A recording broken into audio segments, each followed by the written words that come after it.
Judge, by stipulation this time, we're going to play some calls with the defendant while she was at the Adult Detention Center here in Cherokee County. There are 25. The first set are with Amanda Farris. There's 6 calls here. At this time, I tender in to evidence calls 1 through 25. Just calls 1 is a June 25th, 2019 call. I'm going to play it now. It's 8 minutes, 3 seconds. All right. This is a prepaid call from an inmate at a correctional. Your call has been accepted. Hello? Hello. Hey. Hey. No, hit it back down. Hey, Ma. Hey, how are you? I'm good. Are you going to drop out of the house while you're out tonight? I guess, are we? We can. Yeah, just drop by there and see what's going on. Okay. What are you doing? Well, I came back downstairs and was wondering, I've been walking, and then it came, and I got phone time, so. Oh, well. Good job. Yeah. I was on the phone with David when you called. We have to meet up and have dinner and all that. Okay. But I don't have time for that. I've got to get all that stuff written down for your attorney. Okay. We have to tomorrow, so I've got to go home and get started on that. Okay. But what kind of stuff, do you know what kind of stuff that they send from that jail pack? Do what now? Yeah, just look I'm it going up. to send you, yeah, I'm just going to look it up and see. No, we're here for you. Hang in there. We're going to do whatever we can to make this shit go away. Yeah, and it hopefully will go away sooner than later. Yeah. I don't care when it goes away. Right. Well, I'll just be glad to be able to talk with you all in person. Yeah. But, I mean, are we ever going to get that chance? Yeah. Okay. That's good. Just watch your back. We definitely will. I was going to say, you hadn't seen anything funny going on the cameras at home, have you? No. Every time they go off at work, I look. Every time. Okay.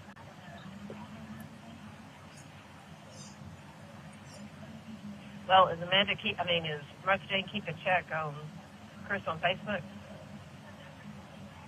I don't know. She hasn't said anything, but I figured I'd call her at some point tonight. Okay. See if she's heard anything. But you said something about a picture? Chris, taking a picture? Of what? I don't know, a picture of you to the paper? Yes. Have you seen it? No, I haven't. I just heard about it. I couldn't find anything. I don't know what it is. Well, I don't know if it was on the news or in the paper. I figured they just copy everything online. I thought. But I haven't seen anything yet. But all I do is I'll occasionally check online. I can't watch the TV or read the news. Well, I know that one of them was on the news. I think it was either, well, I don't remember now what she said that it was, that said that the media said that it isn't sold to them. All about that money. That's what it is. Money, money, money. Yep.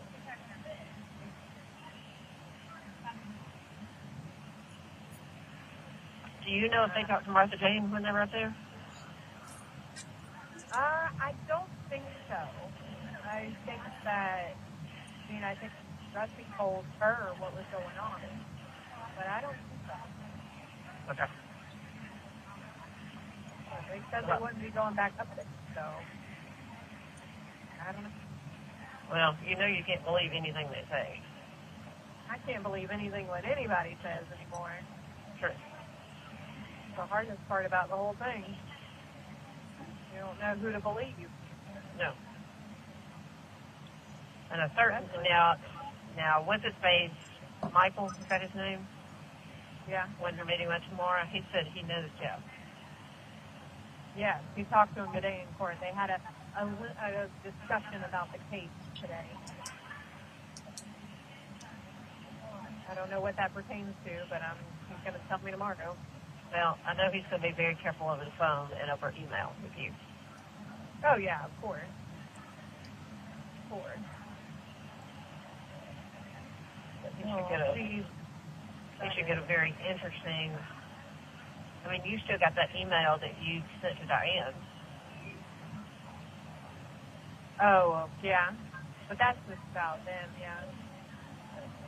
I mean, at the end of the day, he has notes and stuff like that, but I just want to make sure he has all the information that he could possibly. You there? Yeah, can you hear me? Okay. Yes. Well, I thought Allie looked good, though. Yeah. David said I don't think he's as sick as he kind of plays it on to be. Oh, okay. But, yeah. David kind of laughed about it, but. It's just big. He's not sick as he says he is, but he is big. All right. All righty. Well, I got to go, so. Anyway, another day down, so. Figured, today is for the week. We're here for you, and we're doing everything we can. I know you are. Just remember, our biggest concern is you and only you. Stuff is just stuff, and Karma is karma. Karma is karma. Exactly. Did they give you those phone numbers? No. And your reading glasses? Yes, I got my reading glasses. But there was not a piece of paper in there with 2 phone numbers on it? They just handed me my glasses. Sure. I had Martha Jane's number on there. That's okay. Did you want it? Yes. Can I give it to you now? Yeah.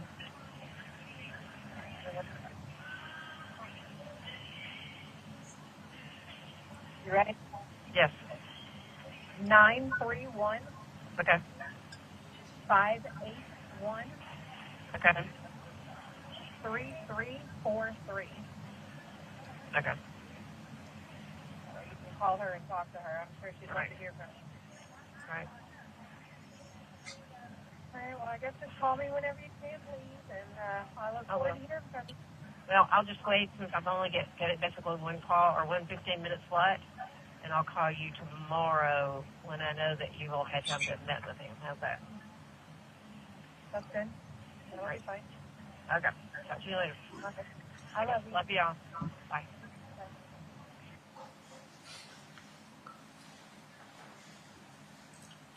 Next is calls to June 26, 2019. Remain on the line. Hold for acceptance. It is 2 minutes and 9 seconds long.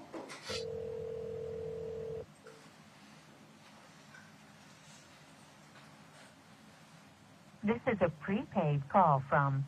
Your call has been accepted. Thanks. Hey. Hey.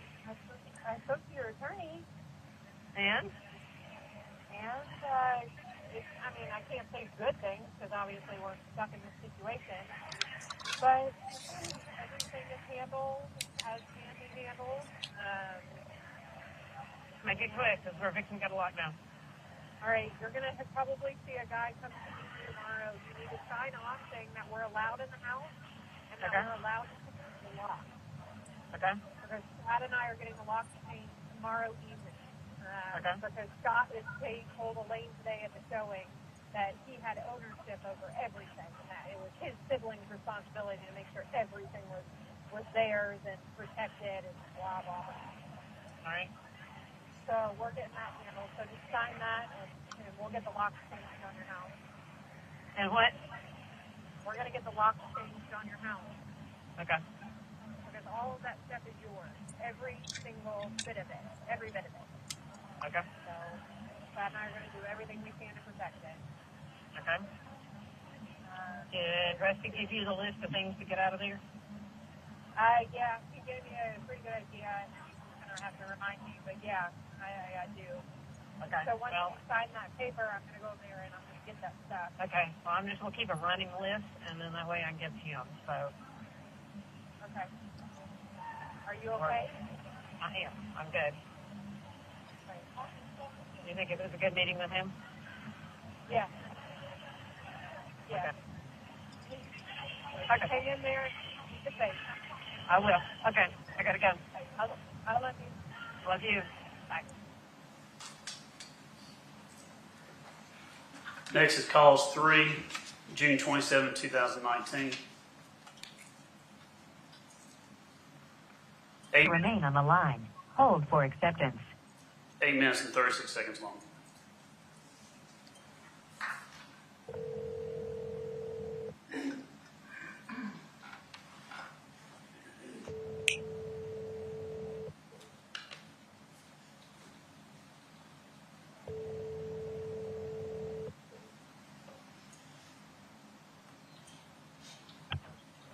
This is a prepaid call from an inmate at a correctional facility. Your call has been accepted. Hello. Hello.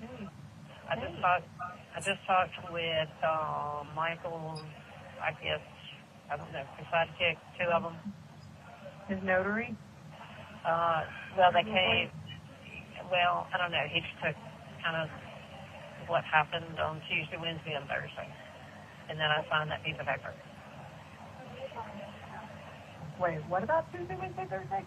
About what happened Tuesday, Wednesday, Thursday, a year ago. Oh, they talked to you about that. Yeah.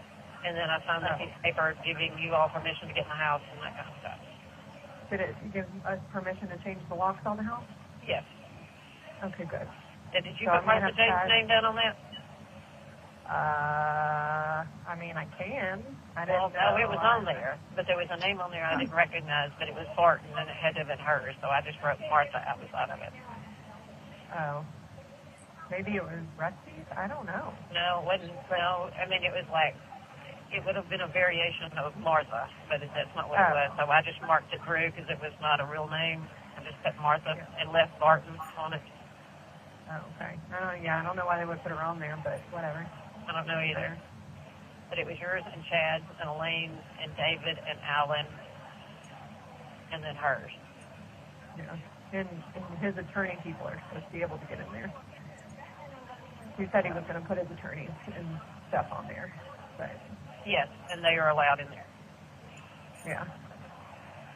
So it's going to hit the fan tonight when we go over there to get those locks changed. But we're going to call and see if Cherokee County will escort us out there. So if Scott causes us any issues, then they can just handle him. I don't want to be stuck in a bad situation. Right.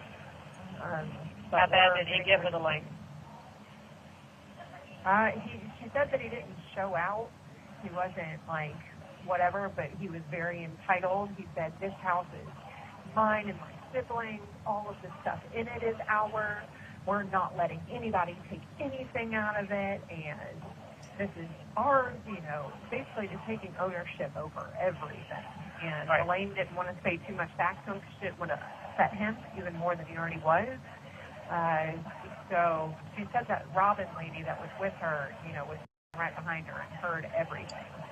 And she said he never really got out of pocket, but he definitely was like, "This is mine." And, and he was there the whole time when the people were at the house, looking at the house. He wouldn't leave. He refused to leave. And Elaine had said that she could tell that he had been in the house because she showed it the last time before he went up to Tennessee to be with Martha James. She knew kind of where stuff was, and she said that when she came back this time yesterday, things were moved and out of places. So she knew somebody had been in there and the door to the kitchen was unlocked. So that's why it's so important that Chad and I get out there and get those locks changed. Well, when I tell you I left everything perfect, I did when I walked out that door. I mean, it may not have been everything been vacuumed, but Well, see, she was in it, though, after I left, though, because she said there was a vacuum cleaner out. And I said, yeah, I had left it out. Yeah, But but she said that there was a medicine ball out in the middle of the living room downstairs, so she put it in the closet in Daddy's old bedroom in the basement. And then when she came back yesterday, there was stuff covered. It was covered all over, and the medicine ball was covered up with something in the closet. Like, it didn't make a whole lot of sense. But Right. she could tell. She was like, I know somebody had been in that house. And the doors were unlocked because she had made sure that the doors were all locked up. Right. And she went there the last time. So, but I'm taking that Sequoia over there. Emily, redid Scott's tax on his car. Obviously, she didn't do the Sequoia or the Mercedes because the emissions test had not been done. But she did Scott's tax, but I'm not paying the insurance on it. So, that's whatever. I'm just taking the Sequoia tonight, and I'm putting it in the garage, and I'm locking it up, and I'm leaving it there. Because it's not my car, and it's going to be with the estate anyways. Jeff's going to have to do something with it. Right. So I'm just going to go drop it off and leave it in the Well, garage. he mentioned something about the insurance money or the other money. Everything giving you power of attorney to do anything for me. And I said, do not have a problem with that.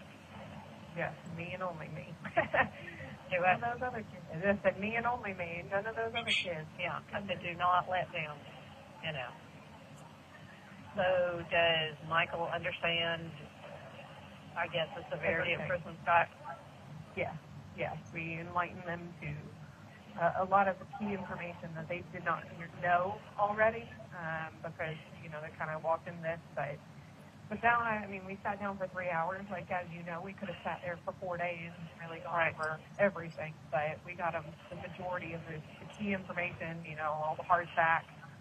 And I got that all to them, so they're in the loop, and I told them to reach out to me anytime, and I'll be more than happy to answer any questions that they have. But everything is as good as it can be, and now we wait. Because he's, I think it's going to be, well, I'll let you know. I know. Did he tell you about court? Yes, but do not. Okay. Do not. And That's why I just said that. yeah, and it can be changed. Yeah. But I'm going to plan on that.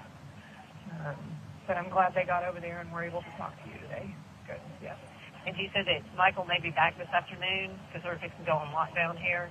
And Yeah. so anyway, he said that probably Michael will be back this afternoon, or they would be back this afternoon. Okay. So, Okay. but How are you? Did you eat today? I did. We actually had Eggos this morning, so Oh, wow. I actually had that, and so that's just keep hope. Keep hope. I know. I'm trying. My stomach has been, I was so sick yesterday. I called out of work, and so today I woke up and Chad was sick and I was sick. Our insides are just messed up over there. Right. Well, call Rusty back, tell him that I met with him, Okay. and tell him that I basically told, he took notes and the other girl took notes, and that kind of stuff. So he was looking back on his phone. I guess he had the notes that you all had, put in yesterday. So, Okay. if I get a chance, I'll call you back. Are you working today? Yes, I am. Okay. If I get a chance, So but it will okay. be probably this evening before. Yeah. Well, I'm headed straight out to your house after work. Be careful. Yeah, we're going to have to call a police officer and escort it. So hopefully they'll come and do that. But, Right. if not, I'll have Chad. We'll figure it out. Hey, just keep your phone with you out there so that if I can get hold of you, then I can. Okay. Okay. I love you. All right. I love you too. Thank you. Bye.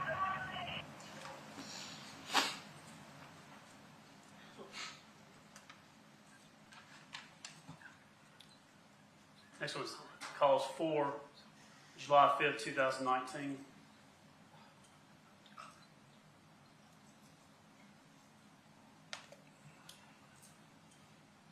Please 4 minutes and 59 seconds long. remain on the line. hold for acceptance.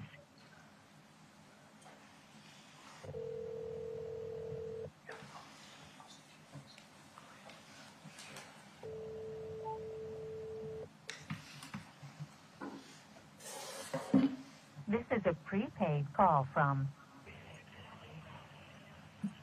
an inmate. As your call has been accepted. Hey, Hey, let me caution you not to say anything. I know. Sherry tried to hug me as we were leaving. That didn't go very well. See, I never did. He told me do not look back that direction. So. No, they were all there. Yeah. Yeah. Is Christmas Scott there? Fine. Yeah, dressed in a suit, acting like somebody. Oh. Is Emily there? Yeah, looking like hell. Do what? She looked terrible. She pregnant? Nope. Looked like she needed to eat about 10 burgers, to tell you the truth. Oh, wow. Wonder Yeah, who had it was Olivia. terrible. For Chris, because he wasn't there, because he was a warrant out for his arrest. Well, probably, I mean, I'm sure he doesn't want to set foot in the courthouse, but, you know, she didn't have her there. Okay. But John and Nancy were there. Did you talk to Michael afterwards? I did, yeah. Okay. Yeah. With a few questions for people, but otherwise I still stand the way I do. Do what now? But I have a few questions, but otherwise, other than that, I still stand where I always stood. So, but how are you? Are you okay? Yeah, I am. I mean, they brought me straight back over here, and, you know, I sat downstairs in a holding cell for, I don't know, 30, 45 minutes, I guess, and then they brought me upstairs, or brought me to my regular place. We got in the car. I booked out of there because Sherry tried to give me a hug, and I was in the mood to talking to anybody. And so we got out in the car, and we were pulling out, and then Michael texted me and asked me where I was, so we came back and we talked to him and Scott for a minute. Was that Scott who was sitting next to me? Yeah. Okay. Yeah. Exactly who that was. And that's who he addressed at the end of it. Okay. Saying it was always a pleasure. Right.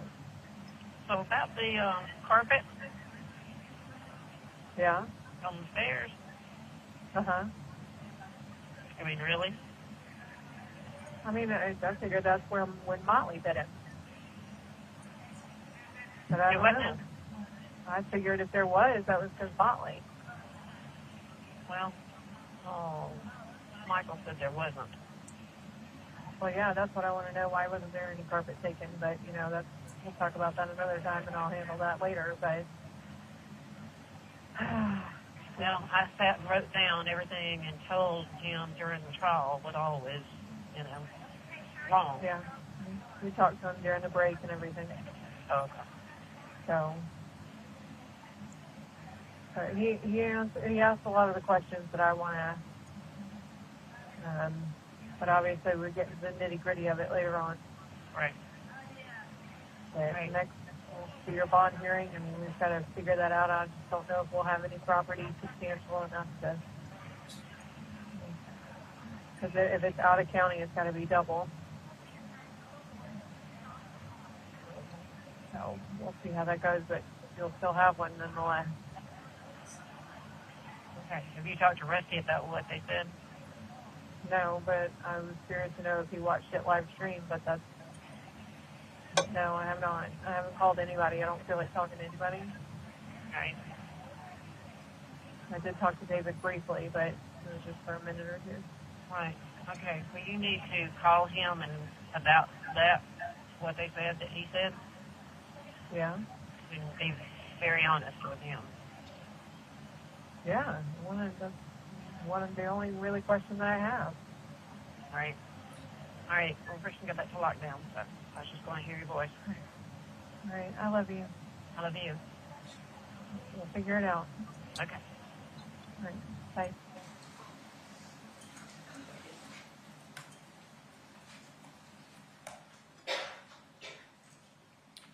Calls 5, July 5th, 2019.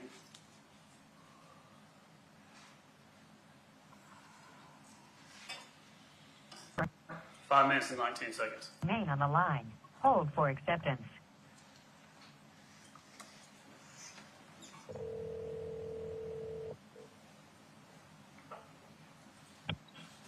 This is a prepaid call from. Your call has been accepted. Hey. Hey. Need him? Picking up Cameron from her friend's house in Jefferson, so we won't be at visitation tonight. Because we have to do a little poop party. You're over here all day. Until noon, but we hightailed it out of there as quickly as we could. You heard from anybody? I talked to Rusty. Did you ever speak to Emily? No, God, no. No. But I told Jeff. What? Did he talk to his attorney when he talked to you? I don't know. I guess so. Oh, he was supposed to have watched it and then. Yeah, he did.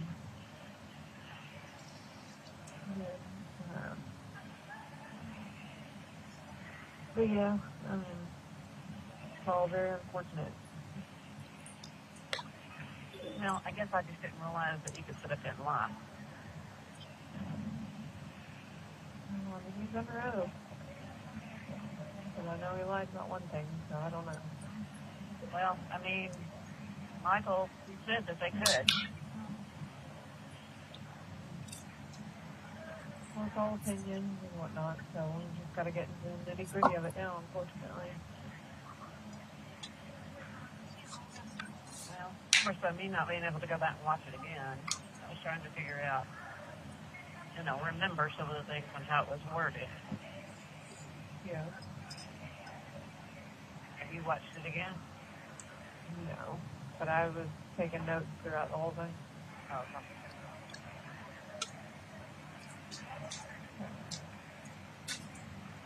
Yeah. Was We just Patricia went back Steve for there? a little while. No. We just went back home after we dropped Cameron off and went back to the house, took a nap, and then we woke up and came straight up here to come get her. No, I said, was Patricia and Steve there? No. Oh, okay. So just John, Nancy, and Terry? Yeah. Well, And then Jenna and Chris, Emily and Scott. oh, okay. So Jenna was there. Oh, yeah. So did she try to speak to you? Nope. Sure didn't. I did not try to speak to her. Alrighty. But I told her, because I talked to Jeff again today, and I was like, listen, I am not meeting them out there. I'm not going to be around them. This is not going to happen. And he was like, okay, well, just call me in the morning, and we'll figure something out. Like, I guess I finally got through to him. Now I'm not talking to them anymore. I said, if Chad and I have to pack everything up ourselves, so be it. But I'm not working with them. No. I'm not even going to have a meeting with them.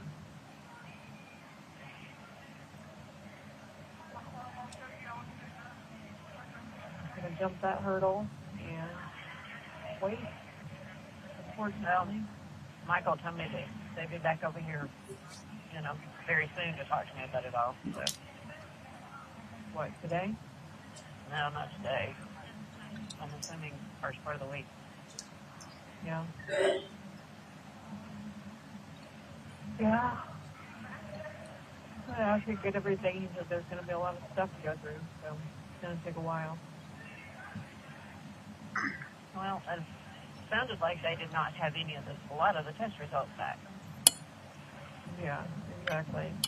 Got to get that all, and then he said if he needed to hire anybody to go over anything else, she's going to take nothing but time. Alrighty. I just wanted to hear your voice. Yeah, I'm glad you called so I could forewarn you that we weren't going to be there then. Well, actually, I didn't think that you would be. I mean, just because you've been over here earlier today, and it's storming over here now. So. It didn't even really, it thundered at our house, but it never really rained, but it looks like it came with a pretty bad storm up here in Jefferson. There's a lot of leaves down and things. So, never truly stormed. Alrighty. So I guess just call when you can. Alrighty. I love you. Alright. I love you too.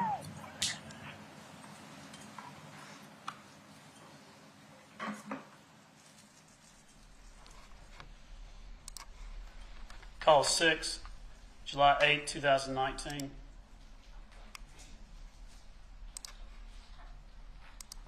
Four minutes and 18 seconds. Please remain on the line. Hold for acceptance.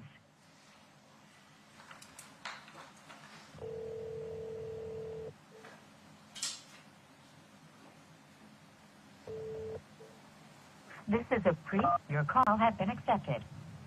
Hello. Hello. Hello. What do you do? Packing up a shipment at work. Do what now? Packing up a shipment at work. Oh, okay. I have to take over Sam's job since she's had her baby. Is everything okay? Yeah. Right back at work. Just living our beautiful life. Exactly. What's going on in there today? It's linens and towels and clean clothes and all that kind of stuff today, so. That's good. Clean clothes are always a good thing. I didn't know how often they would give you clean clothes. Twice a week. Twice a week? That's it? Mm-hmm. Jesus. Do y'all have to do your own laundry, or do they? No. They're bringing in a big thing, and they hand it out to you, and you change, and the other batch. Alrighty then. What did you eat for breakfast this morning? I don't know. Kind of like a biscuit, biscuit and cornbread. Why? That's it? Just bread? Mm-hmm. Did you ever get that food ordered from commissary so you could actually eat something? I do.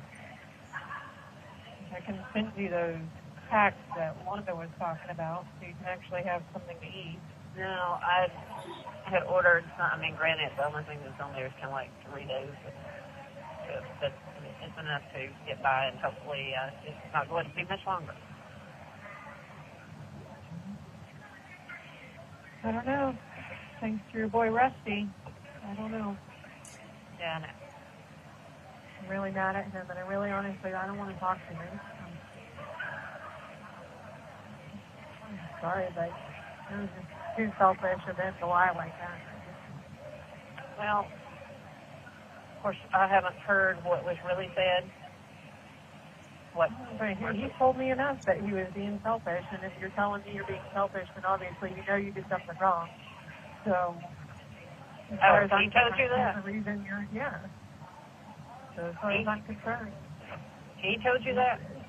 Yeah, from his mouth. That he was being selfish. And he was scared. He didn't want anything to happen to him. He's a coward. Is that what he called himself? No, that's what I called him. Oh. But he called himself selfish. And that's just not a good enough excuse to me to Not gonna lie say like that. I'm not going to say anything in here. I'm just going to take care of it when I get out. I just want you to understand that I don't think people have your best interest at heart. I don't know. It just really frustrates me. I go above and beyond for you, and then he doesn't even tell me, that he had done anything like that. So I just walk into it blind, and then we all look like fools. Yeah, and I couldn't say anything, I know. That it will be taken care of. Alrighty, well, we don't have much time, but I just want to tell you I was okay. Make sure you're okay. I'll be at work until 5:30, and then I gotta go pick up Chad from work. Hey, We have plans to go home and stay home tonight. Right. Great. I love you, and call me when you can. Okay. Bye. Okay, bye.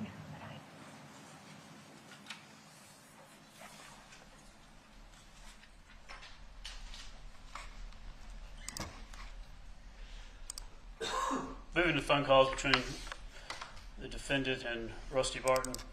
This is calls.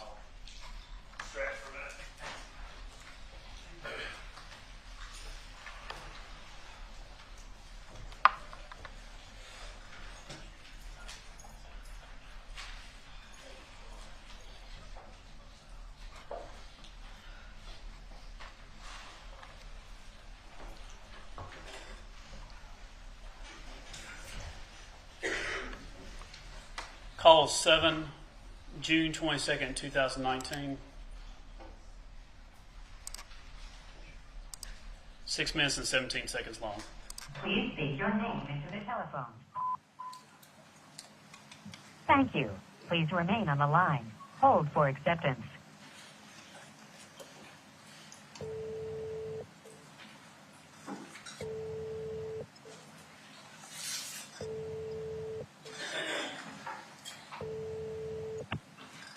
This is a prepaid call from an inmate at a correctional facility. Three-way or call waiting is not allowed and may automatically disconnect this call. This call is also subject to being recorded or monitored, except for privileged communications between attorney and client. Please select from the following options. If you consent to this call being recorded and to accept this call, dial 1 now. To reject your call has been accepted. David, Baby, you okay? okay as I can be. How are you? I'm okay.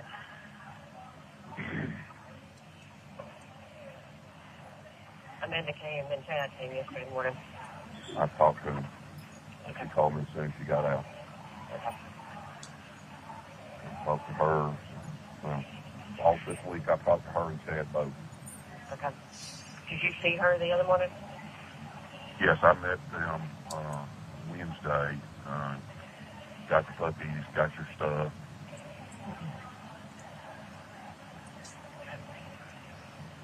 So we got everything. Okay. What they did. Well, I went before the magistrate judge yesterday.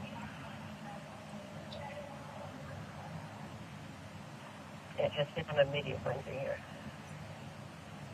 Okay, it's kind of hard for me to understand you. I said it has been a media frenzy here.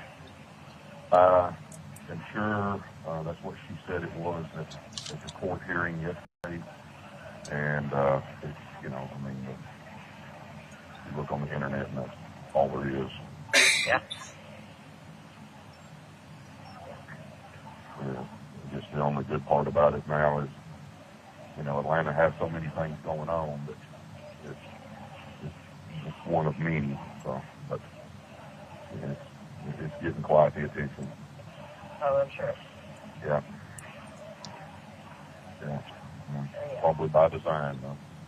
Oh, it is. My cellmate, who is very nice, by the way. That's what Amanda said. Very, yeah. And she came in last night and said that at 10 o'clock last night that the media was still surrounding the jail out here. She knows it's because of you. She does. And the others who had visitors and phone calls and that kind of stuff, of course, their family and friends and whatever had watched the news. Right. And she's put the word out to don't mess with me, don't, Right. So far there has not been any trouble. But hope and pray for no trouble there, that's for sure. Yeah. So I pretty much it's in a room that's kind of like it's like a dorm room, and it's got 2 beds and like a mat. And I pretty much stayed in there because I had a horrible cold, and it just felt like crap yesterday and last night. So Right. anyway, I just stayed in there, and in that way, So but Amanda's at work now. So, And Chad said that he put money in some account where you could make phone calls. So yes, he did. well, this thing shows up as Irving, Texas. Yeah, that's what Amanda said. I wish they'd have told me because I almost didn't answer it. Right. But then I said, no, I don't know what anything anymore, so I thought I better. Right, and I don't know that it comes up as that every time either. Right. I'll just, whatever it is, I'll just answer it. Doesn't matter. Well, have you seen Martha Jane? I have. I've been to see her, I guess, every day. I didn't go yesterday, but I talked to her. Okay. I talked to her every day. She I went okay? to see her. She okay? She's just devastated, you know. Do you still have a key or way in her house? I do. Right. She'll just go in there and empty out the garbage, and I think there was a wine bottle sitting on the kitchen counter, and she'll just throw that away, and, Okay. you know, that kind of stuff. Okay. Tell her I'm okay. But I will. I will tell her that I talked to you. right. Amanda's at work or should be at work, so call Chad and tell him that you talked to me. Okay. And then tell her I will try to talk to them tomorrow. I don't know how often that I can get on the phone. Okay. Yeah, they're going to try to come see you tomorrow. Okay. Now, tell her to I think see Elaine tried to come to see you yesterday, but you can only have one visit per day out of the way it's Right. planned on. Right. And she said, I'm gonna Okay. go see Mama again Sunday. Right. Okay. There's a time limit on this. I got to go. So I'll try to call you again as soon as I can. Okay. Okay. Paul? Love you. I love you. Paul. Paul. Did they tell you all? Do what? Did Amanda and Chad tell you all? I did. Okay. All right. Strong. Yes. All right. I love you. Okay. Bye. Bye-bye.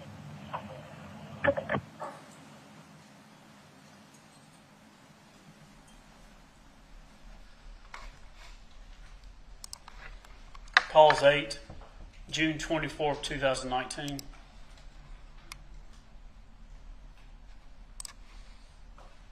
Twenty.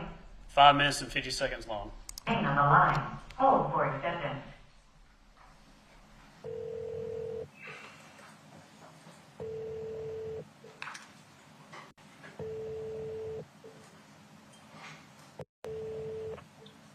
This is a prepaid call from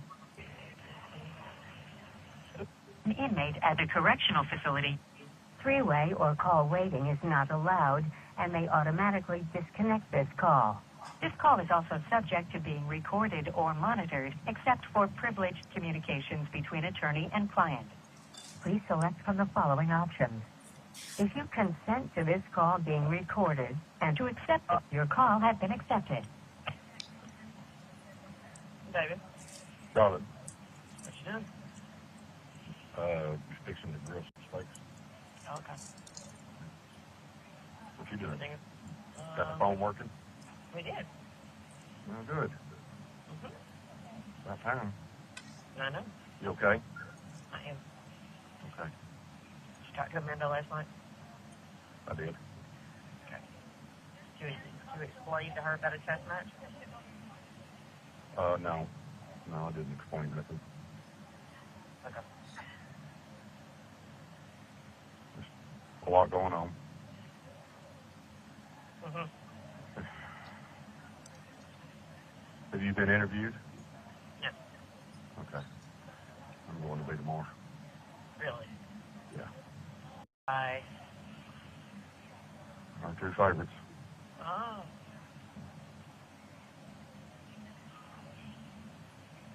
Well, Amanda said her Wednesday, but I did not know who she was referring to. Said what? Amanda said she was on Wednesday. I thought she was meeting with the attorney on Wednesday. Okay. Well, I did not know who. Yeah. I think she's meeting the attorney on Wednesday. Okay.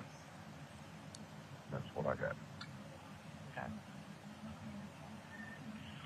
Well, there is a well-played orchestra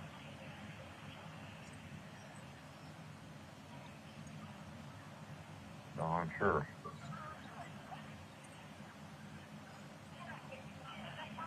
Did Amanda tell you about Chris? No, I don't guess. Okay. I'll ask her. Okay. They told me that Scott had contacted her, but I hadn't heard anything new about Chris. Right. Oh, Chris paid. To see you? No. Huh? No. Oh. Okay. Understand? Well, I'll ask her. Yes. Okay.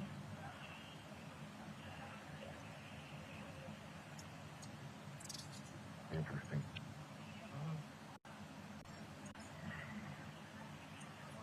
Yeah, we've been in lockdown all day today. Oh, have you? But for just a very few minutes. So Amanda's supposed to be bringing my cellmate shoes over here. They told her that she had to have slip-on shoes to wear. So, as opposed to, we've got like rubber flip-flop kind of things that you wear with socks. So who had to wear slip-on shoes? You or her? Her. When she came and see you, she had to wear slip-on shoes? No. My cellmate does. Oh, okay. She hurt her foot. So, they're making her way. So Amanda's supposed to be bringing them over here tonight. Oh, okay. Yeah. Okay.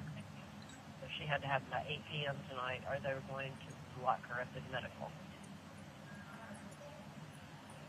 Oh, so she's going to bring them up there tonight? Yeah. Okay. I mean, I won't see her. She'll live at the front desk. Right. But anyway, at least I finally got my glasses today.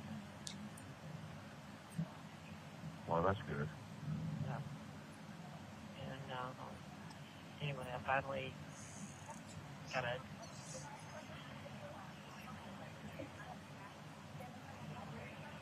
yeah. Well,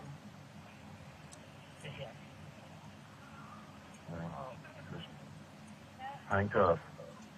I am. I know. I am. Have you seen anything on the media? No, there was a little bit, but it's gone away.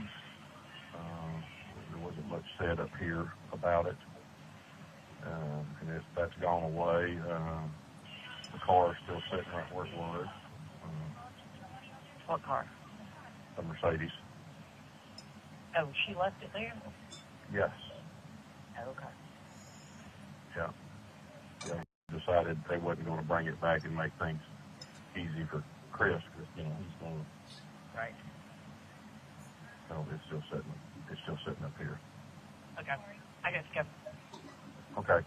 Okay. Love you. All right. Love you. Bye.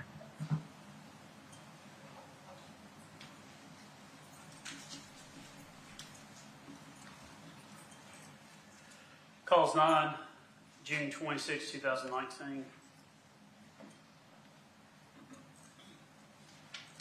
12 minutes and 42 seconds long. Please remain on the line. Hold for acceptance.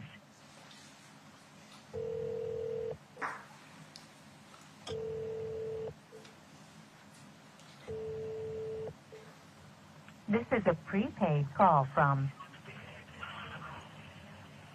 an inmate at a correctional facility. Three-way or call waiting is not allowed and may automatically disconnect this call. This call is also subject to being recorded or monitored, except for privileged communications between attorney and client. Please select from the following options. If you consent to this call being recorded and to accept this call, dial 1 now. Your call has been accepted. Baby, Darling, you okay? I am. Sure? I am. Okay.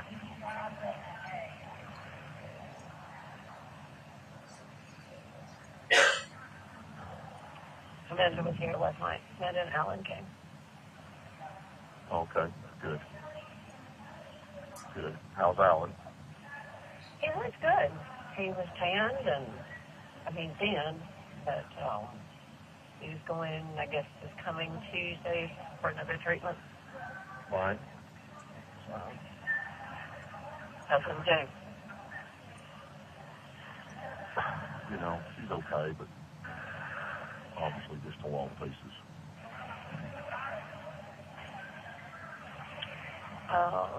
Does she need you to do anything for her? Because I don't think the others are going to.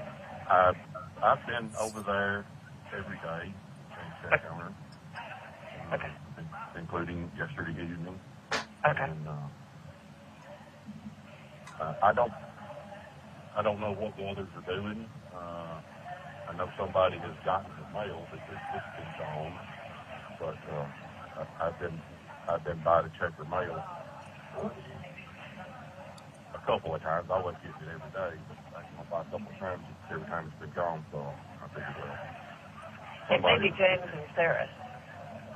it could be. I know they've been to see her a couple of times. Okay. What time did they leave yesterday? Probably about, maybe before that. How long were they there? Hour tops. Oh. Okay.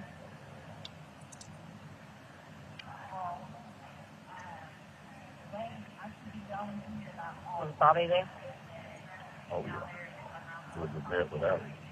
Oh, okay. So Amanda is to meet with the attorney today. Huh? Amanda is to meet with the attorney today. Yeah. She told me that the other day. Well, I tried to call you last night after she left here, and I didn't get you. So. It wouldn't answer. That had me a little concerned. Oh. It worked this morning. Right. They sent, when Gary died, they sent a pastor, for all lack of another word, Right. out to the house, and he's been here today. And he what? He has been here today. Oh, okay. And, Well, that's nice. uh-huh.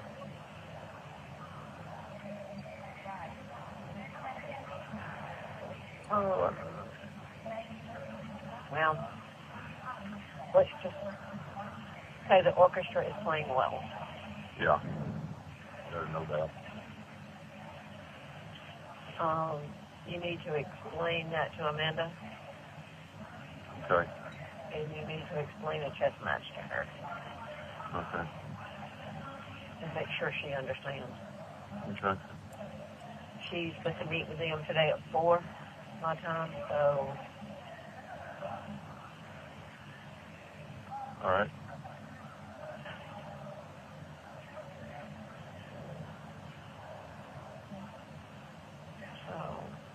how's the kittens doing? They're good. 2 are gone and 2 or 4 are still there. Oh, when will they leave? They left, I think, one Sunday and one Monday. Okay. Is everybody else okay? Yes. Did it make the news there? No. But it didn't. There was something on in Nashville, but to my knowledge, there hasn't been anything in the telephone news. Okay. What did they say in that? Just reported that somebody was, picked up here for all that. It was, wasn't that bad. I don't know that it was even on the TV. I think it was just on the internet part of it. Well, Alan said last night that he's been checking all times of the day, and he said that they had done several retractions. That they had what? Done several retractions. Oh. Okay. So you can call him. Have you talked to him yet? No, I have not. Okay. Have you talked to David? No, I have not. Okay. The only ones I've talked to have been Chad and Amanda and Martha. Okay. Well,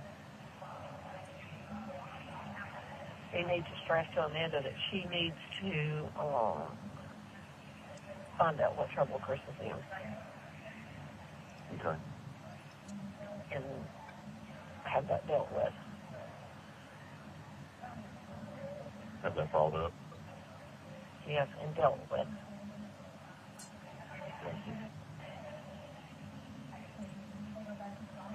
But,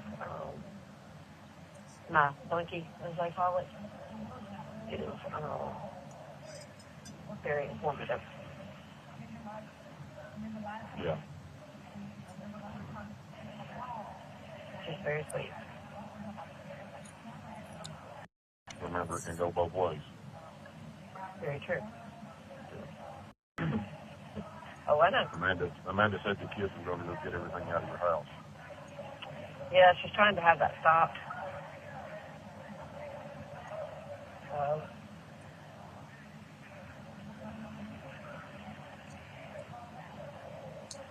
like I said, a very well played orchestra. Yeah. Yeah, what they do. Uh-huh.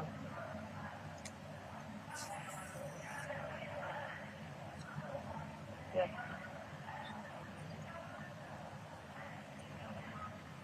It's a full-time job. I think Chad, Scott kept contacting Amanda about his car tag. I think Chad probably finally set him straight.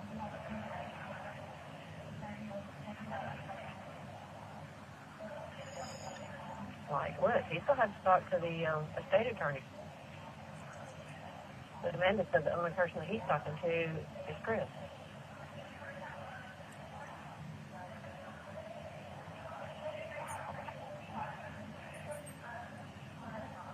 Yeah. The stuff is not as important as you. True.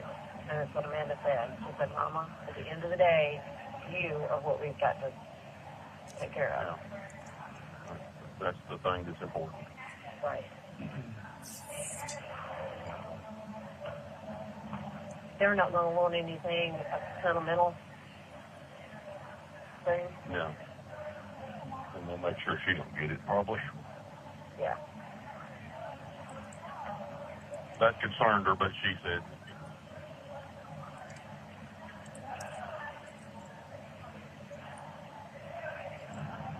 I just figured if there was anything she needed to get, she better go get it.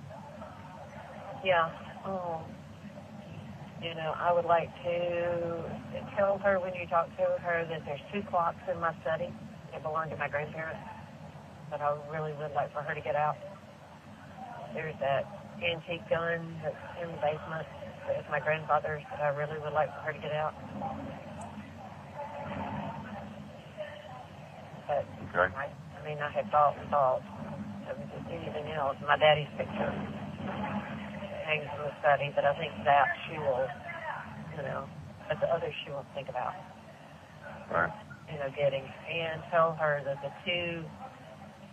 my grandfather made 2 brackets out of the cherry limb that gun hangs on downstairs and to take those. Okay. And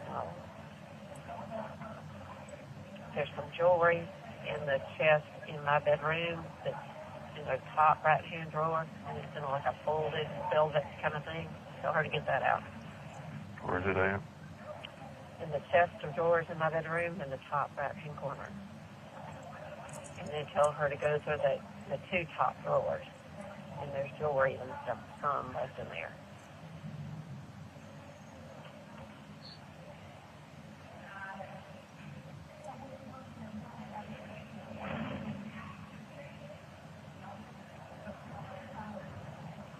Okay. And I told her to go downstairs, and I think that's where that it is. If it's not, it's in the cedar closet upstairs, that box that I had in your gun safe that had my birth certificate and all that kind of stuff in it. She needs to find that and get it. Like now. Because they don't need my birth certificate and all that kind of stuff. Right. Okay. And mean, other than that, I mean, it's just stuff. I mean, yeah, there's a lot of things I'd like to eat, but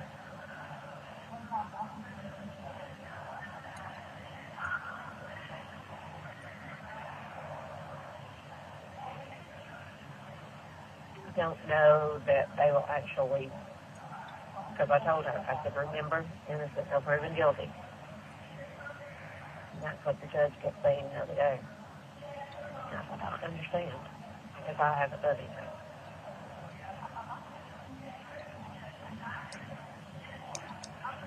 And at the end of the day, they may wait till the last second and then not let them out.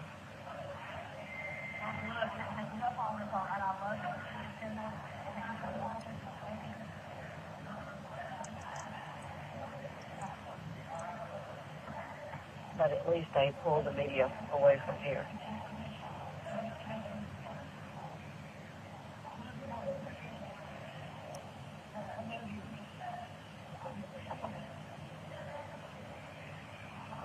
Anyway, I'm going to have to get off. The time is up. You there? Baby? Hello?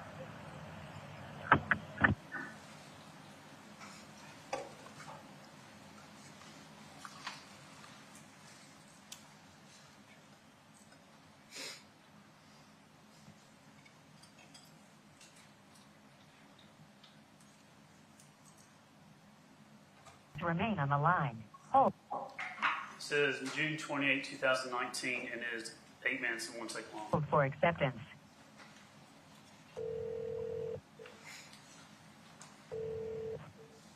This is a prepaid call from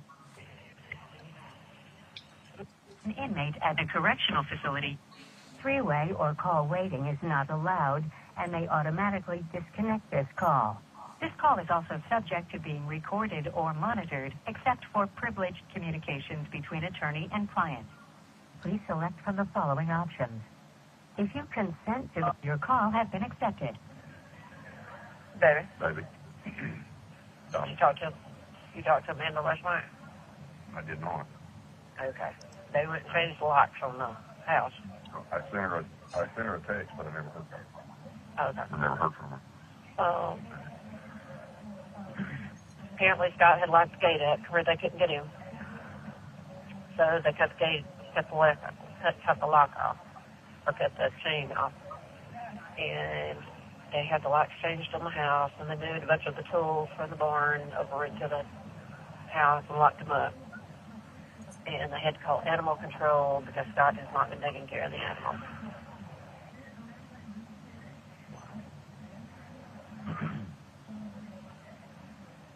So she got a text message from him last night at 9:45 and told her she was in big trouble.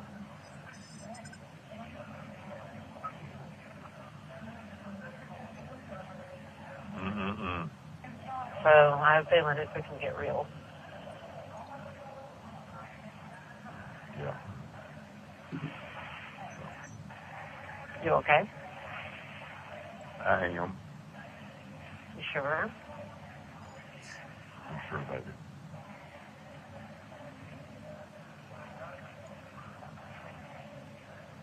How's everybody else? They're okay. They're okay. How's that MJ? Yeah, like I told you yesterday or whatever, the day before, she's just devastated by it all. Because it's just destroyed. Well, does she know what? Do what? Not, because it's destroyed your family and then the wash out to everybody else.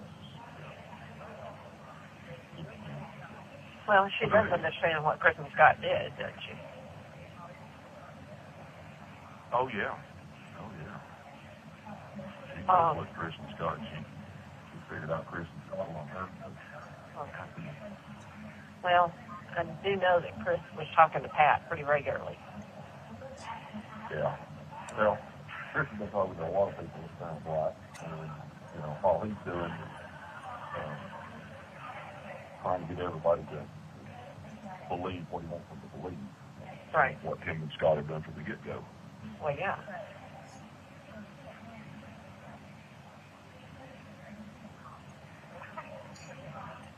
Yeah, I told Chad was taking Amanda to work today, and then he's going to pick her up. And, you know, he said, at least I don't have to worry about her when she's at work. Right. And, because this is, you know, really angered Christian Scott, so. And now Scott's got animal control on him.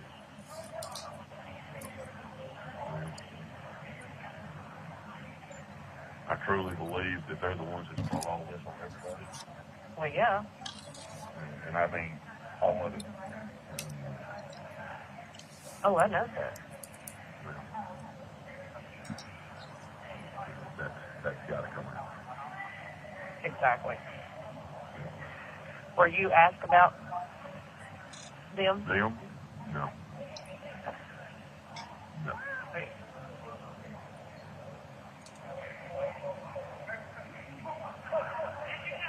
Right. So do you go to court today or not? No, I do not go to court today. Okay. You Matter have of fact, another meeting with your attorney? yes. Yes. It was actually a pretty long meeting yesterday. Or was it? Yes. We were talking and just started talking when you said that they showed up.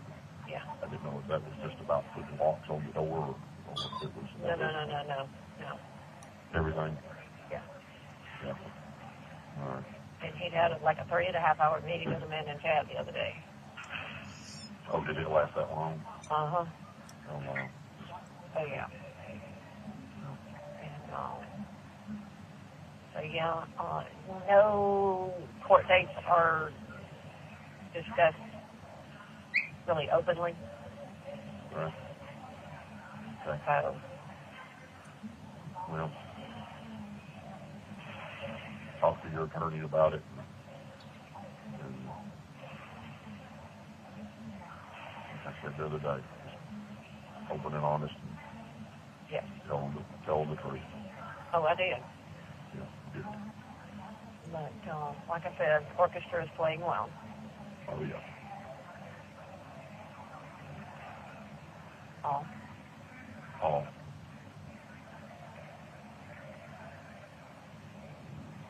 What you got for today? Make it quick, because I've got some. I've got some deals that I'm working on. I picked up a new deal yesterday that I'm working on. Okay. Just talk to Martha King, tell her what I told you this morning. I will. And I don't know how often Amanda's talking to her. I don't think too often, but I think she has. I talk to her every day. Just either go see her or call her. I was going to say, I'd go sit down in front of her and talk to her and ask her if she needs anything or... About every other day I go see her, and about every other day I call her. But today's a business day. Okay. Yeah, just tell her I'm okay and that... See, I think things are... Forward. Yeah. Forward. Forward. Yeah. Yeah.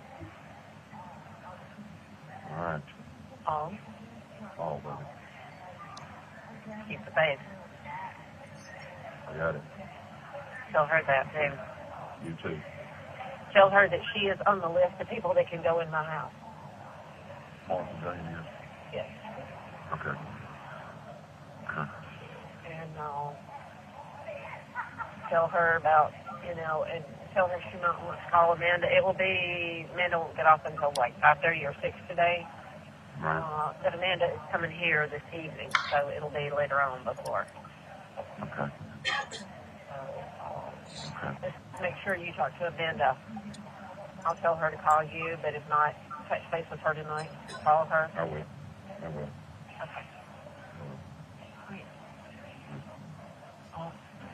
Oh. I love you. Love you. Talk to you later. All right. Okay, bye. Just can we take a break with that, John? I was gonna suggest that. All right, we'll take a short break. 5 minutes and 5 seconds long. Please remain on the line. Hold for acceptance.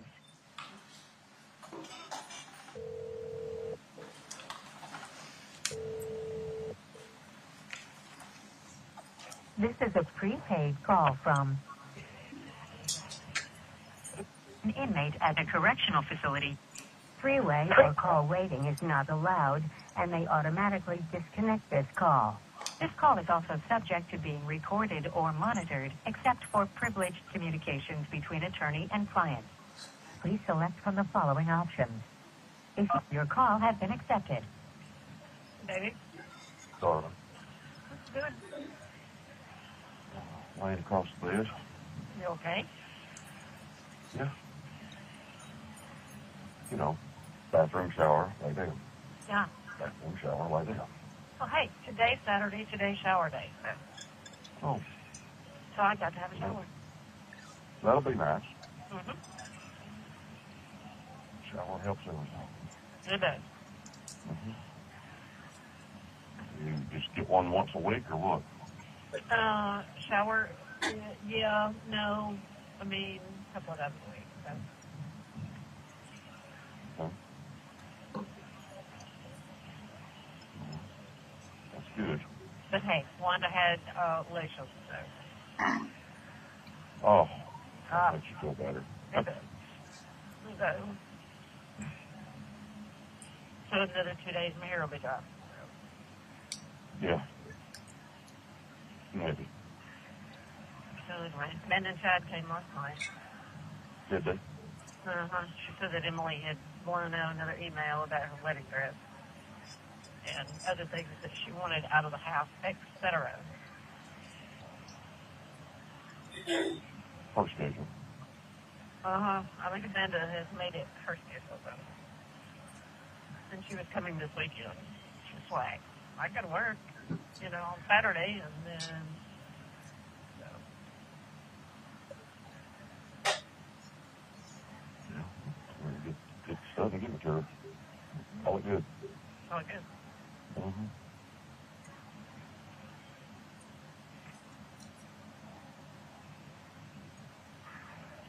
Anything new in your world? No. How's your kids? They're okay. That's okay. Everybody getting along? Yeah, been playing quite pretty. It's been kind of nice. I mean, not that they ever had any crosswords, but Right. we went out to dinner together the other night. Just the two of them. Forward. Yeah. Forward. How's MJ doing? She's pretty crushed. Just thinking about you there. No, tell her I'm okay. I mean, there's pretty much a set schedule every day. It goes by pretty quickly, so. Have a calendar. You mark it off every day. Right. So, I go see her. do what? I said I go see her and talk. Thank you. If she needs anything. You're welcome. I know this is not what you bargained for with her. Do what you got to do. If they come and got All right. Mercedes yet? No.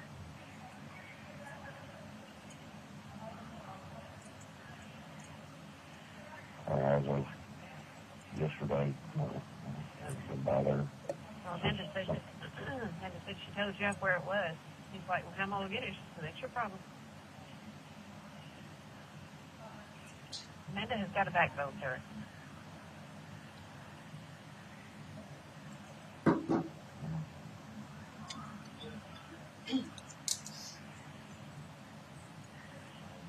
Blame her on that one.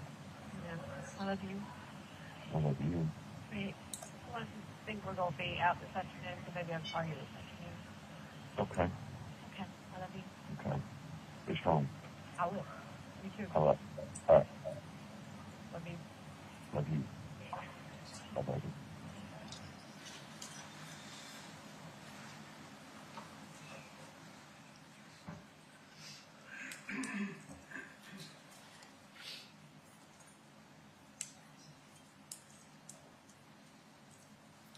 Call 12, June 29, 2019, is 5 minutes and 3 seconds long. Please remain on the line. Hold for acceptance.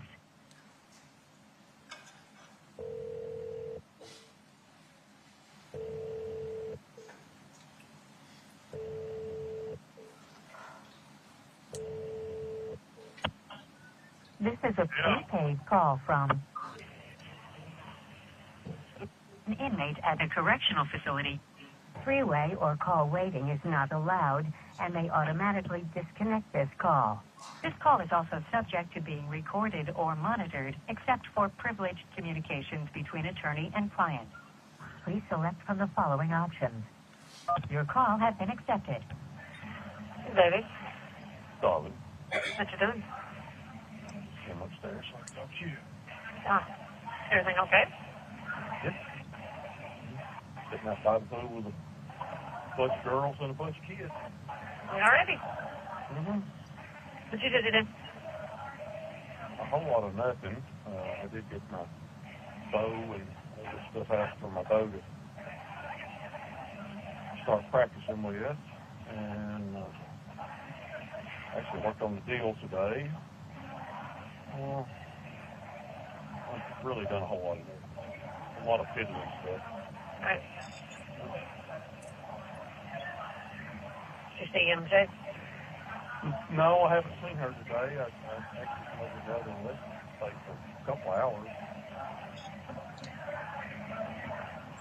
Learned all about wax. Learned all about what? Wax. Still didn't understand you. Wax. Okay. Oh, okay. Yeah. Okay. I just talked to Amanda, and she said that she had gotten a email forwarded from Jeff today that he had sent Amanda and Chris and Scott, so that I had signed over everything to Amanda, and that they had to go through Amanda for everything. Okay. So, Go over like a lead balloon. I'm sure. No matter what you do, it's going to teach you about it. Yeah. I think that it's probably, Amanda said that they had gone by last night after they left here and watered the horses and checked on everything and locked some more stuff up in the garage and, that kind of stuff that Right. still, Scott hadn't done anything else. He ain't doing nothing but working and drinking and sleeping. Mm-hmm. So they're going to come here in the morning because I got Cameron tomorrow. They've got to go get Cameron tomorrow afternoon. So I'm just going to stay with them the next few days. So Okay. and they were going to go by the house and check on things and kind of see Scott was there. All right. I said, well, please check on Lily. She is still, a living, breathing little animal. Right. So, and I said, if it doesn't look like he's taking care of her, then let Blaine take. Oh, and the email went out too that if, they continue to cause a problem with selling the house or anything like that, then action would be taken against them.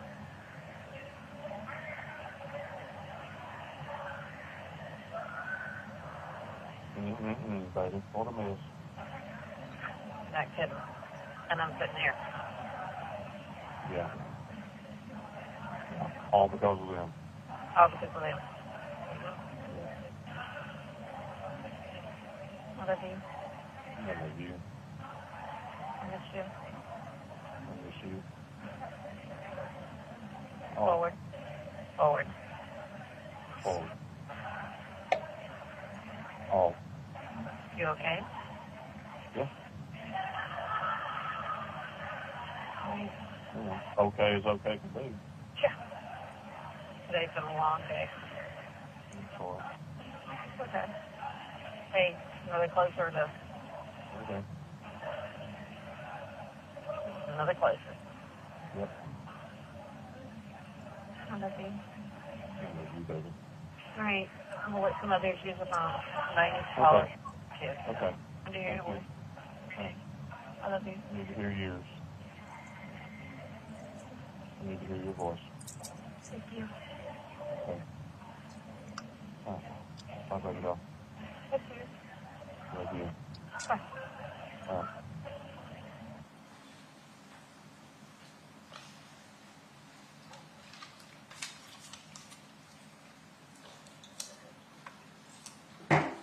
Cause 13, July 5th, 2019. It's already been introduced and played with Rusty Barton. So I'm going to go to cause 14, July 5th, 2019.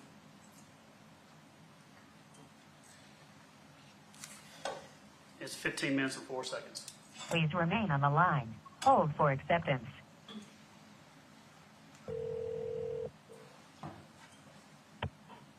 This is a prepaid call from an inmate at a correctional facility. Three-way or call waiting is not allowed and may automatically disconnect this call. Your call has been accepted. So, Sweetie. What you doing?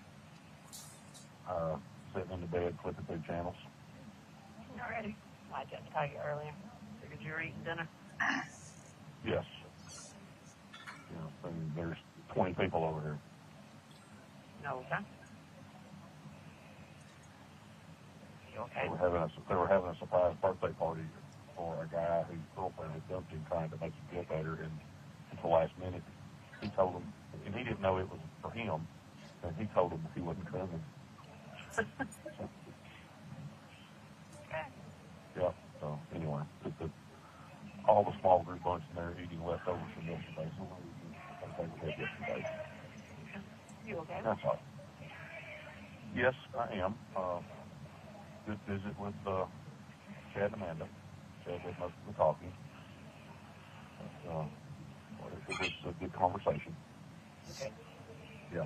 Yeah, she sounded better when I talked to her earlier. Did you talk to her since I talked to her? Yes. Okay.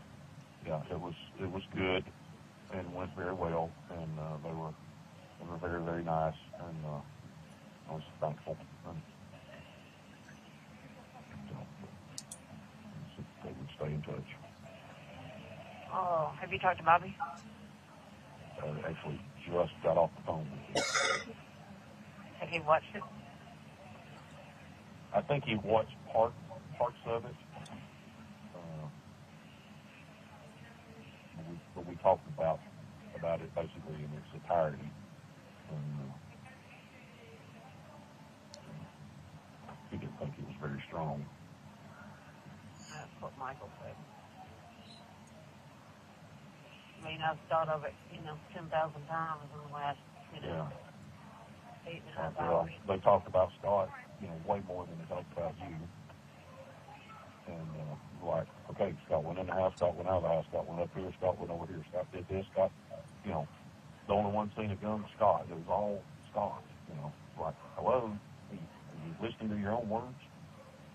Yeah. And it's like, yeah. And so, what did they have on her? Well, she's the spouse, and she's been having an affair. That was it. Well, am I remembering correctly that the T-shirt and the string has not come back to anything inclusive? I never understood whether it did or whether it didn't.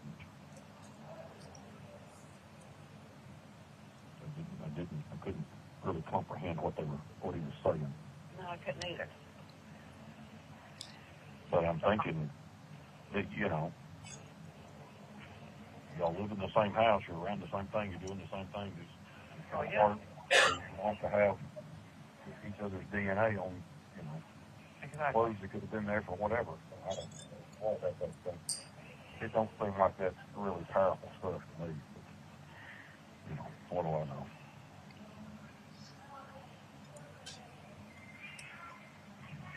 But it sounded like there's a lot of stuff that hasn't come back yet. Yeah, and some of that didn't make sense either. Like, it's been a year. Yeah.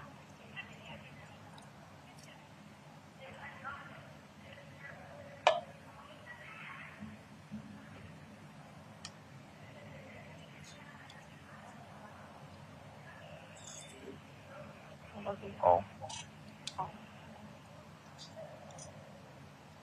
Okay. I am. I just didn't sleep much last night, and then, of course, certainly haven't slept any today. Well, I understand that. Not quite remembering what sleep is. Yeah, no, me neither. I think I've aged, 20 years in the last, 2.5 weeks. No doubt about that.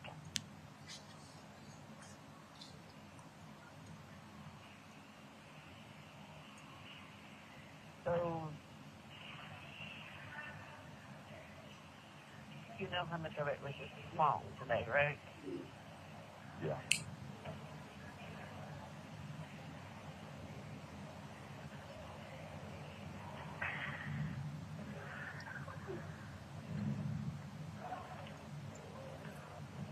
I do. You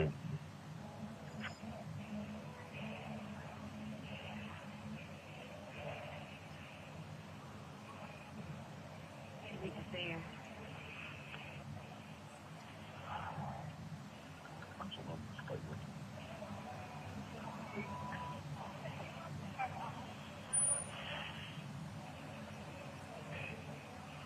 I guess Michael or some of them will be back over here just next week.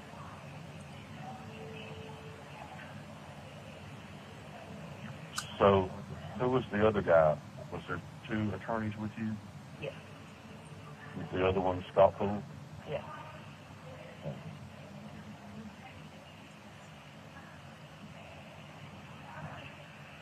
I guess Michael did all the talking. He was the lead attorney. Yeah. Although Scott's name is the one on the sign out front. Yeah. Well, that's the one that Bobby knew, the person that knew him and suggested him, so I'm at least proud he's in the corner. Yeah. That means he's at least got a reputable firm.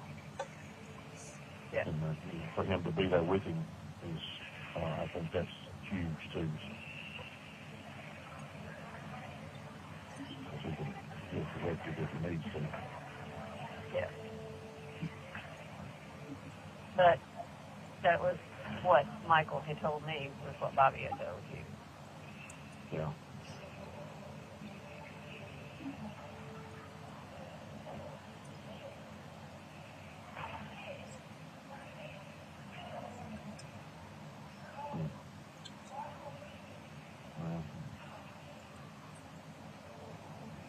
I hope he can man up to it. He needs to.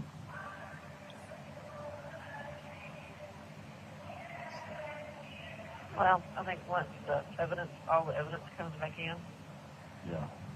we haven't done anything. So,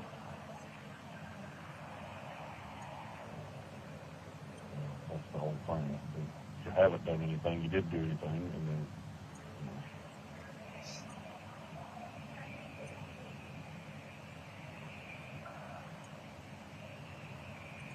that always was that Amanda told us better.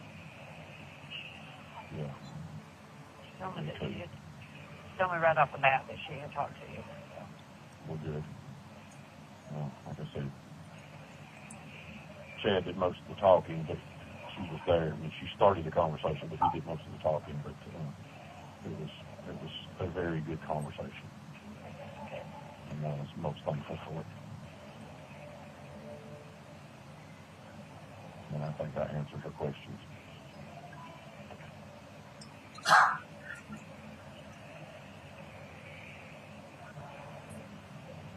So I think she was just scared that you had,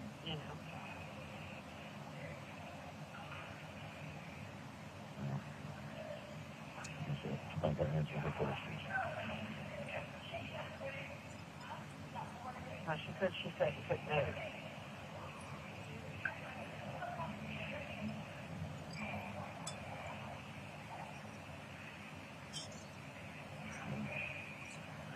It was a good conversation, and I'm glad that it ended very well.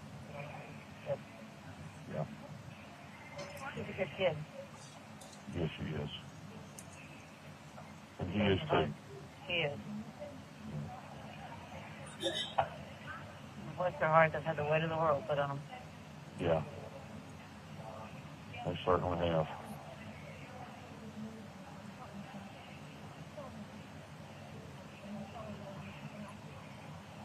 I mean, I guess that, you know, I want a lot of questions answered this day.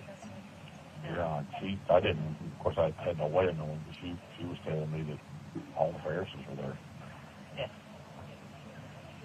I mean, I was told when I walked in just to look straight down and not look back, you know, because they had cameras all lined up, you know, right there. Patricia was not there. Oh, okay. But John and Sherry were. Right. And yours, and I reckon Jenna was there. Yeah. She said Jenna looked like hell. She said Emily looked like hell, too. Yeah. She said, Emily, she said she is way smaller than I am. Wow. Yeah. I said, well, was she pregnant? She said, no. Thank goodness for that. I wonder if Chris Payne was there. She was not there, but we didn't know where Olivia was either, so. Wow. Yeah. They were probably close. Now, I was taken in like an armored, you know, thing. Right.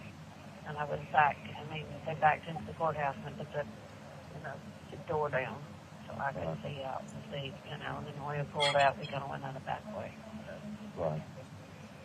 But Amanda and Chad left pretty quickly after court and then went back and talked to Michael. That's good, too.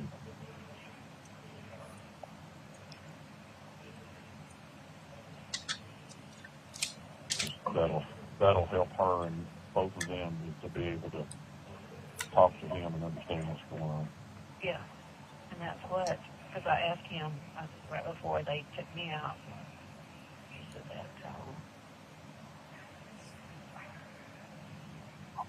she said, is there anything you want me to tell her?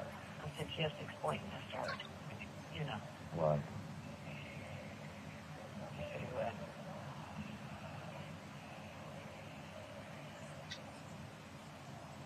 Good. Just tell them what's happening so they can understand it. Yeah. Hell, I want to understand it. Yeah, for real. You and me both.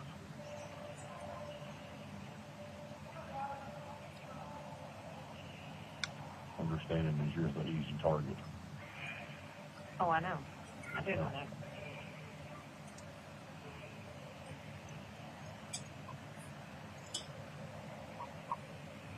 Are you supposed to talk to him again? Hey, Bobby? Yeah. Yes. Will that be next week? Yeah. He told me to, he told me to call him anytime that I knew, heard anything. I'm sort of hoping that your guy contacts him and they talk. Oh, okay. Well, he did say he wanted to talk to you, so. Well, I think that's probably very doable, but I think that they would have to do it through Bobby, and then Bobby has to tell me to act. This call will be terminated in 2 minutes. Got 2 minutes, baby. Yeah, I know. Okay. I love you. I love you too. Paul, Be strong. Be strong. you be strong. I am. I know. I am too. Staying in strength. Were you really scared I wasn't going to die yet then? Yeah. Come on now. Thought you knew me better than that.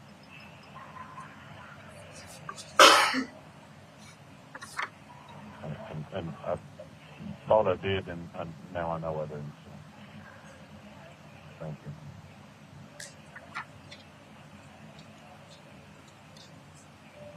Kind of wish you'd give me a heads up on it, but. Yeah. You know, part of the chess match. Okay. This call will be terminated in 1 minute. All right, baby. I love you. All right, darling. I love you too. I'll call you in the morning when I can. Okay. Okay. Just, Okay. if you will, because the weekends are kind of like a scattered kind of thing, so just keep your phone with you all the time because it'll be kind of a different schedule. So. Okay, yeah, it's the tough part. I never know when you're going to call. So I know. but If like, we would as have to soon as I get in the shower, you call. And I know. you know, we sit down at dinner. Anyway, I'll do everything I can, darling. Okay. Thank you. I love you. Okay. I love you. All. Be safe. All right. All, darling. All right.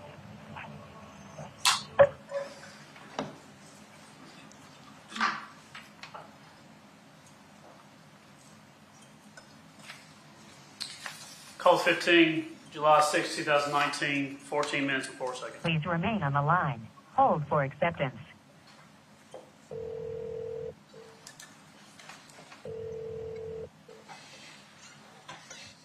This is a prepaid call from an inmate at a correctional facility. Three-way or call waiting is not allowed and may automatically disconnect this call.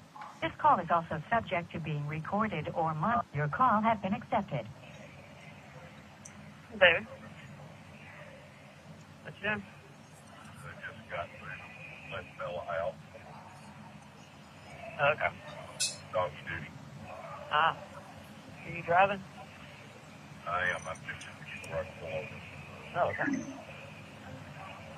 Have you looked at the recent news?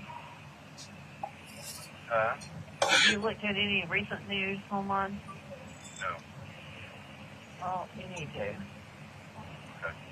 Tell me if there's anything new that...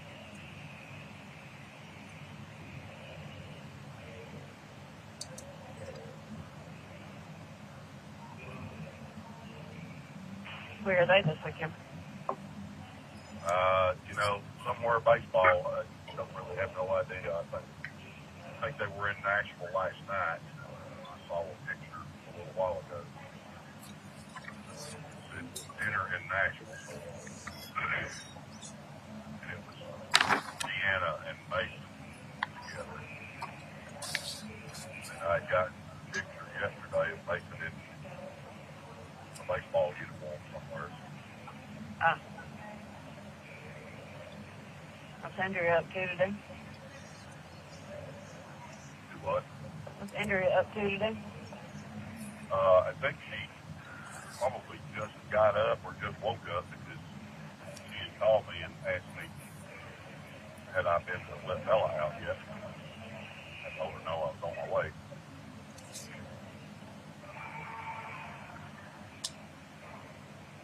How are things with them? I was just floating along, I reckon.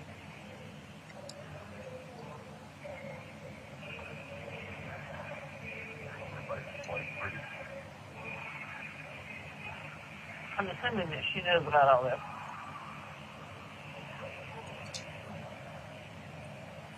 Her and Deanna had to sit down. Her and Deanna and Karen have had to sit down.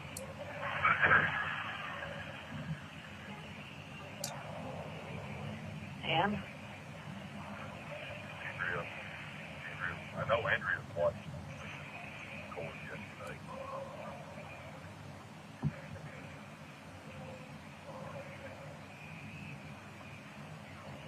Thank goodness.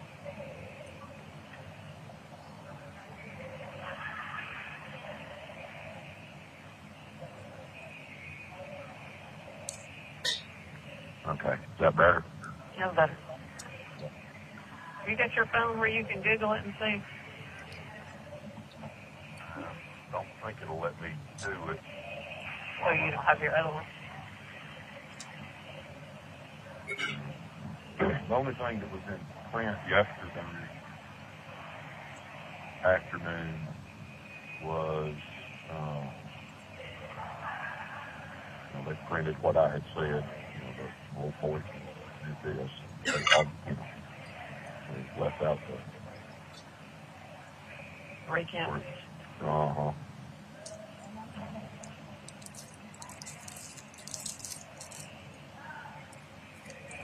Well, I had just overheard some people talking in here, and said that something had come out late last night.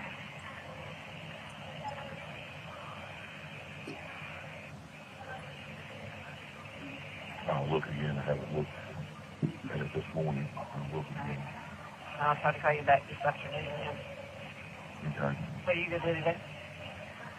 Off that far ahead.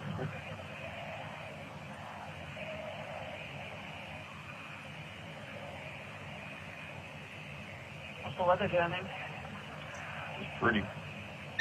No clouds, hot, just like it has been.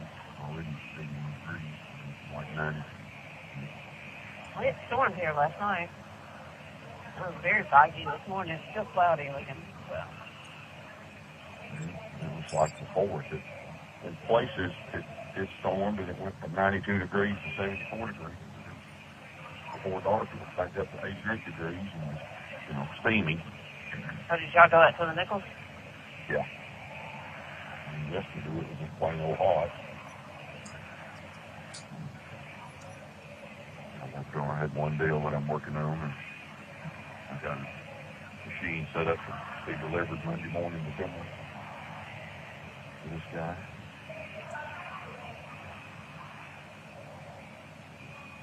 This guy that owns the storage buildings, got to meet everybody. Oh, okay.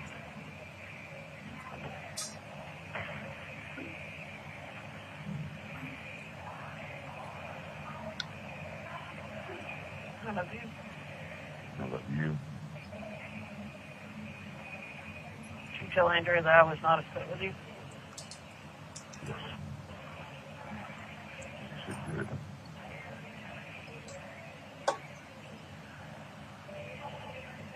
Well, you and I know the truth. We know I didn't do anything, so. I just wish they would look at the ones that did. I know. And it will come out. Hoping so much. It needs to. That's not the story they want. No. No. This is the easy pickings. Well, yeah.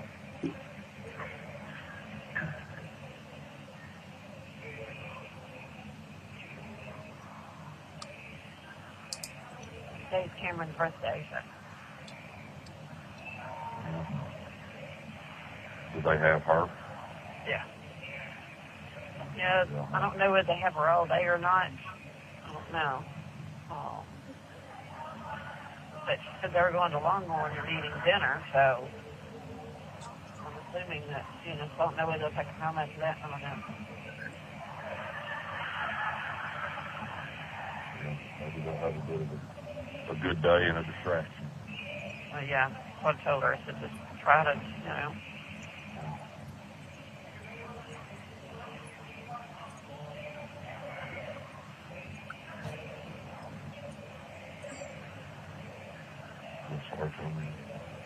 Did you ever take MJ Cherry Limeade? No, I did not.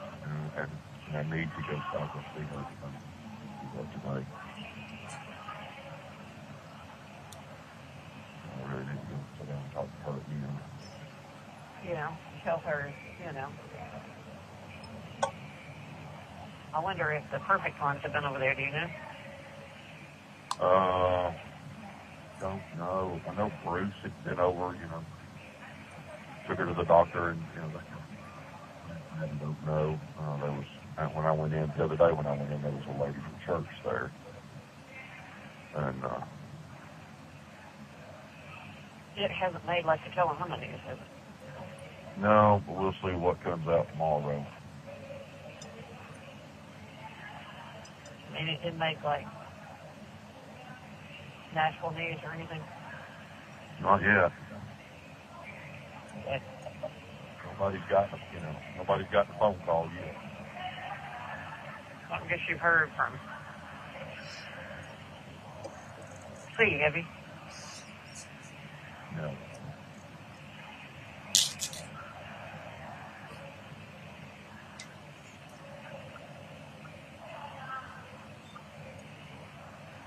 Would you wind up killing George? the very minimum. Okay.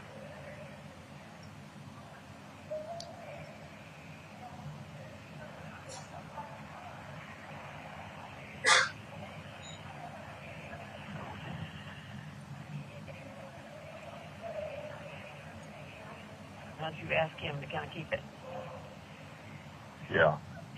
Which is not necessarily the easiest thing to do with George. No, but I'm kind of thinking maybe he, I think he's got enough class about him that for the most part keeps his mouth shut. Andrew and Greg's buddy, Brad and Kelly, live right around the corner. Brad told Andrea that George had just asked him, you know anything about our mutual friend? Brad just told him, no, I don't know anything.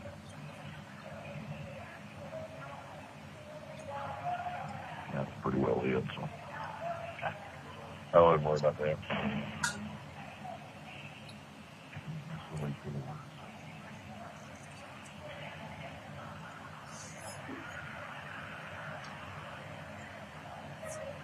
Your safety and getting them to look at the right ones. Yeah. Get me out of here so I can work on it. Yeah.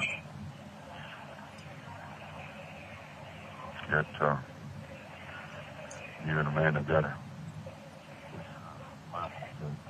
Do what get now? them, but y'all got to get Michael to get the Georgia people, make sure they investigate the right people.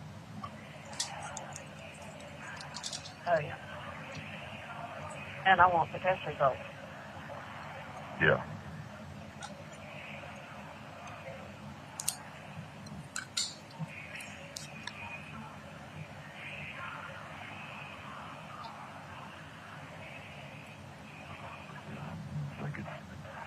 And no, you didn't do it, and I'm thinking Just what? it's a setup. Oh, I know so. Oh, I know so. I heard on that thing yesterday too many times. Scott went in the house. Chris went in the house. Scott went in the house. Chris went in the house. Like, wait a minute.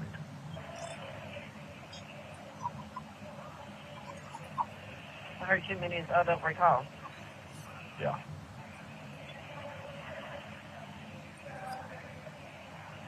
No, I'll be glad for you to have a sit down with Bobby. Yeah.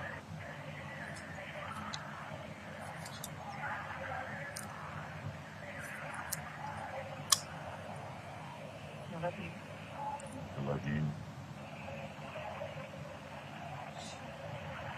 Did you ever talk to Amanda about putting money on this or whatever so she doesn't have to bear the burden of all the cost of the phone? Did I do what? Did you ever talk to Amanda about how to put money on this for the phone? On what you're talking about? Yeah.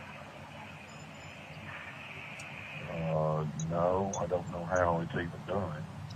All right. Well, talk to Amanda about it so that she doesn't have to bear the burden of all mine and your conversation. Oh, that's handled. Oh, okay.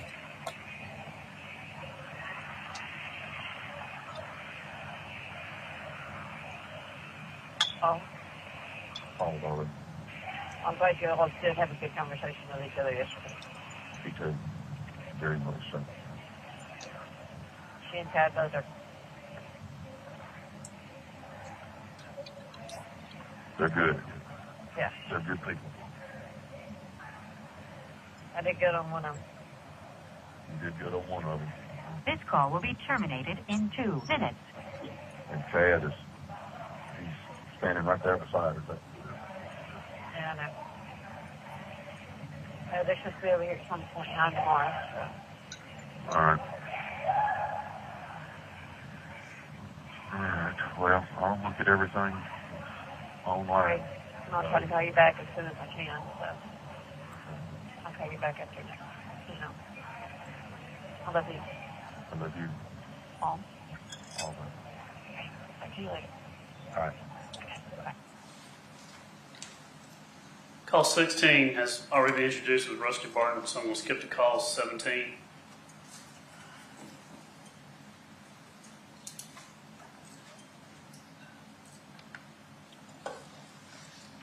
July 8th, 2019, 4 minutes and 47 seconds. Please remain on the line. Hold for acceptance.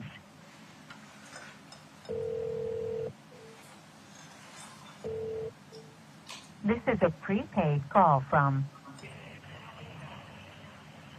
an inmate at a correctional facility. Three-way or call waiting if your call has been accepted. Right. Okay.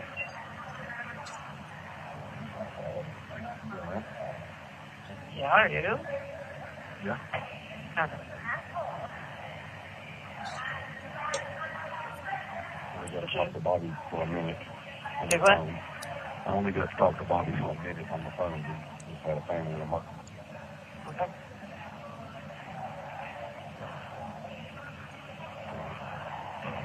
He said everything was done. Good faith and total belief that you hadn't done anything.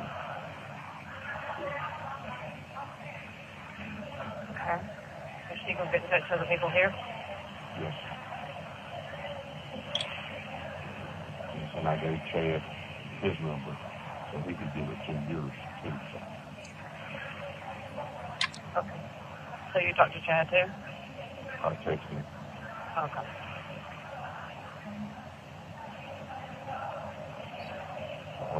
That way he could make sure that your guy had Bobby's name. Okay. Well, is Bobby going to try to contact him? Yes. Yeah, he said he would try to either this afternoon or in the morning. What are you doing?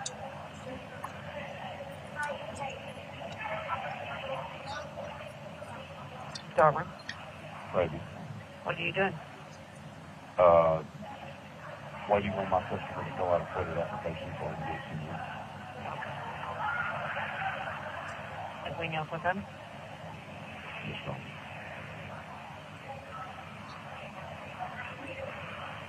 Alrighty. We have just a few minutes. All in total belief that we didn't do anything. And I know that.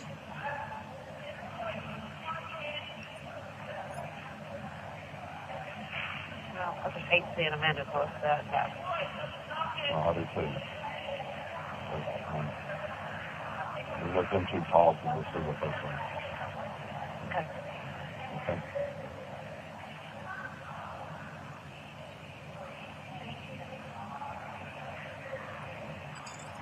None of this is fun, and none of this is good. It's nothing good.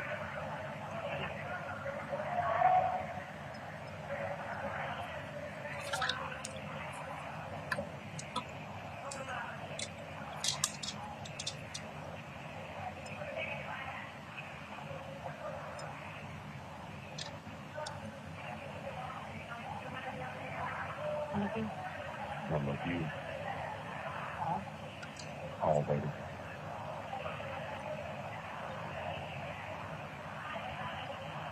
All, baby. Forward. Forward, baby. Definitely. Gotta get me out of here. Yes.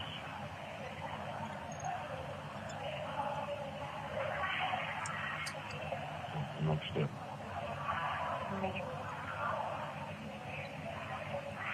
Is everything okay with Bobby? Yes. Yes. I mean, I don't know what the family emergency was, but yes. It's okay.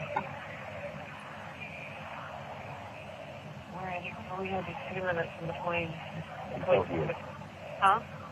We felt good about it.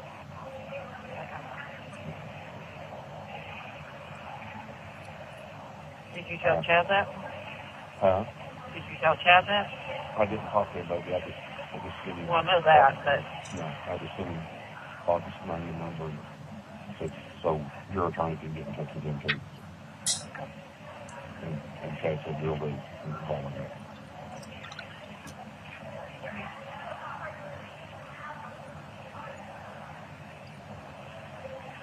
okay. You, Right. I'll try to touch base with you tonight after I talk to Amanda. okay, good. right. All right. Okay. Love you.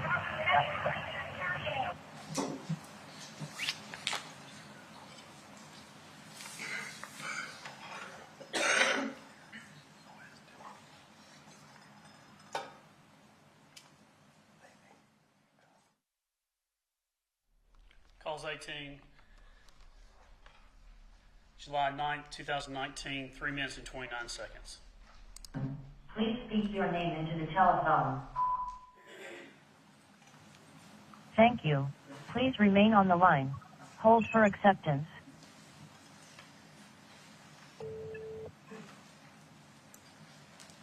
Hello. This is a prepaid call from Melody Farris. an inmate at the Cherokee County Jail, Georgia, carried by Consolidated Telecom. Three-way or call waiting is not allowed and may automatically disconnect this call. This call is subject to monitoring and recording. If you are an attorney or designated legal counsel, contact inmatesales.com at 702-931-3938 to have your number set to do not record. Please select from the following options if you consent to this call being recorded, and to accept this call, dial 1 now. To reach your call has been accepted. David. A whole different number. Yeah, because we got a whole different system. No, this one was 93. It was like a local number. So was it? Yeah. Okay. I was like, what? Yeah. But I answer every number that, but I don't know what it is. Right. This is a whole new phone system. I finally got it figured out loud. Oh, okay. Wow. But it said that there was only like $5 on the thing, so let me see. You will go to inmatesales.com. Okay. Then Should be some down there in the mail tomorrow. do what now? There should be some in the mail tomorrow for them. Okay. All right. Everything okay? I haven't heard a thing from nobody into the fathers. Okay. Are you going to try to call him again tomorrow then? Well, I mean, he and I have text, and I had to give Chad your guy's name, so nobody's talked to nobody today. Okay. Well, I hadn't heard anything today either. Okay. Okay. All right. What about you? I just wanted to hear your voice, so I'm gonna leave a little bit of time on this so that I can get up with you in the morning or something. Sure. So. Forward. All right. Forward. All right. Love you. Amanda was here a little bit while ago with Alex, so. Oh, okay. All right. You still got his number? Yes. Okay. Yes. All right, baby. I love you. All right, darling. I love you. You okay? I am. Are you? I am. As can be. Yeah. All right. Yeah. But if you will just go to the inmatesales.com. Inmate sales. Uh-huh. www.inmatesales.com. Okay. All right. All right. I will. Okay. I love you. All right. Love you. Please, the court, counsel, we're on calls 19. It is July 12th, 2019. It's 3 minutes and 41 seconds long. Please remain on the line. Hold for acceptance.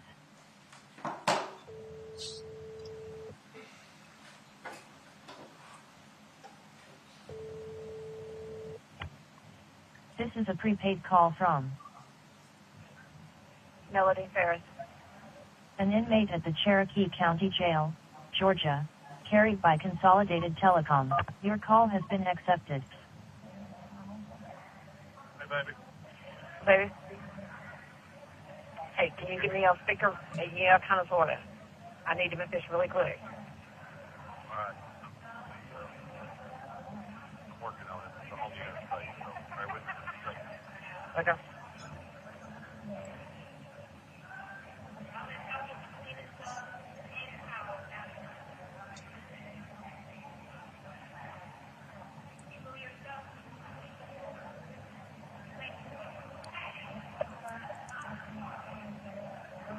Okay. Hey, you need to get a Hey. message to Amanda. It tells her to not say a word about Get a anything. message to who? Amanda. Get a message to Amanda to not say a word about anything.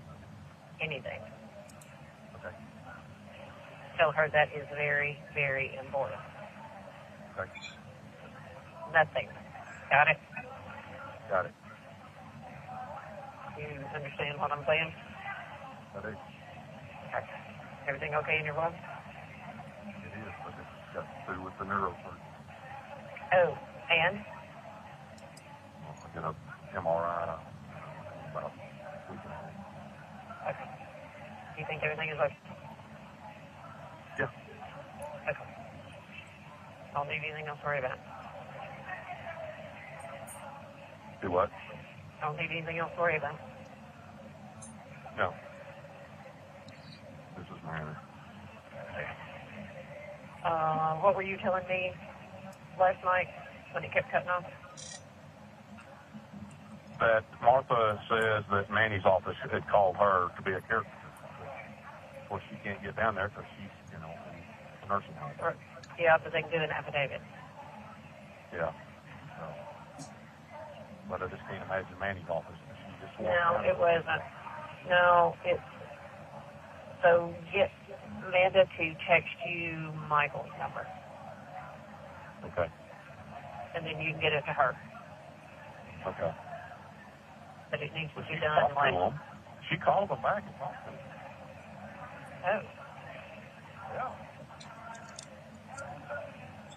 I don't know. Weird. well, go by there today, okay? I am. I'm going to get the phone number myself and just see who it is. Okay. I was going to say, but go by there and talk to her. Yeah. Yeah. Tuesday. Listen, Tuesday. Tuesday. Understand? Uh-huh. No, if you cut out. Tuesday is your bond hearing.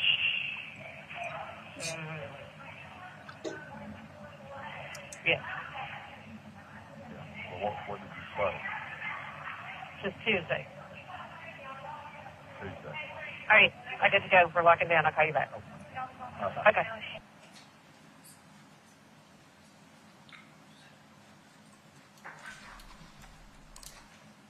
Calls 20.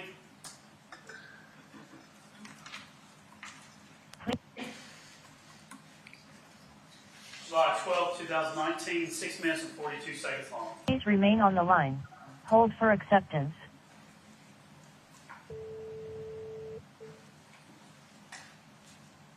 This is a prepaid call from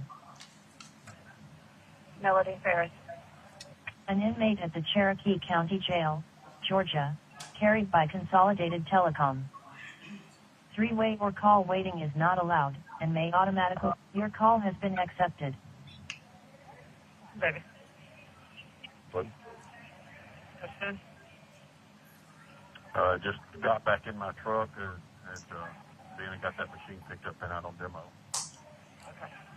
Office and my insurance denied my claim for my I don't have to contact them, Same song. I got first. Uh-huh. All right. Did you talk to MJ? I have not. Okay. I had to get all this other stuff handled because I had to get that machine picked up. All right. Can you do that, like, pretty quickly after that? Yes. Yeah. What do I need her to do? I mean, understand that she can do a affidavit or... Yeah, she needs to talk. Well, she needs to talk to Michael's office. Okay. I'll get her to make sure she talks to Michael's office. Well, just have her call Amanda. Well, she can't call Amanda. Amanda's at work today. Yes, just have her call Michael's office. Yeah. Because she can do it. Yes, whatever. Yeah. To tell Amanda Yeah. to... She gonna be there? Yeah, I told her, and she said she'd be there tonight. Okay. Just try to understand. So. Yeah. There's a lot going on here. Yeah. Okay.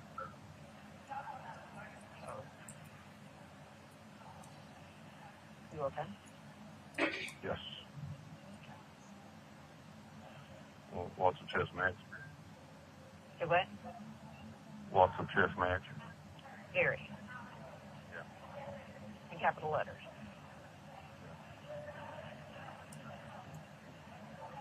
It's going to be that way.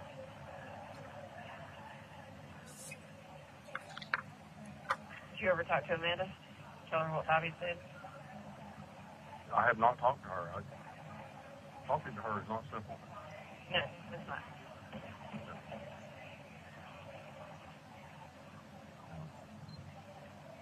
Maybe when you sit tonight, you say, why don't you call for us? Like, tell her to call me like in the morning when we can talk. Okay. Or this evening? She'll be at work in the morning. Well, I just figured she could make a call on the way to work. But yeah, this evening, in the morning, whatever works. Okay. Whatever works for her, I'll make it work. Okay. What do you go do this evening? One thing I do every evening, hang around here.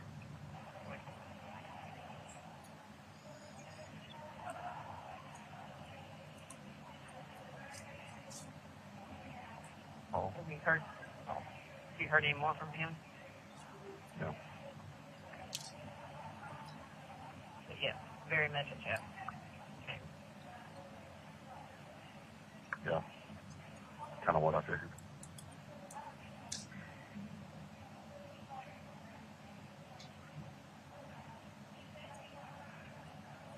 Oh. Oh.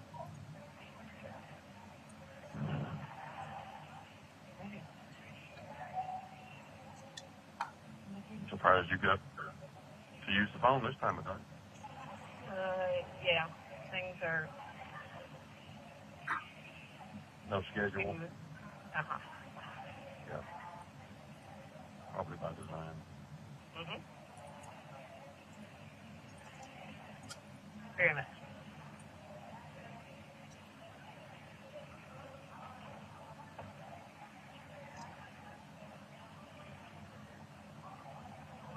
So someone from Michael's office came today and enlightened. You? Good. But yes, be careful who you tell Tuesday.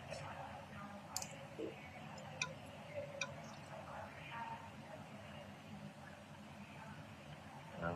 Other than Bobby and Martha. Right.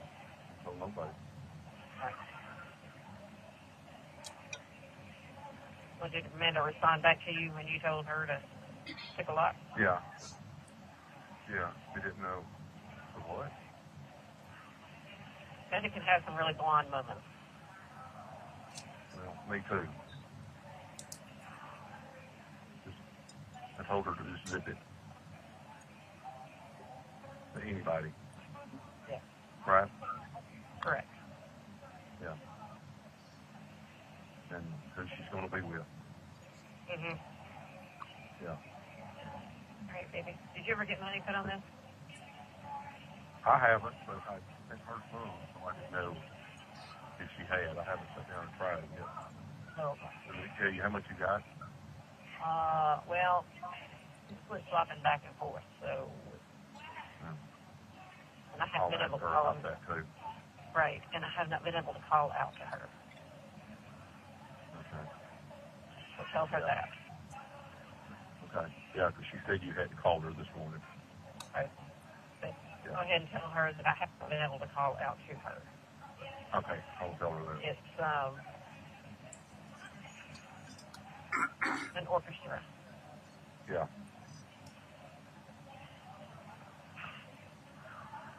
I got it. Explain that to her. I will. I will. Okay. I love you. Okay. I love you. Okay. All right.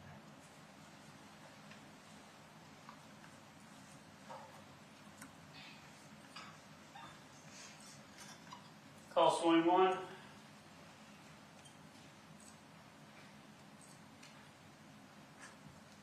July 14, 2019, 1 minute and 9 seconds. Please remain on the line. Hold for acceptance.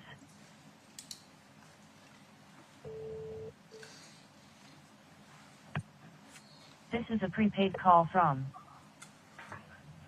Melody Farris. an inmate at the Cherokee County Jail. Your call has been accepted. Darling. Baby. You get her? Yes. She said call on Chad's phone. It had come through before. Said it was kind of like a scam call, so they'll know to accept it. Okay. And she can tell you what's going on. Okay. So call her. I've got the letter handled for Martha to get to her. Okay. Thank you. Yes. And got it notarized and everything. I love you. I love you. All right. I'll call her. All. Oh, yeah. Yeah. Okay. All right. I'll meet in the morning.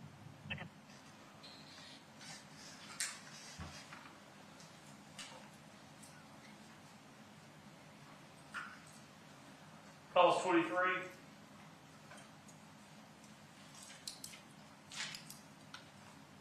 July 30th, 2019, 2 minutes and 29 seconds long. Please remain on the line. Hold for acceptance.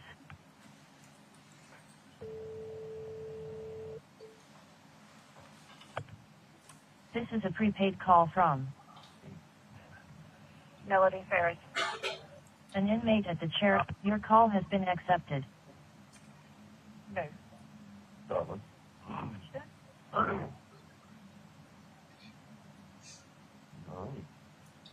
Yeah, the nurse didn't tell them this morning yet to hand out pills, so we're waiting on her. She went ahead and let us out. And this may be her calling right now saying that she's on the line. Oh. Oh. You okay? I am. Did you ever hear from anybody last night? No. I talked to Chad a while ago. Still playing chess. Yeah. No doubt.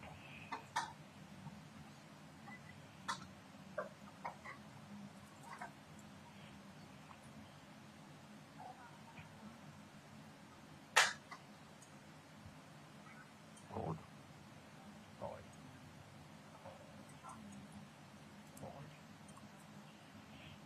What you got to do for today? I've got to get a quote out to utility district over in Shelbyville. I lost my deal over in Winchester with the guy. He gave up on us getting the price and trading with somebody else. Alrighty. Don't blame him.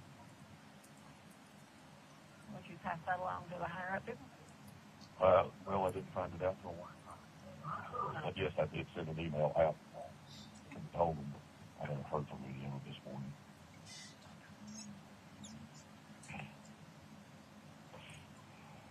Oh. Oh, darling. Simple. No rules. Simple. Very. Very simple.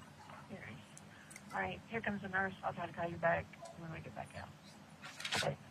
Okay. Love you. Love you.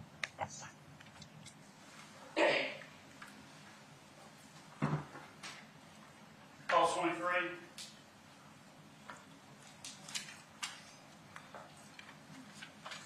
July 31st, 2019, 5 minutes and 40 seconds. Please remain on the line. Hold for acceptance.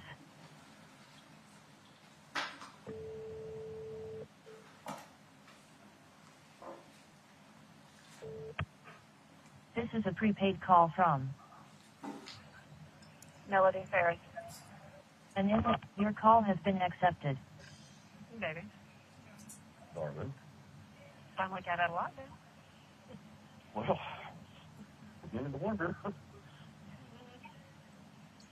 This morning we got out for breakfast as usual, which is at 7, between 7 and 7:30. But anyway, it was a little bit later this morning because I had a girl in here who was detoxing. So anyway, they had moved her to medical, and we got put in lockdown until lunchtime because nobody would clean it.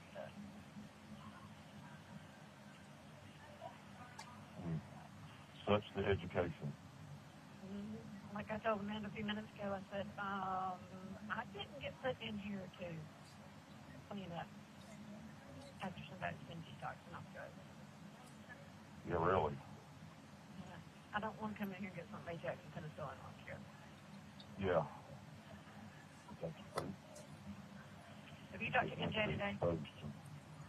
No, I called her just a little bit ago, and she didn't answer. I mean, like 10 minutes ago, and she didn't answer. Okay, well, she started to rehab. I need you to tell her something for me. It's about your dad and Maxine, but don't act like you know. Okay. But I need for you to get up and just tell her that I said that what we blamed my mother for telling about your dad, just put it at that it was not her, it was Pat.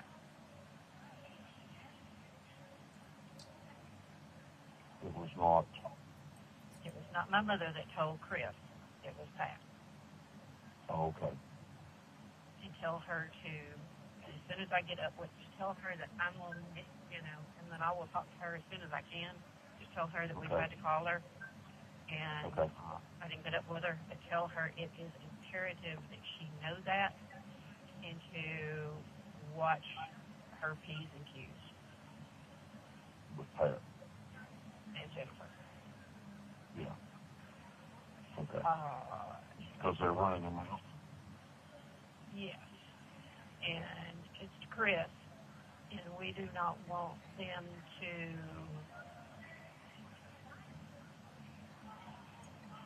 Feed in anyway. Yeah, and I don't want her integrity to be compromised. Do you understand what I'm trying to get at? Yeah, yeah. All right. Tell her that that's very important and that's been, Okay. But I talked to Amanda, and she's Well, good, 'cause I just looked. I haven't heard from her in a week. Right. Well, there really I hasn't had been sent her a text. I'd sent her a text even earlier today that said I hadn't heard from you, and a bunch of question marks, and then I said that I had put some more money in your account. Thank you, sweetie. I I just talked to her, and she was not feeling good last night. She was coming down, but I don't know, it sounded like plague. But anyway, yeah, you did did. sound, yeah, but she sounded better today. And I said, hey, what are you doing? She said, I'm actually in Cherokee County. I said, okay. Everything I need. I said, what are you doing? She said, taking care of some things. I said, okay. So, I just let it drop, and she said, well, that my square will help you. Okay. Good. All right. Thank you for doing that, and I will go and then get me some food ordered for. I had ordered a couple of things, but I needed like long sleeve t-shirts and that kind of stuff, and I had put that phone time on here so that I can. Because every time I put phone on there, it charges $1, so it's easier for me to put it in one big lump sum than it is. Sure. Well, and I'll put some more so you got enough and get you some stuff. Anyway, there's a big long line that's for out. That just get up with her. Actually, go if you can go back and see her. Okay, that's probably better. Yeah, and then see if she wants you to go pick her up some stuff at the grocery store. Okay. Okay, I love you. So did you say she's going to rehab today? I don't know. She just said she started rehab, and I don't know what days. Dr. Bills had gotten her signed up for it, so. Oh, okay. And see, she's very anemic. So, if you will, go by there and see if her car is there. I'm Yeah, just worried about her falling and stuff. So. Yeah. Okay, I'll do that right now. Okay, and I'll call you back to see if I have a chance. I'll call you back in about. Well, we light back down. It should be about 3:20. So, if I have a chance, I'll call you back. If not, I'll call you back tonight. Okay. Okay, I love you. I love you.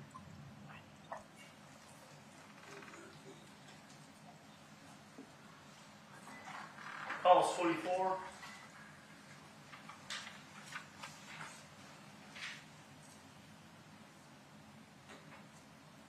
August 8, 2019, 4 minutes and 6 seconds long. Please remain on the line. Hold for acceptance.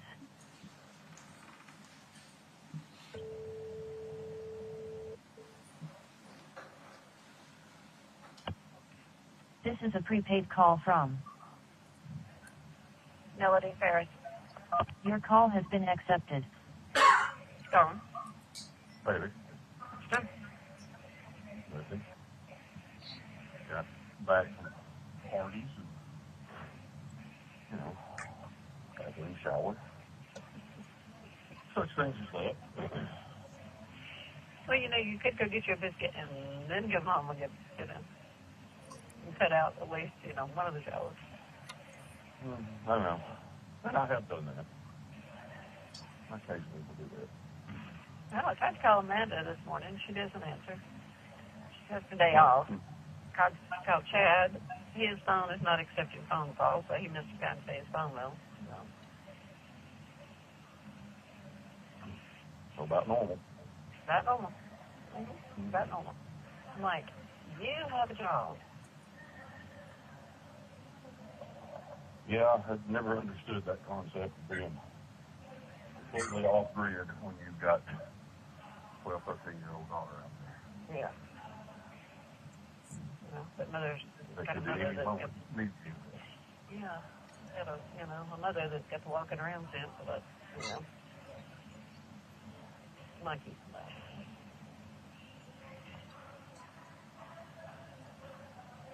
Oh. Fix that in.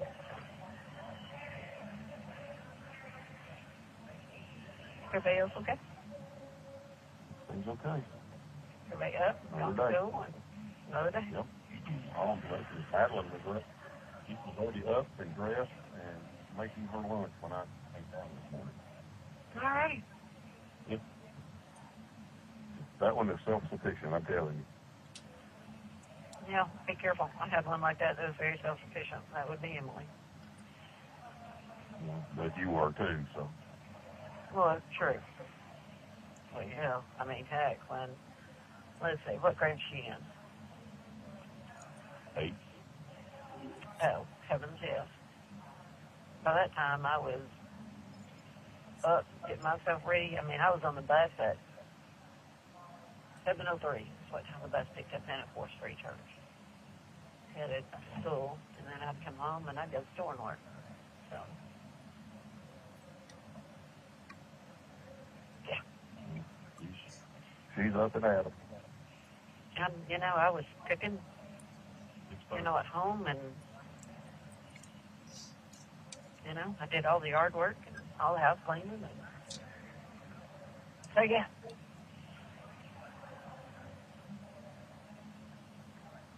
I think that was about the time that my parents decided that they were going to adopt a baby, and I told them I didn't.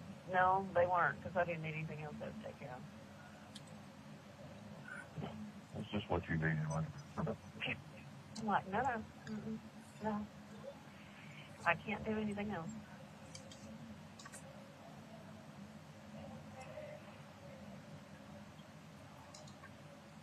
Oh. Oh, darling.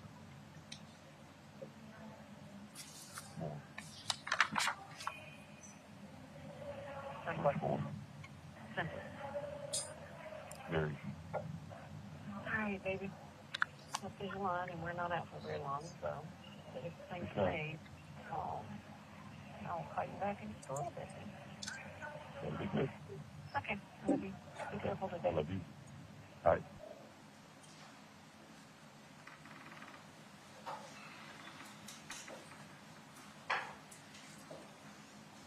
Call 25.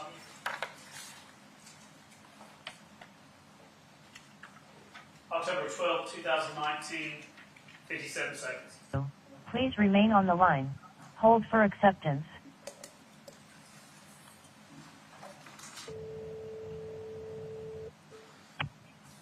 This is a prepaid call from Melody Farris. Your call has been accepted. John? Baby. Hey, we're fixing to go lock down, so make sure you get home, all right? I'm home in bed.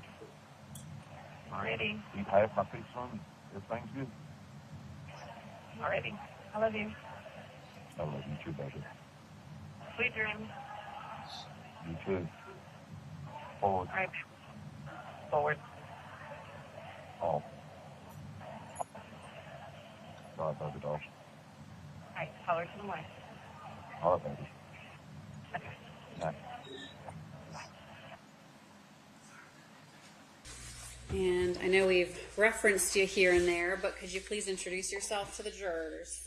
Sergeant Daniel Hayes, How are you employed, Sergeant? Cherokee County Sheriff's Office. How long have you been with the Sheriff's Office? I was hired in January of 2007. How long have you been a police officer? Since January 2007. Are you post-certified? I am. Can you tell the jury how you were employed with the Sheriff's Office in 2018?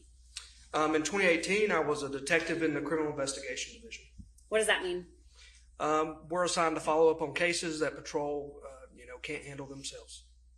We heard about all of the units and how it was divided by Sergeant Kuykendall.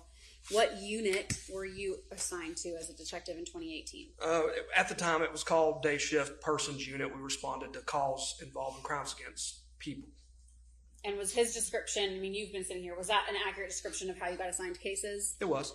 Did you get assigned this case back in 2018? I did. How does that happen? In this particular case, we responded. We were on the scene. We found what we found. Our supervisors responded. And Sergeant Hands just made the decision right there. He said, Hayes, you're going to be leading this. All right. I want to talk a little bit about, how are you employed now, currently? I'm still with the Cherokee Sheriff's Office. I'm a sergeant in uniform patrol at the Ball Ground Precinct. All right. I want to talk a little bit about the Farris family tree briefly. We've been sitting in court this morning listening to some calls, and there were references to several people. You can see this demonstrative, right? I can.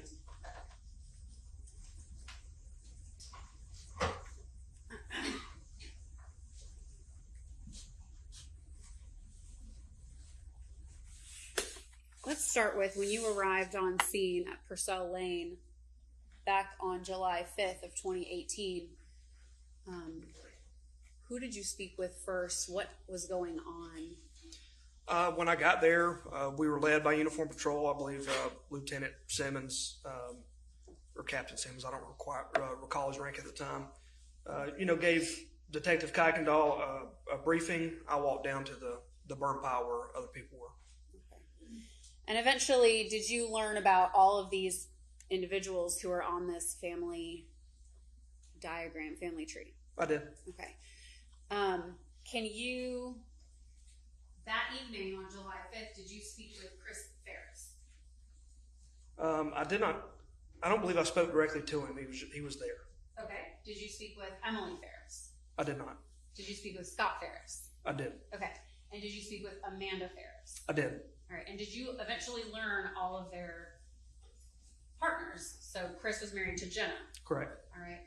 And then Emily's husband, Chris Payne, did he show up with her that evening? He did.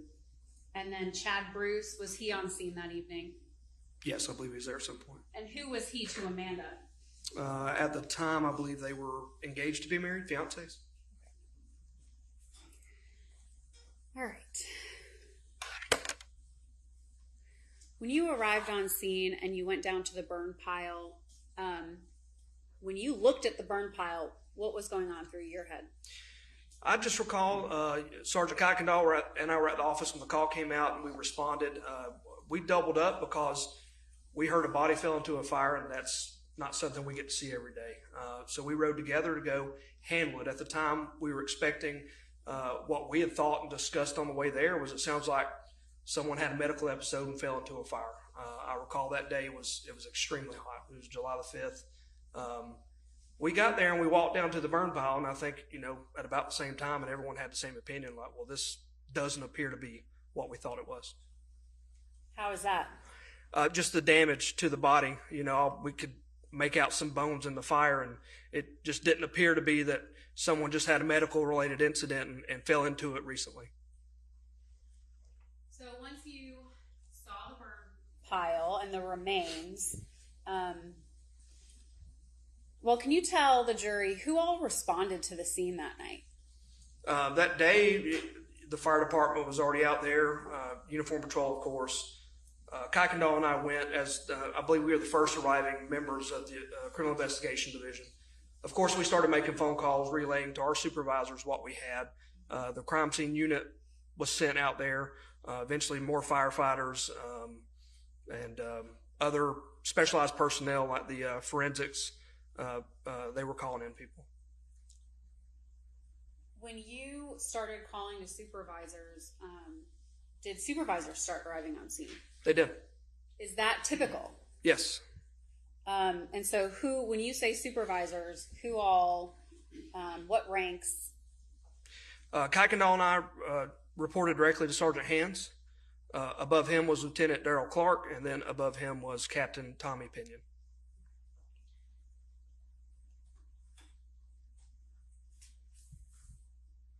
I want to talk about when you walked through and interviewed individuals on the, I guess, afternoon, evening of the 5th, the day that you responded to the scene. Who all did you speak with on scene? On scene, I first spoke with Melody Farris. How long did you speak with her for initially? It was around an hour, a little more. Okay. And we'll get into what she had said to you, but after you spoke to Melody Farris, who did you speak with next? I know after her, I spoke with Amanda and Emily. I don't recall exactly which one was next. I believe it was Amanda. Okay. And then how was Amanda's demeanor? She was visibly upset. You could tell she was crushed at what she had just learned. Let's go back. What was Melody's demeanor at the time when you first initially spoke with her? It appeared as if she had been crying, but at the time when we sat down on the back patio of the house there, she was calm. So after you spoke with Amanda, who was the next person you interviewed? Emily. How was Emily? Emily had just driven in from out of town. You know, she was kind of confused as what was going on, was upset as well. At any point, did you get to go through the house of Purcell Lane? I did. Okay. And were there several people going through the house and looking for evidence or anything out of place? Yes.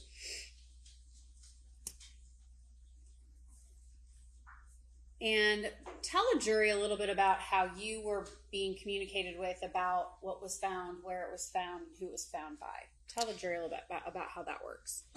In the initial stages of the investigation, I kind of, after I interviewed Melody, directly after more information had been found, I would be getting phone calls, text messages. People would be coming up to me in person and relaying information while I was on the scene.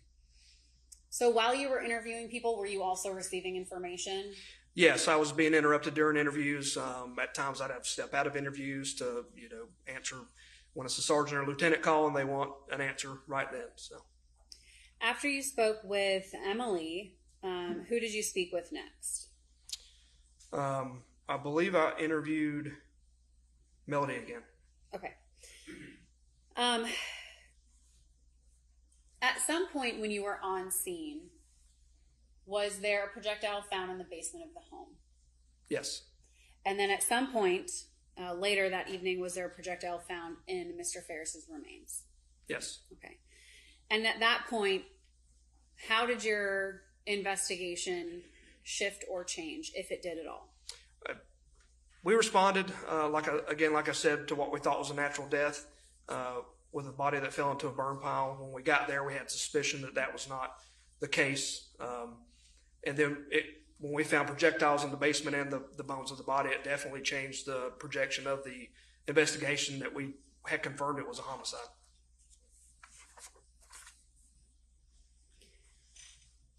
Can you tell the jury about were the projectiles kept a secret from the family, or were they informed about them? They were informed of the bullet in the rib not long after we discovered it. So when you say they, who's they? I know Melody and Scott were both told. How do you know that? I told Melody, and Sergeant Kuykendall, Detective Kuykendall at the time, told Scott. Okay. So they were aware on the 5th of a projectile found in Gary Farris's body. That's correct. At that time, the projectile, was it identified by caliber or anything like that? It was not. Okay.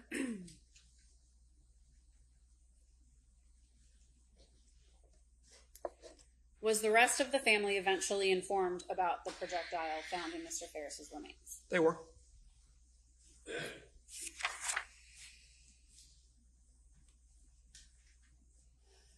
Eventually, you brought a couple of the family members back to the free home precinct. Can you tell the jury about that? Yeah, as you know, the scene progressed and we learned new information, I realized I needed to talk to people again. Again, it was hot. It was getting late. We were outside the whole time for the most part. So I determined I needed to speak with Miss Farris and Scott Farris again. The closest precinct to where we were was the Sheriff's Office free home precinct. So I asked them if they would meet me there so we could talk in a more comfortable environment inside, get out of the heat. Why just Mrs. Farris and Scott Farris?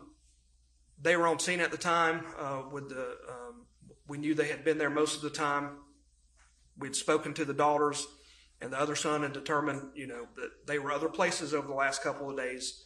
So we thought in the initial stages of the investigation, we needed to get as much information, firsthand information as we could. And we knew that Melody and Scott would likely have that. Do you know how both of them, well, let's start with Scott. How did Scott arrive at the precinct? Scott drove himself in the truck. Okay. And how did Melody arrive at the precinct?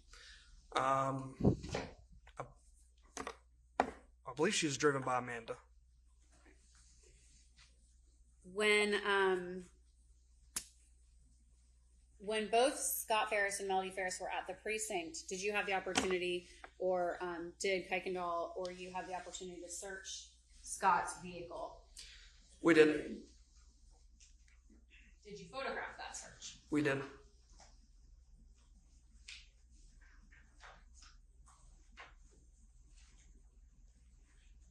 All right, this time the state moves to tender into evidence statements exhibits 8 through 32. Pays 8 through 32. No objection. Highly admitted. All right, Sergeant, I'm going to hand you the stack of photos.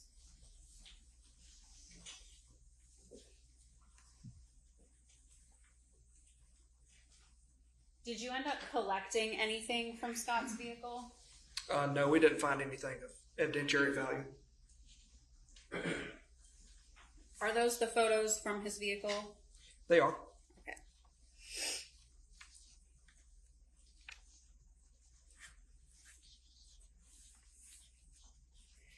How long did you end up interviewing Melody and Scott that evening? We were there for several hours.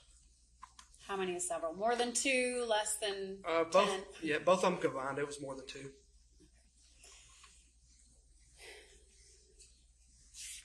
I want to jump forward a little bit. Well, not that much on the 6th. Did you have the opportunity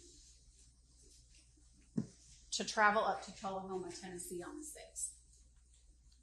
6th? I did not on the 6th. When did you do it on the 10th? The 10th was the first time I traveled up there, yes. Let me ask you this. On the 6th, when TBI was notified of Rusty Barton's involvement, who was it that notified them? I don't recall who notified the TBI. It wasn't me. I think when this was going on, I was in the interviews. Okay. In the interviews, did you learn about Rusty Barton? I did. How did you learn about him? We had located a credit card. Someone had located a credit card on scene in Miss Farris's purse with the name of Roy Barton. So during my second interview with Melody, I asked about the name. And was he also brought up by other family members? Yes. So at some point, it's communicated to TBI to contact Rusty Barton. Yes. Is that fair? Okay. And then on the 10th, you had the opportunity to travel up to Tullahoma, Tennessee. I did. And interview him.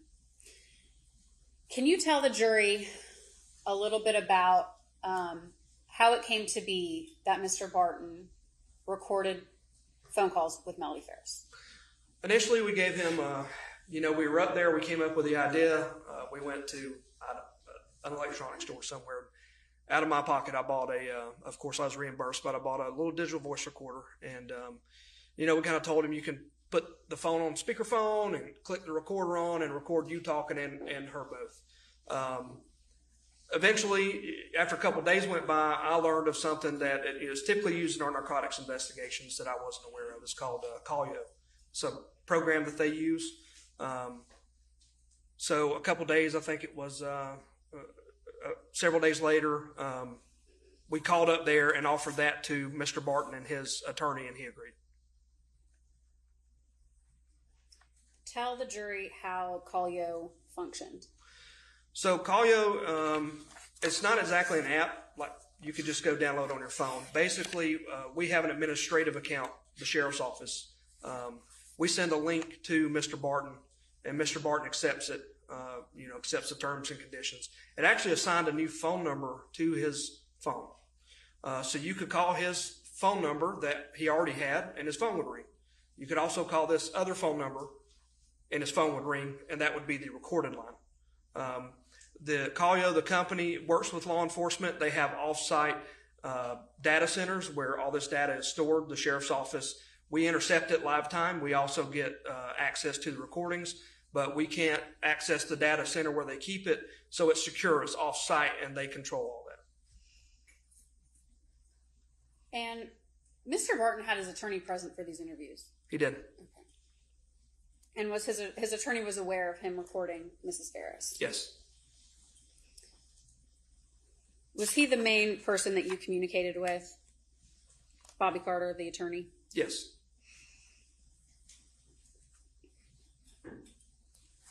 Were you able to listen to the calls in real time? Yes. Did you listen to some of their calls in real time? Initially, for the first several weeks, we did. I could actually set it to where at the time I had a county cell phone when I was in investigations, and it would alert me. My phone would ring as well, and I could answer and live feed in. I can log into my account on the computer later and listen to the recorded phone calls.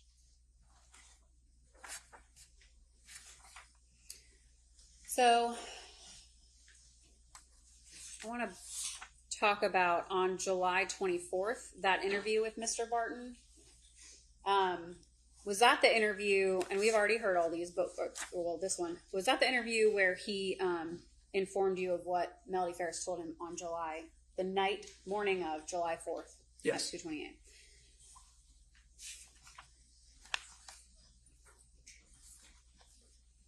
And the following interview, and so on the 26th, is that when you presented to them Colio? So 2 days later? Yes. Is that correct? Okay. Yeah.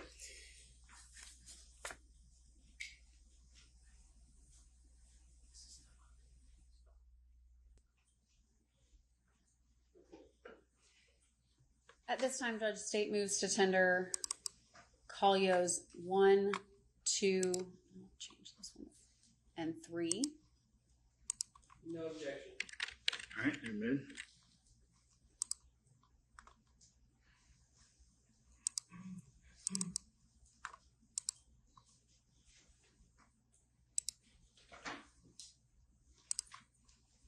All right. At this time, I'm going to publish Colio's 1. Hello. I didn't know who it was. Huh? Because I did not know who it was on this number. You didn't know who it was. Uh-huh. I figured when it got tagged, you know who it was. Well, yeah, but, I'm overthinking everything these days. Would you have been nothing that phone? wasn't, yeah. They won't do nothing that wasn't normal. You know, What'd you do with your other phone? out there in the seat. I just got it, so. So you're supposed to cancel that other number then? Huh? You're going to cancel your other number? Yeah. Okay. Yeah. I just wanted you to know that I had gotten it. All right. You going to keep that burn phone? No. Don't need it. Need it. Well, don't throw it away yet. Okay. You never know when, you know. Right. This was his Verizon? Yeah. Well, no, this is supposed to be Verizon. It ought to be through Straight Talk. The one that I'm talking to you now? I would think. Is it not? Where did you go pick it up at? This phone that you're talking to me on. Where what? Where did you get the phone that you're talking to me on now? Walmart. Oh, okay. Okay, I got you. Is it another iPhone? Another Droid. Oh, okay. Well, no, let me look at it. Oh, this is an iPhone. Okay. This is an iPhone. So, Now you gotta put all your contacts in it. I don't have any contacts in my other one. Only number there was yours. Oh, okay. I guess I was thinking you were getting rid of your second phone that you had to Verizon. My personal phone? Uh-huh. No. Oh, okay.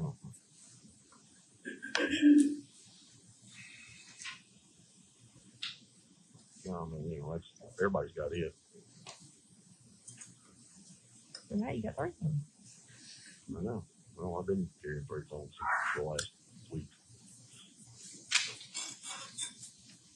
I'm still trying to figure out, or they did, or they were bluffing that you had a 3rd phone.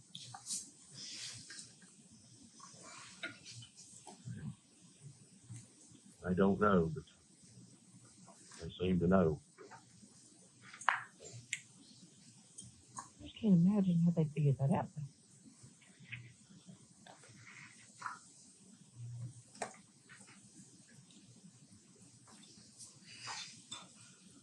I got no idea. Don't trust any person I can throw them.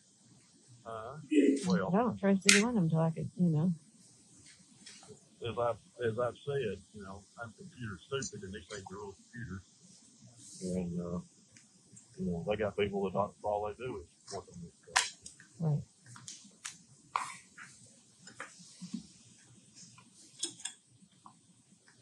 So I'm getting gas. I'm gonna be the nice guy and hope Rick's going.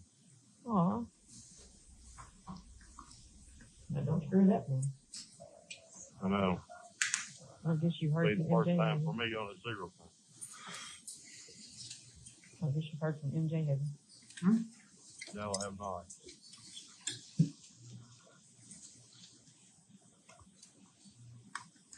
She was taking him over there to what, Creatures Great and Small or something like that? Where is that? To where? Creatures Great and Small? Oh, yeah. Yeah, she's been there before with one of the others. With Told me Andy. the other day. Yeah. Where is it? Right there on the Manchester Highway, where you turn to go to UPS, Oh, where you turn to go over to Kilgore's. oh, okay. Where's his heart? Well, he's pitiful, so he, you know, he needs to be, bless his heart, he needs to be put down. Well, I know it's hard to do, but Well, it is. But there comes a time when you know it's time to. well, yeah.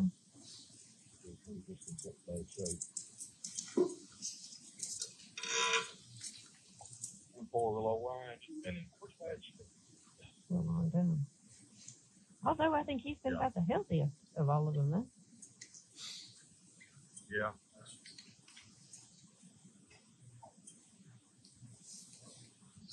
I got gas. The big tanker put gas in the underground tanks. And he always said, don't get gas when or after they put That's what I've always heard, is because it stirs it up or something. Stir it up. Uh-huh.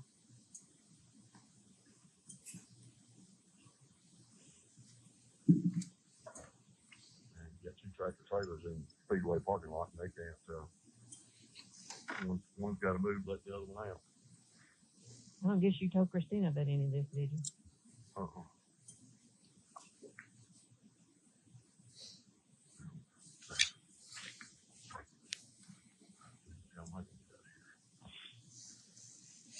All right, let me douse this traffic and get back, see if I can do a little stress relief by mowing the yard. And I will catch you later. It's good. So good to put my hands on you. Huh? So good to put my hands on you. Yeah.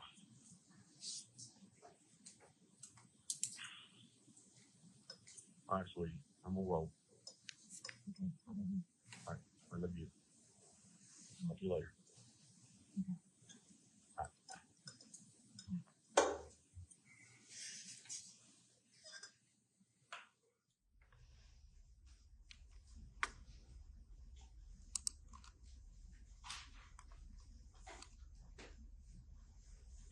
All right, at this time, State is publishing Collio's 2. 6 minutes and 31 seconds. Hey. Sitting there in the bed eating it, and all of a sudden the basement door slammed. Oh, wow. So I sent him into text. I said, I'm going down to the basement. I heard the door slam. I went in there, and his office door was standing wide open. Scott's not here.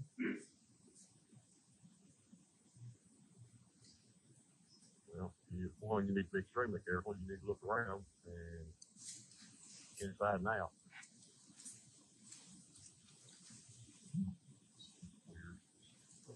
I know. This is twice that it's happened. Scott's not there. Of course not. Well, he did go to work to do some work for somebody, so I just will let you know that it happened. Well, obviously, be on your P's and Q's. I mean, I know you're going to, but yeah, I went down to the basement and I looked in every closet. Oh yeah. I went down and looked in every closet and everything. Of course, the door was locked. It comes up to the, there in the dining room. Right. I don't know whether somebody came in, left. Don't know.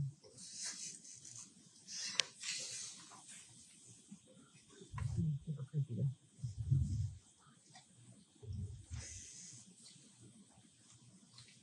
Well, on the way you could have known would have been have to look outside and see which way they ran off. They ran off. Right. How did the thing come up about the tape recorder? There's not a tape recorder. There never was a tape recorder. No. That's what you said. No, there's not one. No, yesterday when they said they wanted you to. There's Bobby. No, there's not one, and there's never been one. Okay. I don't know where you got that. Oh, I thought they said they had given you a tape recorder to record. No. No. I don't know where you got that. Okay.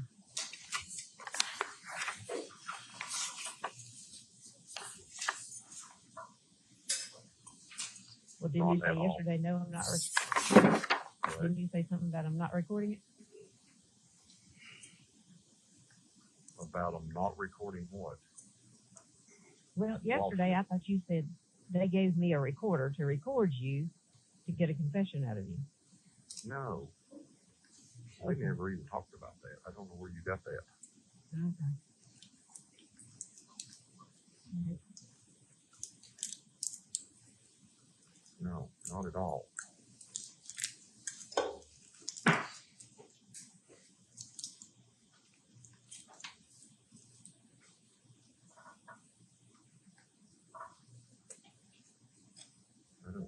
I don't know where that came from. That's what I thought you said, that they had given you a tape recorder for you to. No. No.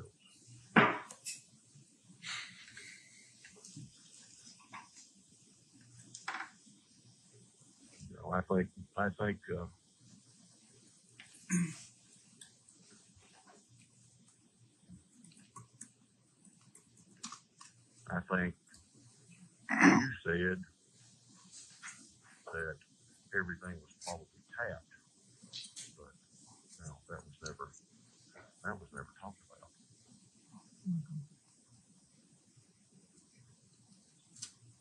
You had said the other day that probably every phone was tapped. That's why you would change phones again. I figured that's what I needed to do. Because they seem to get all the numbers.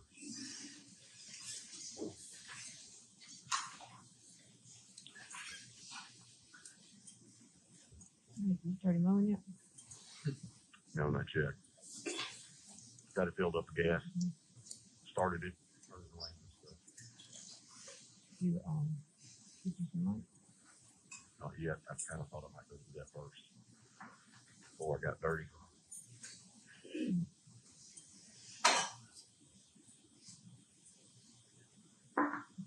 Glad I don't have to live like this anymore. Huh? I'm so glad I don't have to live like this anymore. Still are.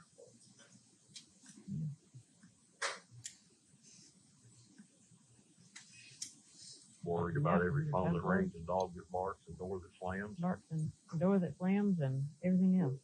Yeah.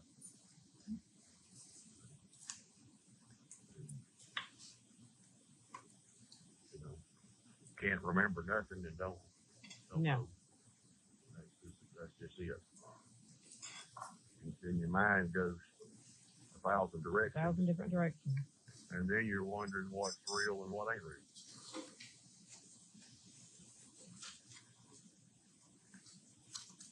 Well, even Motley and Lucy both do stuff and bark when it happens.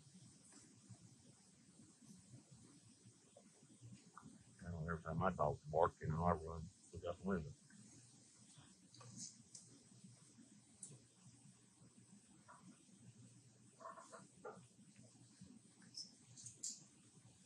So, all right. Well, I'm going to grab me a bite to eat and then mow grass. Right? You okay? Your eyes open. Okay. Love you. I love you. Talk to you later. All right.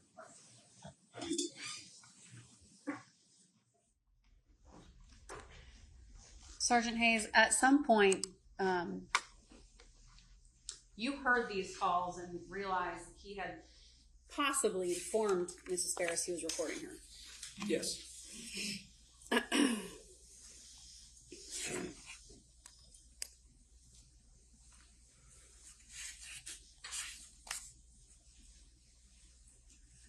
When you initially confronted Mr. Barton with that information, was he truthful about it? No. He eventually did tell you, yes, I told her. He did. At this time, the state's going to publish Collio 3. Same date, it was July 26th, 2018. 27 minutes and 54 seconds. Hey, sorry, I've been working on Walmart. Trying to get Jimmy down at Walmart. Working. Well, I wouldn't let the Jane call and tell me to be careful, but I said to you. No.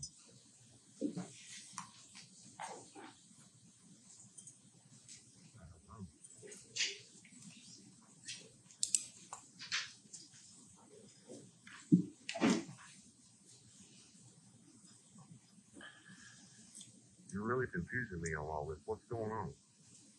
Well, I don't know. That's what I was asking you. She just called and said that you just left here.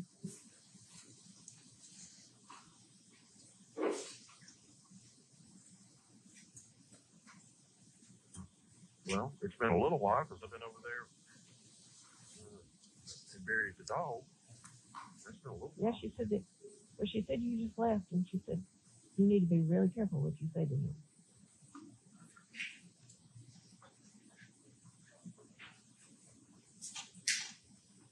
Well, I don't know. only thing that she talked about was, you know, everybody's phone being tapped. That was about the only conversation she and I had. The rest of it was about Ryan. Well, she said yesterday that, or what, day before yesterday, that they were going to get a search warrant for Andrea's house. Really? I haven't You not heard told that. her that? Why would they? Well, she said that you told her. No, I didn't tell her that.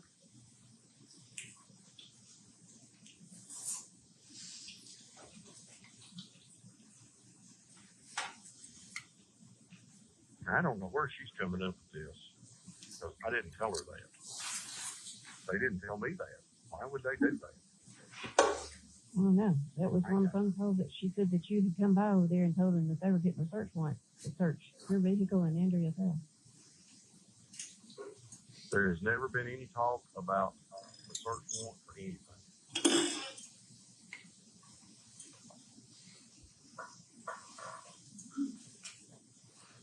I have never heard that said, that they were going to get a search warrant for anything.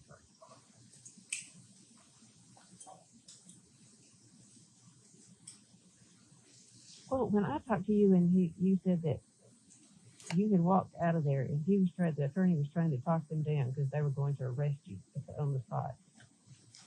What happened? I don't know, because Bobby talked to him without me. But he told me that they were going to arrest me. Oh, Bobby did. Yeah.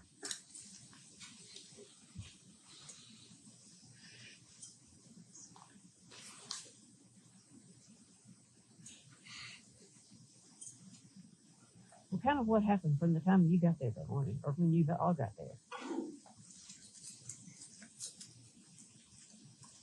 I told you it was the same bunch of questions over and over and over about, you know, every time that I've ever talked to you, what have you ever said to me? I said, of course, nothing. The same thing, over and over. You said nothing. There's no indication of anything ever.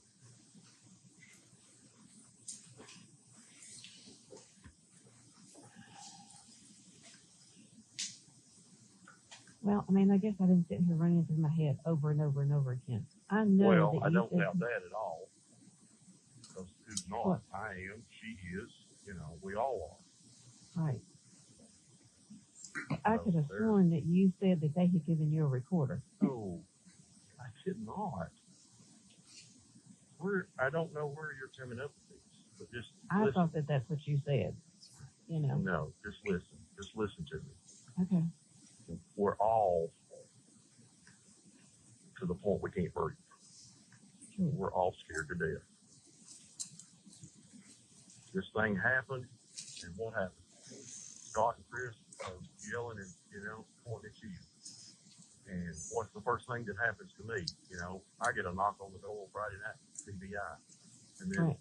2-3 days later, I got TBI and then I got the Georgia people again. So, are our assholes fucked up? Yeah, you know, and I don't know why. But somebody, you know, they're looking at every angle of everybody. And like Bobby said, when there's a husband and a wife and one of them gets killed, generally speaking, the other one is the first one that they look at. Right. And the second one is anybody else that they had anything to do with. So that, you know, they said that's 1 and 2. And that's the way that works.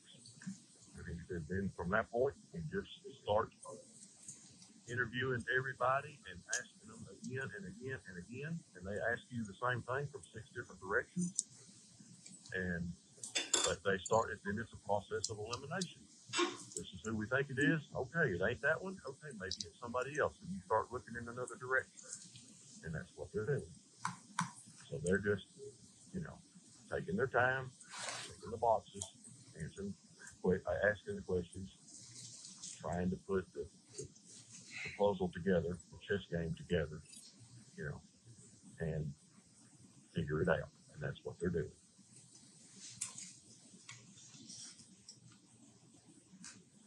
And the thing about this, their job This never ends. It never goes away.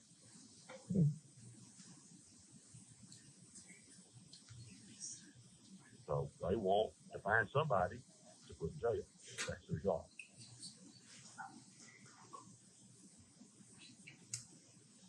Did they once ever say that, hey, this could just be a tragic accident? No. So I brought it up, but they didn't buy it. They just, and that's what Martha had said too. You know, that's what I had thought.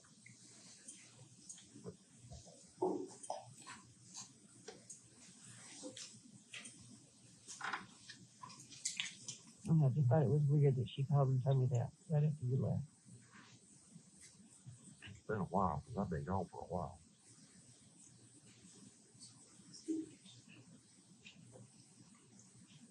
So I left there and went home and changed shoes and then came over here.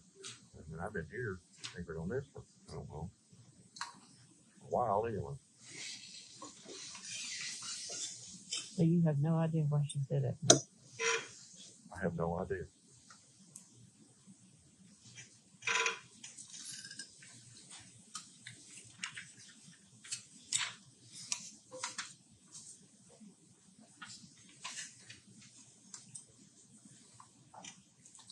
I don't know. Maybe she don't want me and you talking. Or maybe she don't want you talking to me. Maybe that's a better way to put it.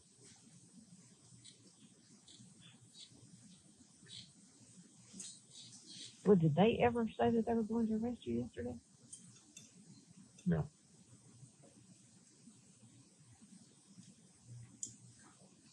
That was 2 days ago, but no. Well,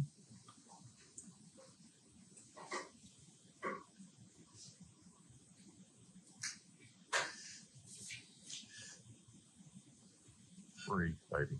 Free. It's tough. It's tough. You're just, I don't want to say grasping at straws because that's not the right way to put it, but you're almost in a panic mode, and I understand. Trust me, I understand. But just breathe, and it'll, you got to think about some good things. I know this is the only thing that's, you're there by yourself and you got nobody to talk to, and it's just, it's bad. And that's all you can say about it. It's bad. But don't let your mind just keep running and scrambling, because then you don't know what been said, what you thought, what somebody else said, what somebody else thought, and thoughts and reality, as we know, start running together. Fact and fiction start running together. If somebody said something 2 or 3 times, instead of being a fault, then it becomes what somebody thinks is a fact. So don't fret over it.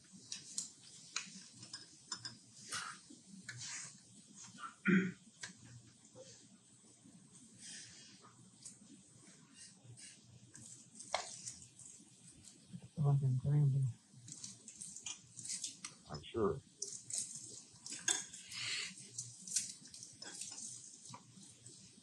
I've had several of those moments. And I know you've had a whole bunch of them. Just chill. It's okay. I think Martha's probably just being cautious. So it's okay.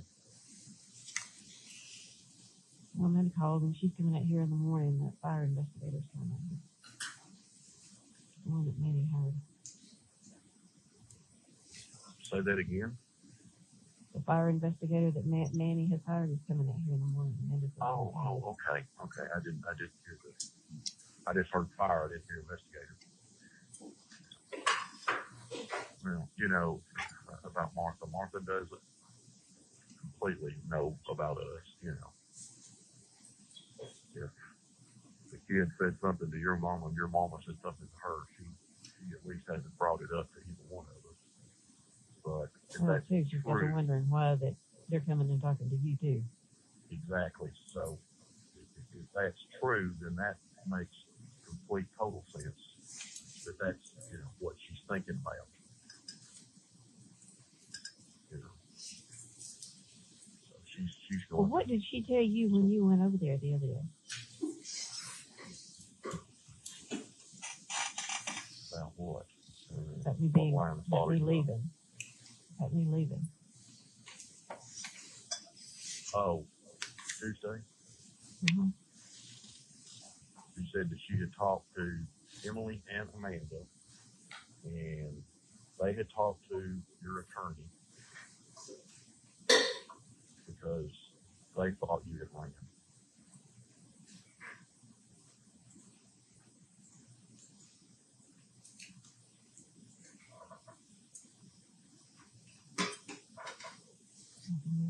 She had said something too, That's what she said.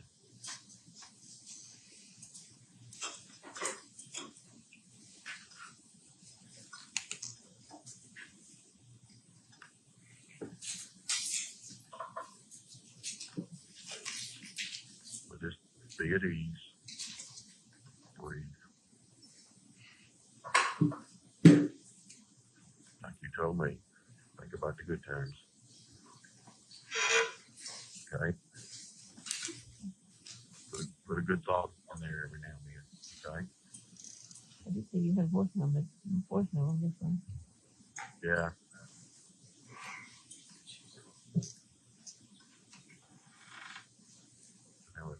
It prompted me to, so I decided to do it.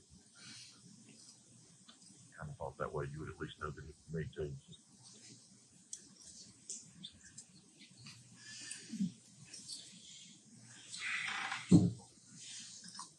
Well, did they say anything to you about coming back? No. But I'm certain that they will. Did they say anything to you about being the text or me?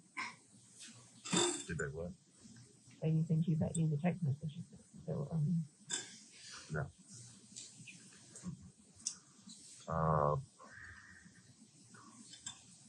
What was I going to say? I lost my train of thought. Well, let me say it. Trying to think what they had said, but no, they didn't say nothing about anything. I apologize for all the personal talking that we did about fucking, and they said, don't worry about it. We don't pay no attention to that. That's all that was said, so that's good. Proud that didn't bother. There's plenty of it.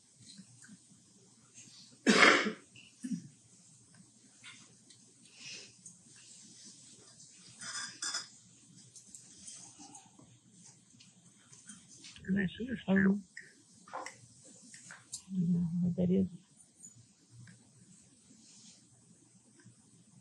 And she said that Emily and Amanda both had called, and especially that Amanda was so tore up.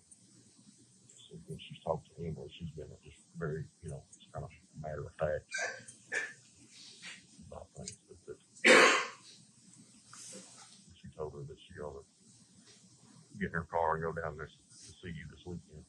Take Olivia. That Amanda was really torn up.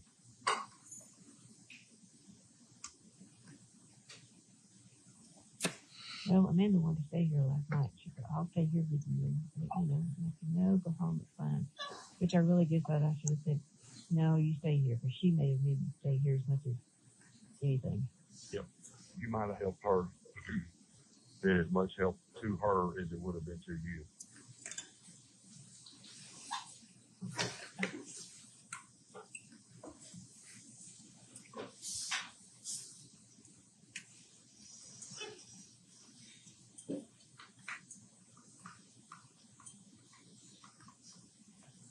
I don't know whether Martha James is trying to get me where I don't trust you. You think that could be? And that's what I think, because I actually thought that I had probably told her that I had talked to you, you know, I'd said I talked to you this and that, and this and that. And not just in the last few days, but, you know, over the last 2 years that we had talked about this and we talked about that, because, you know, she would bring up things and we would talk about it. And I was like, yeah, you know, and I thought about that, but maybe Martha was, you know, I thought you didn't need to be talking to that rusty Barton.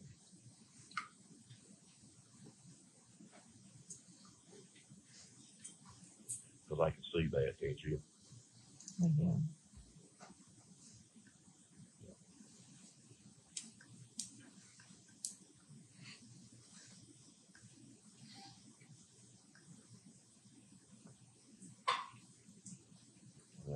That'd be just exactly what her and your mama both would say. Mm-hmm.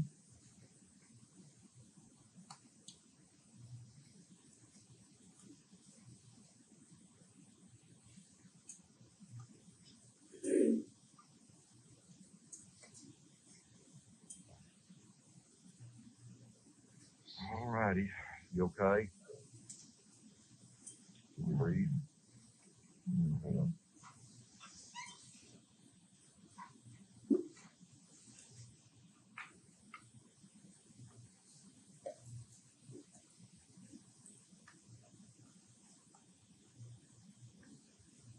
I keep thinking that the only reason they keep coming and talking to you is because they don't have anything else.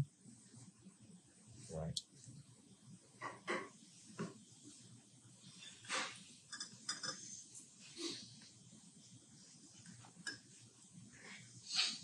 What to believe.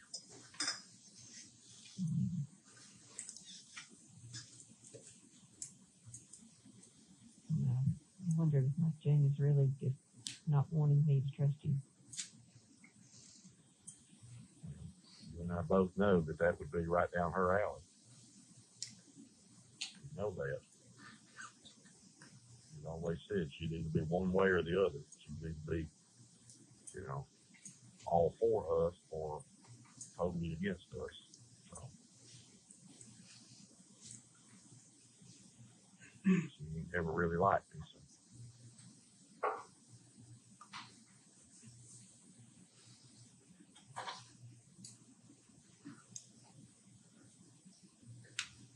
About Tuesday, I thought I was handy when you got. I like to come unglued with that many hours and then talking to you. Right. Yeah. It wasn't as long as it seemed like it was. But don't fret over it. Just, you got to take care of you, and you got to just chill and be calm.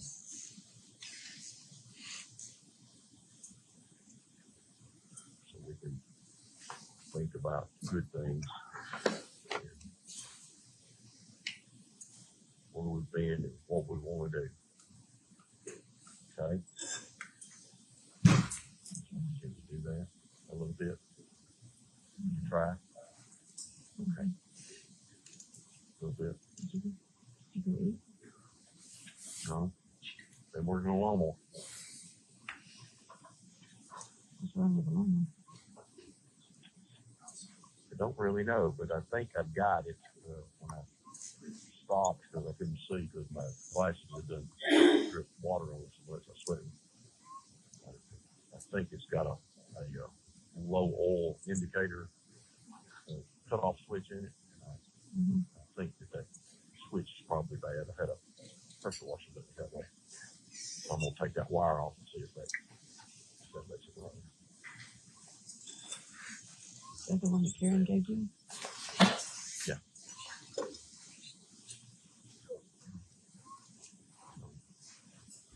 I'm going to do that and see if I can't make it work.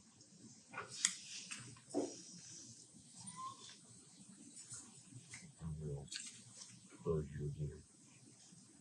Okay? Get up, walk up down the driveway, do something to clear your mind. Okay? She's just trying to keep us apart. That's all she's trying to do.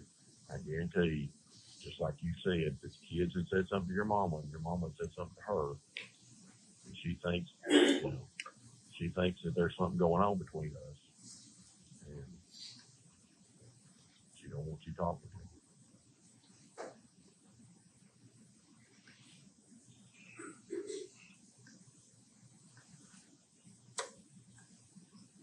That's all it is.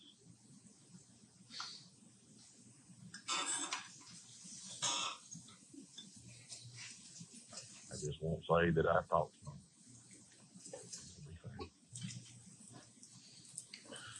And don't tell her you talked to them. Okay? I guess true.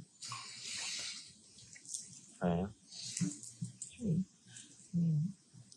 Yeah. And I just, you know, here all of a sudden now, I've been to check on her because of all this over the last week, and just to see how she's doing, because I knew she'd be tore up too.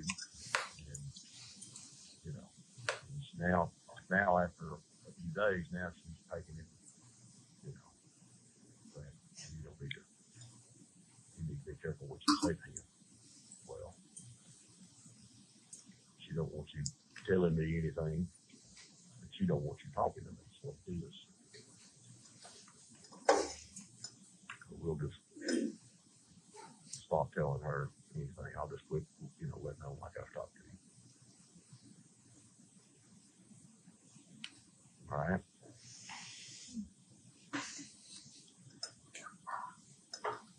Be all right, baby.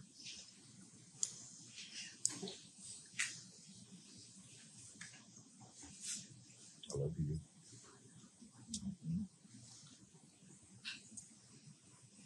Sure. Okay.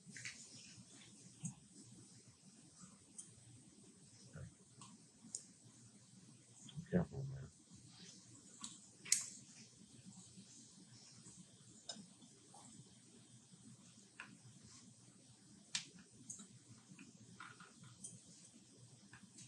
See you.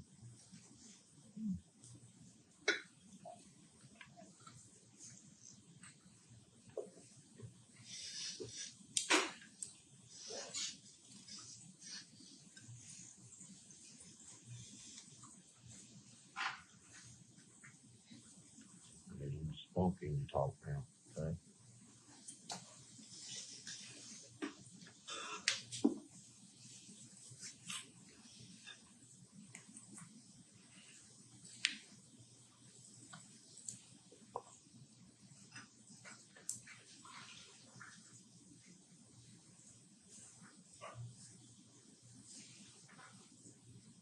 Let her get in between us.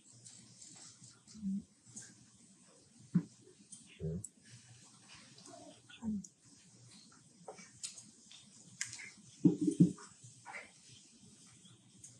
She's just doing what Martha would always have done.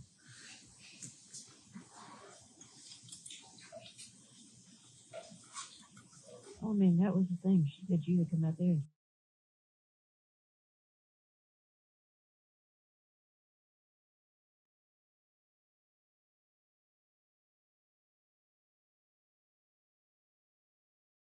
So that was a possibility.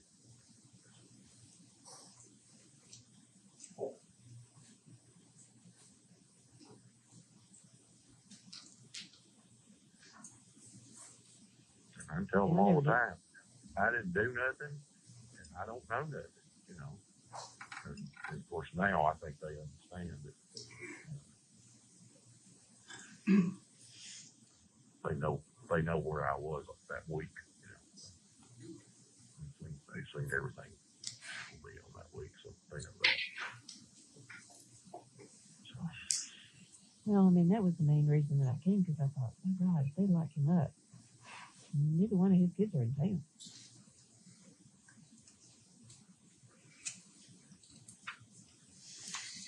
no, but I bet it wouldn't take them long to come back, would it?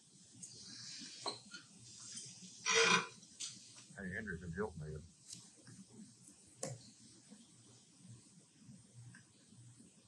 Have you told her what's happened this week? No. They don't need to worry about what's going on. They're trying to have a vacation. Andrew's sick. You know, she's been in Hilton Head, and you know, she's been to the beach for 3 hours all week long because she felt so bad. She spent most of her time in bed. I mean, bless her heart, last week she had her tonsils out. That's one of the hardest things in the world on an adult.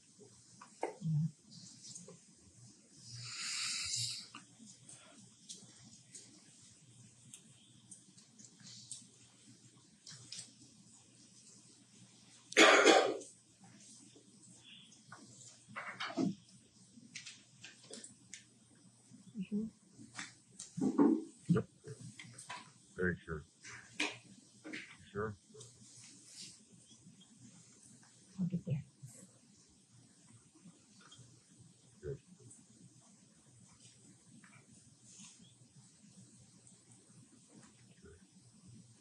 Count money. And you get into the phone. I don't know. You know, you're blowing out there. Need you to. Oh, yeah. Sorry, I thought you knew I was over here working on this shit.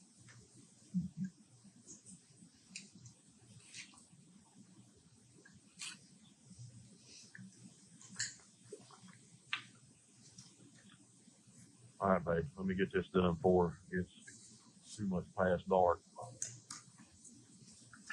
this yard done. All right. I'll see you later. Okay. Bye, babe. I love you. All right. Don't forget that.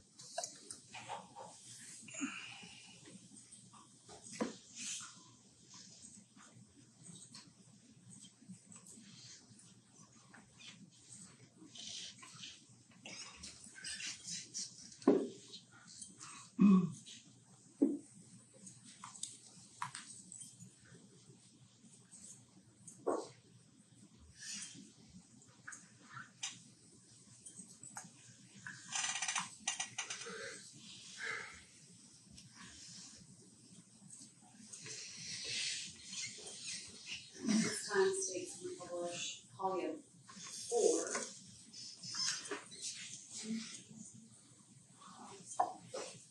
No objection. Statements to admit Collier 4 times. All right. And this next one, though, it'll probably take us to 3. Okay. This is on the 2nd,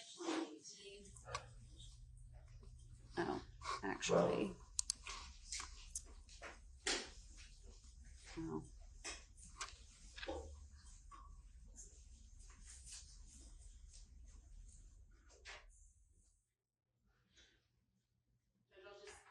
That calls about an hour, so I will wait. I think that the recordings are good for today. Is there one that's like, They wouldn't make a ton of sense out of order, but we can do some testimony, Judge. Okay. So we'll wait to play those till tomorrow. I think recordings. Or at least wait till our 3:30 break. But go ahead. Okay, Sergeant. So you were hearing some of these live as they were happening. That's correct. Okay. Specifically the ones where Mr. Barton tells Mrs. Farris about the recording. Yes. Okay. I want to talk a little bit about your interviews with Mr. Barton. At any point, because we've already talked to Sergeant Pope, we've heard from him, but I want to get your perspective on those interviews. At any point, did you threaten to harm Mr. Barton? No. At any point, did you brandish a weapon? No. At any point, did you set handcuffs down on the table? No. And was he with his attorney the entire time that you spoke with him? Yes. And at times, did you even speak with just the attorney? We did. Bobby Carter. That's correct.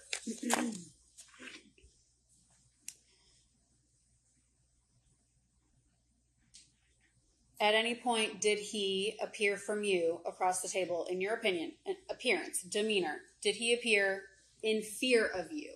No. Was he able to understand everything you were explaining to him? Yes.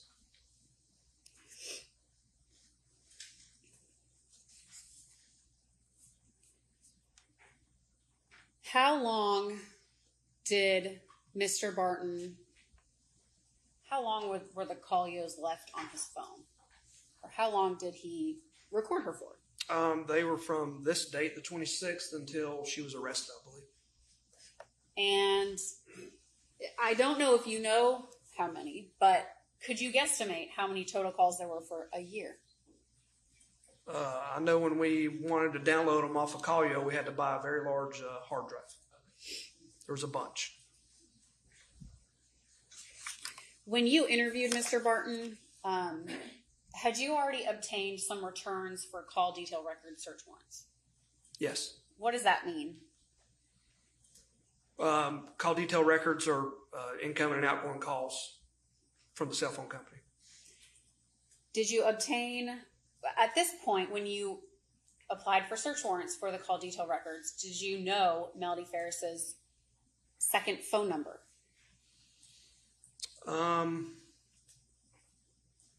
At some point during the interviews with other detectives we're doing, we were given a second phone number from Miss Farris. I believe it was Terry Braswell provided at some point. And Miss Cooper, Sherry Cooper? Yes. And did you obtain cell phone records for that phone number? That's correct. And when you spoke to Mr. Barton, did you confront him with times and lengths of certain phone calls? We did. And the frequency at which they speak? Yes. And is that what triggered him to sort of tell you about the nature of that call on the morning of July 4th at 2:20 a.m.? I think that was part of it, yes.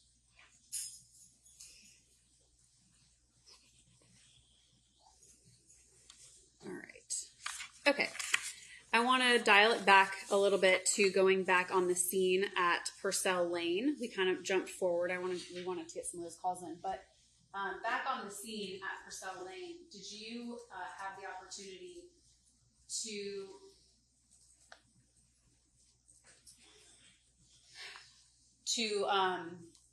search the home and look for evidence within the home?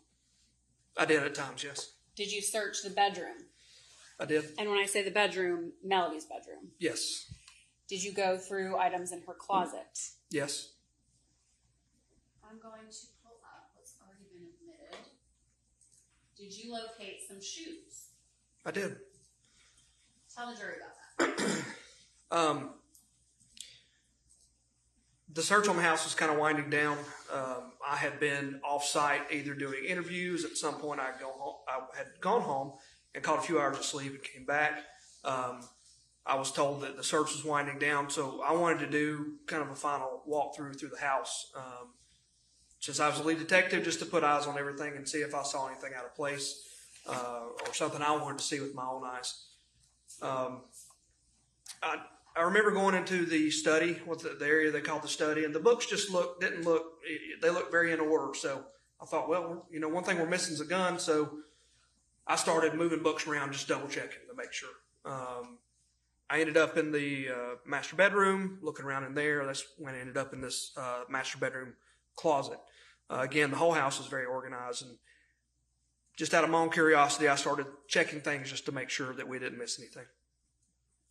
I'm showing you what's been previously admitted as Shaw 178. What is this? It's a shirt that I located in the dirty clothes hamper. And what about this shirt made you want to look at it closer? What appears to be bloodstains, and bottom left of the photo would be there, look like soot from a fire. So did you point crime scene to this t-shirt? I did. All right, and I want to talk about, it's already been previously admitted as, Shaw 191. What are we looking at here? That's a pair of shoes.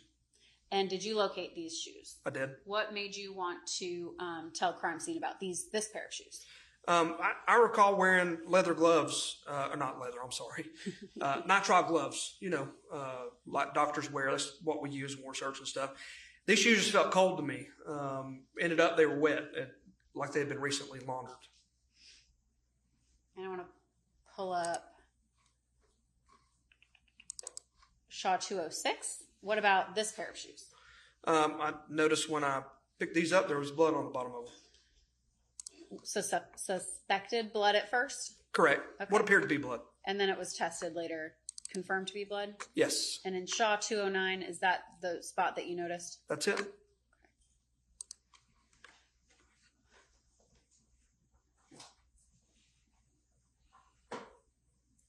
You mentioned that you searched the house, or at least the study, but other people were searching the house for a type of firearm.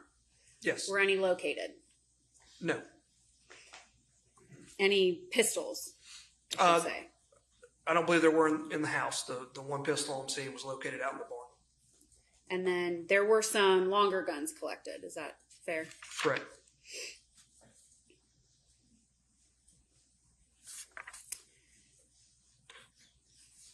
I mentioned that you had obtained call detail records for some phones. Talk about some of the other digital evidence that you obtained in this case through search warrants and other consent means, such as like Google or DVR or anything like that. Yeah, we downloaded phones. From the house, we collected a DVR, digital video recorder, I think is what DVR stands for. But basically, it was the hard drive for the home surveillance system. We had been told that the surveillance system had been damaged in the fire and hadn't worked for quite some time, but we took the DVR anyways to see, just to make sure there wasn't anything else on it. We discovered that through Google, you could request geofence records. Should I go into explaining what a geofence is? No, I just kind of want you to list off the things that you applied for search warrants for. Search warrants for people on scene, their Gmail addresses, your phone backs up, Gmail or Apple or stuff like that. So we found a lot of Gmail records, and obviously we dumped phones. And what about cell towers? We did cell tower locations for requests for the local cell towers. And did you collect the CPAP machine? I did.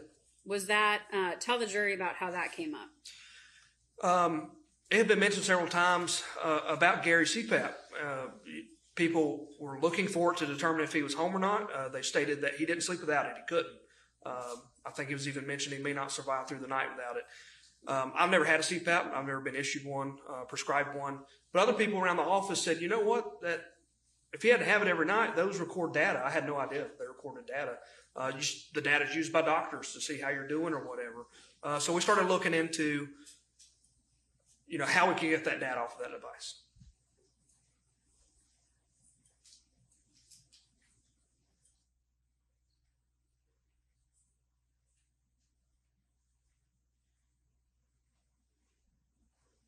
Your Honor, at this time, the state moves to tender Hayes 58, which is the raw CPAP data.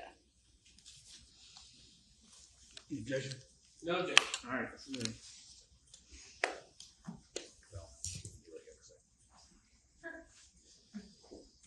I think it's just the raw data.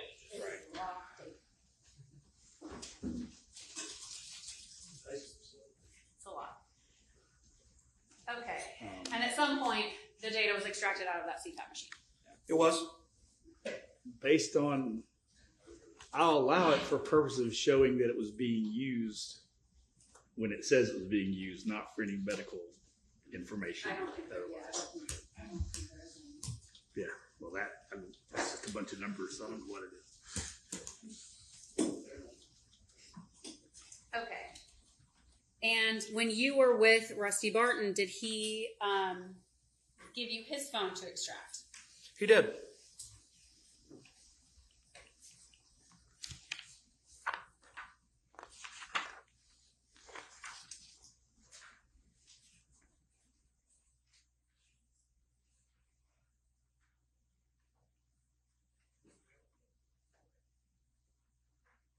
And did you get a search warrant to extract Melody Farris's cell phone? We did. Her actual physical phone that she had on her person?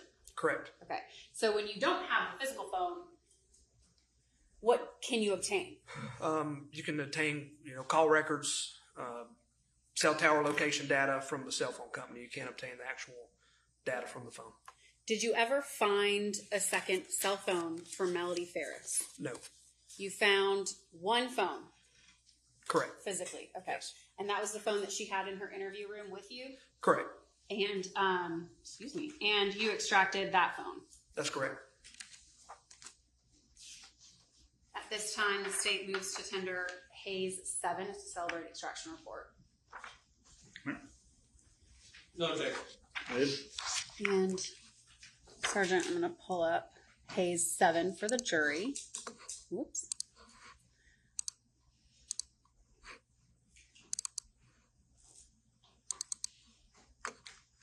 Okay. I'm scrolling to page 2. All right. And I'm going to show you up here, what is the title of this section of the report? Notes 2. Okay. And what is the date that this note, the created date under time? March 31st, 2014 at 6:47 and 18 seconds p.m. What is the content of the note? Crown XO.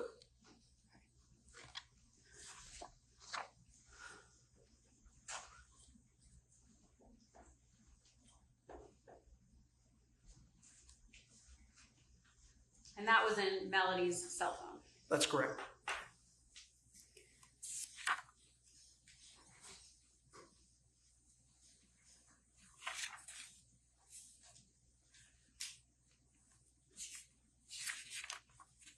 Going into Ms. Farris's interviews, what were some topics that you knew you wanted to talk to her about? That you were getting information about from witnesses on scene? Witnesses on scene had, stated that they'd seen her with 2 phones, believe she was having affairs, things along those lines. What about the equipment on the farm? Yes, we were curious about if she knew how to operate the tractor or anything like that, if she'd ever done it. Why is that? We determined through different sources that Gary was a large man. We were trying to determine if, what means were available on the farm to get him onto the burn pile, if that's how he got onto the burn pile. What about placement of a tractor, parking of the tractor? Yeah, we were told by multiple sources that the tractor was in a spot that was strange. It shouldn't have been parked there. And that was from multiple witnesses? I believe so.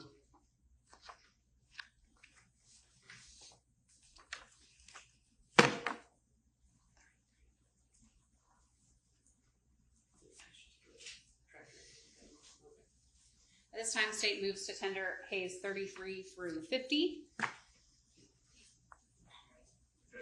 No objection. I'm going to hand you, Sergeant, these photos of the tractor. Of the equipment. I guess it's both tractor and the 4x4. I'm going to go through them with you.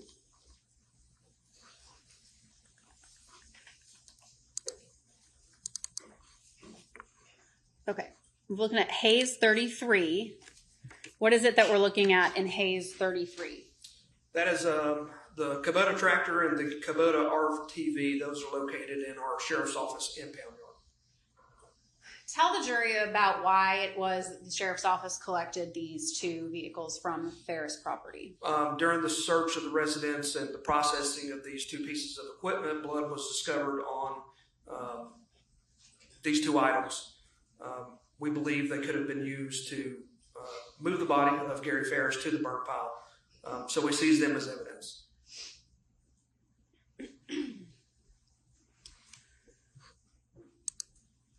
What are we looking at here in Hayes 34? This was the start of my modeling career. I got to demonstrate because I am approximately 5'6", which is what it says on my driver's license. Some people say I'm shorter than that. This was to show that the seat was in the rearmost position.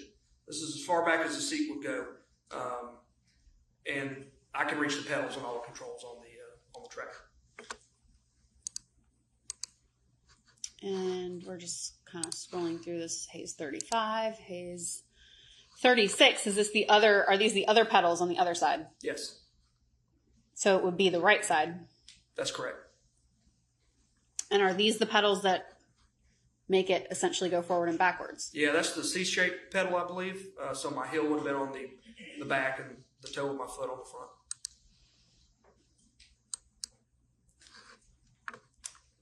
What are we looking at in Hayes 38?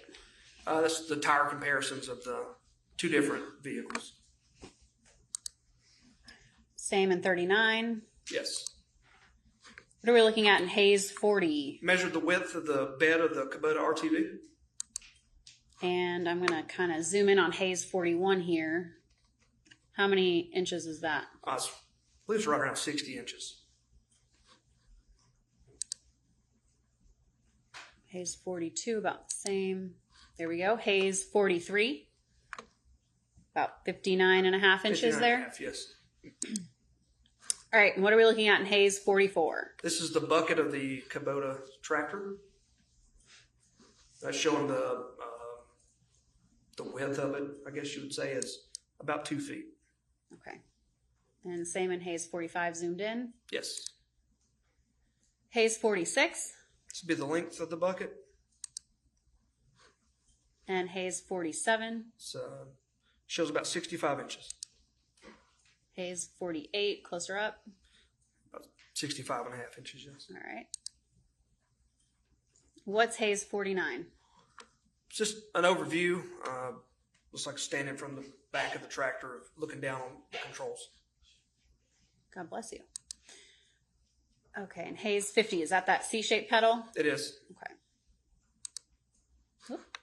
All right.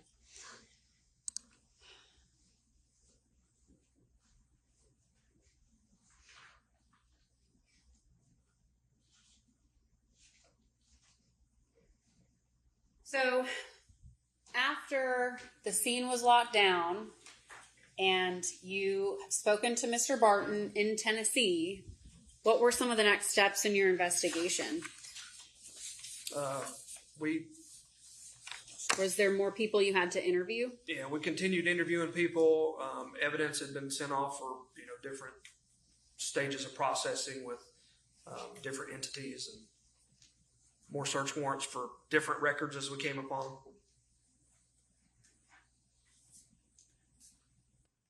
We also informed the court of the evidence, and the state is now moving to admit that evidence for trial for the jury to hear by way of Captain Hands and Martha Jane Barton as witnesses. Captain Hands was already under subpoena. We have now confirmed that Ms. Barton is under lawful out-of-state subpoena. She's in Tennessee. And at this point, we can call witness if you would like to hear more foundation. All right, go ahead. Captain Lee Hands. State calls Captain Lee Hands.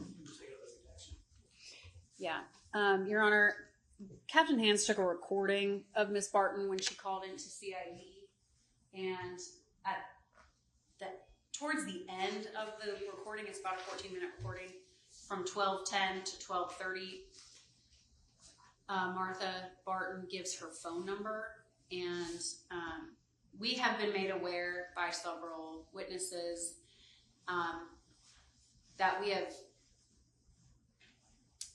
unintentionally put their phone numbers on the record and so forth. I think maybe the defense did to Mr. Farris and then Addison Farris and so on. So at this point, we would ask to redact that portion of the recording. It is 20 seconds, just her phone number. Yeah, we probably have done some things in the trial with it being broadcast that we probably should have thought about, but we haven't dealt with that for 4 years. So Exactly, Judge. Captain, if you could please raise your right hand. Do you swear or affirm the testimony you're about to give in the matter now pending before the court will be the truth, the whole truth, and nothing but the truth, so help you God? I swear. How are you employed, Captain? I am with the Cherokee Sheriff's Office. I am the Division Commander for the Criminal Investigations Division. And can you actually state and spell your name for the record? Hands, just like the end of your arms. Captain, were you on duty last week? Yes. Let me pull up specific dates and times. Are you under subpoena for this case? I am. And you were called out to, you were actually on scene in 2018 at Purcell Lane for this case. Is that true? I was. Okay.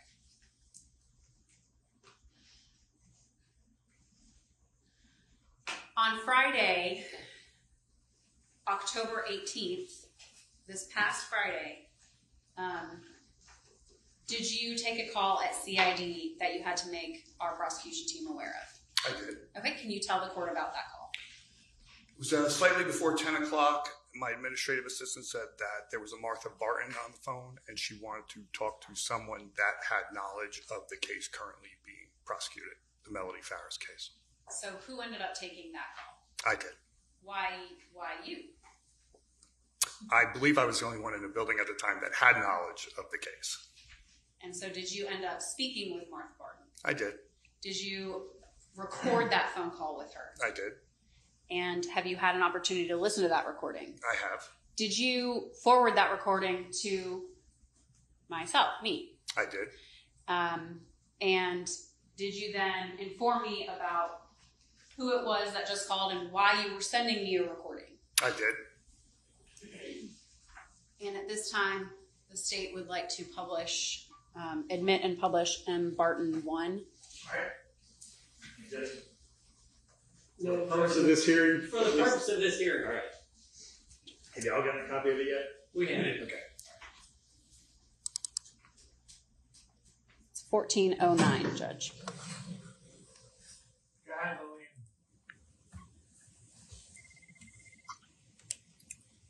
Captain Hands can help you. Who am I speaking to? Captain Hands. HAND. This is Martha Barton in Tullahoma, Tennessee. How are you, ma'am? Have you skipped the phone number? Well, I've got a heavy heart. Okay. I'm sure you're very aware of the case of Melody Farris that's going on right now. I am. I've seen it on court TV. Mm-hmm. I'm the person that she was coming to stay with in Tennessee. Mm-hmm. And did her mother and I were first cousins. I think I her remember mother your was name. like, pardon? I think I remember your name coming up. Well, it's been brought up in the trial too. Yeah. Well, Detective Hoke and Hayes came to my house along earlier the TBI came. They never asked me if we had any guns. Mm-hmm. Rusty Martin, that testified yesterday and the day before, is my stepson. My husband died 10 years ago. But he and I have had a close relation. He's been very good to me, offering to do things for me. And he's the one that had a relationship with Melody. Yes, ma'am. But they never asked me if we had any guns. Mm-hmm. And I thought that was very strange because my husband was a hunter. And we had a very large gun safe in the garage but of course, they were never out. This may be long. Mm-hmm. I hope I don't go around the bush to tell this. But anyway, I think in 1979, we built in 78. I think it was in 1979 for Christmas that year. My husband gave me a 38 snub-nose special. I never shot the gun. Roy went hunting. I never paid any attention to his guns. In fact, when we married, I was absolutely terrified of guns. And I guess I got over that a little bit, but never to the point of handling them and doing anything. When he gave me that gun, he gave me $100 bill rolled up and put in the cartridges. Mm-hmm. And he made a joke. And Rusty was here. It was at our family Christmas, and he gave it to me. Said if he hadn't given me the $100 bills, he'd have never gotten away with giving me a gun. It was put in a drawer different places. I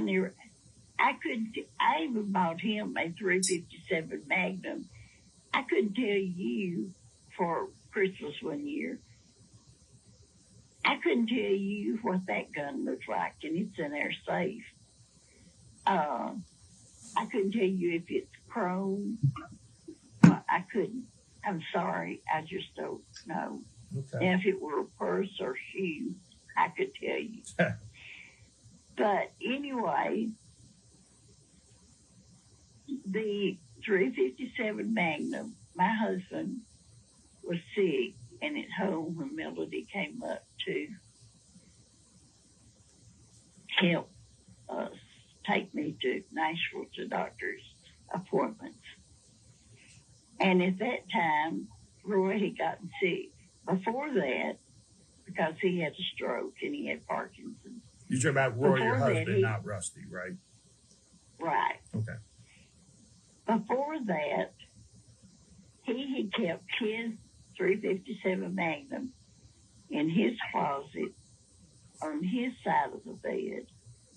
I mean, his closet's on his side of the room. And he had gotten mine out for me to keep on my side for protection. Mm-hmm. Now, I believe the shells, they were never loaded. And I think the shells to my gun were, I don't know if they were in my closet or not, but my gun eventually ended up underneath my nightstand because I just didn't like having it in my closet. Okay. And my closet is about like Deborah McGee's closet anyway. And so sometime after he passed away, Melody wasn't here at the time. And I don't know why I did not put those in the gun safe, but I didn't. There was in one of the spare bedrooms upstairs, there is a chest at the foot of the bed when it's against the wall. And I put those two guns in there. I put a TV on top of it, and I don't even know what all, but I had stuff piled up on that I thought nobody is going to move all of that stuff to get in that chest. I was very weak one day when she was here, and I told her for several things were that I shouldn't have, but she had a way of, well, she was family. And I told her where those two guns were. Well, after she was arrested, I had someone come out and take a lot of things that I had gone through and stored in this particular bedroom, just in the floor and everything. And I wanted that TV taken, all this stuff taken to Goodwill. And while he was here, I said, would you look in that chest and see about those two guns? And he did. The 357 Magnum was there. My 38 Special was gone. I have also searched this house over to see. I mean, I know I'm not senile. I'm in very poor health. But that gun is gone. It was brought up in Rusty's testimony day before yesterday that his daddy had a 357 Magnum. And I almost believe that he said that I had the 38 because I was watching it, and the one that I was watching it on was the court TV, and there was a man down in the corner that would make comments, and he had the earphones on and everything. And when that was said, he said, that's where she got the gun. And I think that he would come, I think he called my name. My heart, I have felt so guilty ever since I realized my gun was gone. And then when it came up in court, I think that you all can go back and listen to that and realize that there is another gun. And another thing, it was in a little leather holster. And Scott found that gun. And she took that from my house. I was in the hospital 3 times, I know, from the time my husband died. I had heart surgery. And then I was in the hospital here in Tullahoma. I'm pretty sure it was 3 times. I know 2 times that my blood pressure dropped. And she was here.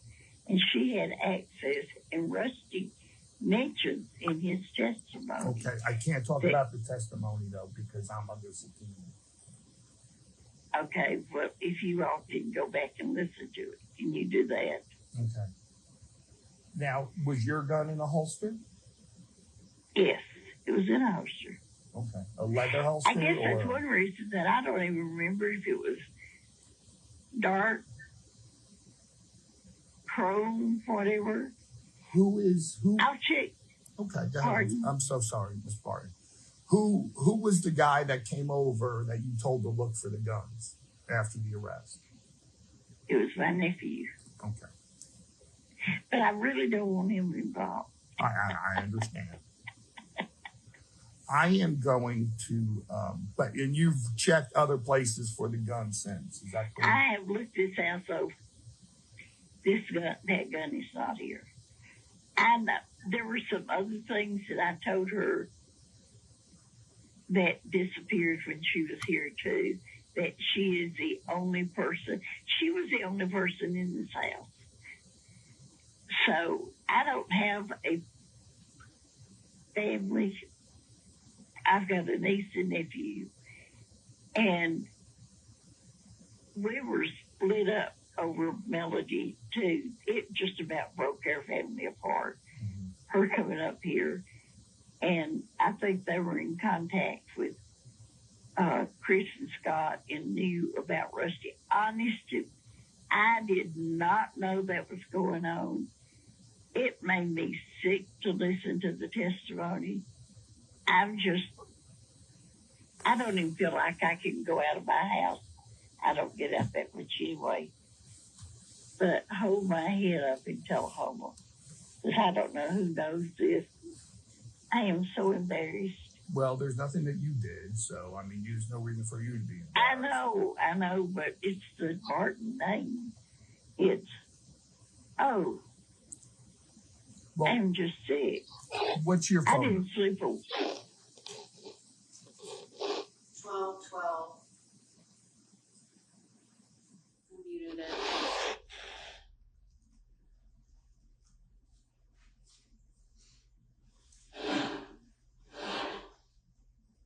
Replaying at 12:30. Legal team that's currently prosecuting the case, so they may give you a call later today. Okay. Okay. Would that be okay with you? Yes. Well, I'll be here. I'm sorry for your heavy heart, but I do appreciate you giving us a call. Well, I just felt like by not telling this that I was almost aiding and abetting. And I know from the get-go, she started throwing Scott under the bus. Mm-hmm. And I can't imagine a mother do it. I'm not a mother, but I cannot imagine a mother doing that. Did she ever say anything untoward about her husband? Pardon? Did she ever say anything untoward about her husband? Oh, she despised him. Okay. All right. Well, I'm going to send your number and your information over. I wish you would feel good about walking around your hometown. You didn't do anything untoward or unethical, and you can't help the actions of other people. Well, I know that, but I'm 84 years old, and I don't need to be going through this. No. We'll hope it'll be over very shortly, and we'll take it one step at a time, okay? Okay. I appreciate it. Thank you so very much, ma'am. Thank you. Bye-bye.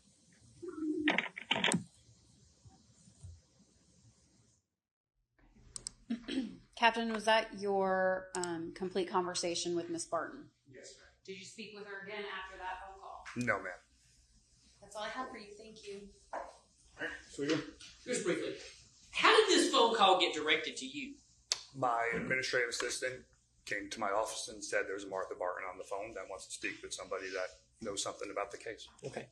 And that would be, you would know something about the case because back on July the 5th, 2018, you were actually in charge of this investigation, the entirety of the investigation. Well, I would say the captain was in charge of the investigation and then the lieutenant was in charge of the investigation, but I was in charge of parts of it, yes. Okay, and you assigned... Oh, I'm sorry.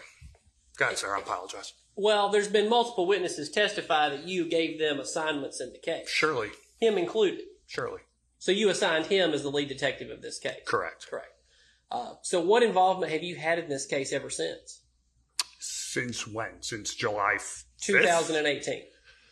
Until we would do periodic hot washes, reviews of what we were doing, where things were going, what evidence was coming in. And since 2018, after the arrest warrants were complete, then it was pretty much just Detective Hayes, or now Sergeant Hayes, finishing his narrative and keeping in touch with the prosecutor's office. You used a term of art that I'm not familiar with. You said hot watch? Hot wash. Hot wash. What is that? It's basically a debrief, see where you are evidence-wise, investigative-wise. Okay. Anything else for this witness, Michael?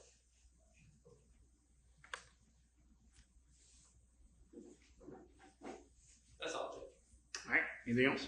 No, Judge. All right. You sit down. Thanks, sir. Have y'all had other conversations with her? Yes, Judge, our office did reach out to her. Investigator Moore spoke with her. She put together a report of a summary of their conversation, which we provided to the defense last week as well. And that was on the same day, same Friday at, let's see what time it was sent.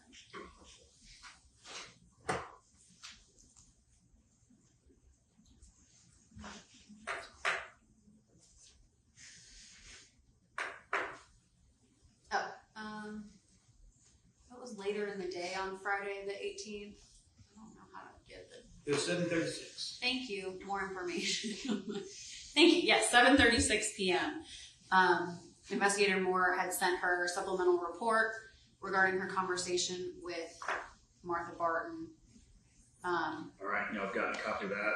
We did. Yeah, was any additional information disclosed in that? So additionally, she kind of, Ms. Barton provided a timeline and stated that when her nephew came to help her, she realized it went missing around that time, which was in September of 2019, shortly after the defendant was arrested. She also,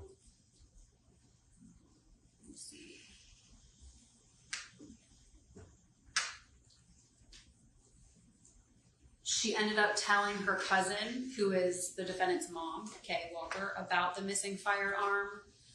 She did not necessarily give an estimate of when she did that, but she stated that she ended up telling her about the missing gun. She provided that when Martha would speak with Melody in the jail, she would say, "I love you" to Martha Jane at the end of the call, and then shortly after telling her mother telling Kay Walker about telling Melody's mother, Kay Walker, about the gun, she stopped telling Martha, "I love you." She never confronted Melody about the missing gun. I think that was summarily the new information that we obtained. And y'all have subpoenaed, effectuated services subpoena at this time, is that right?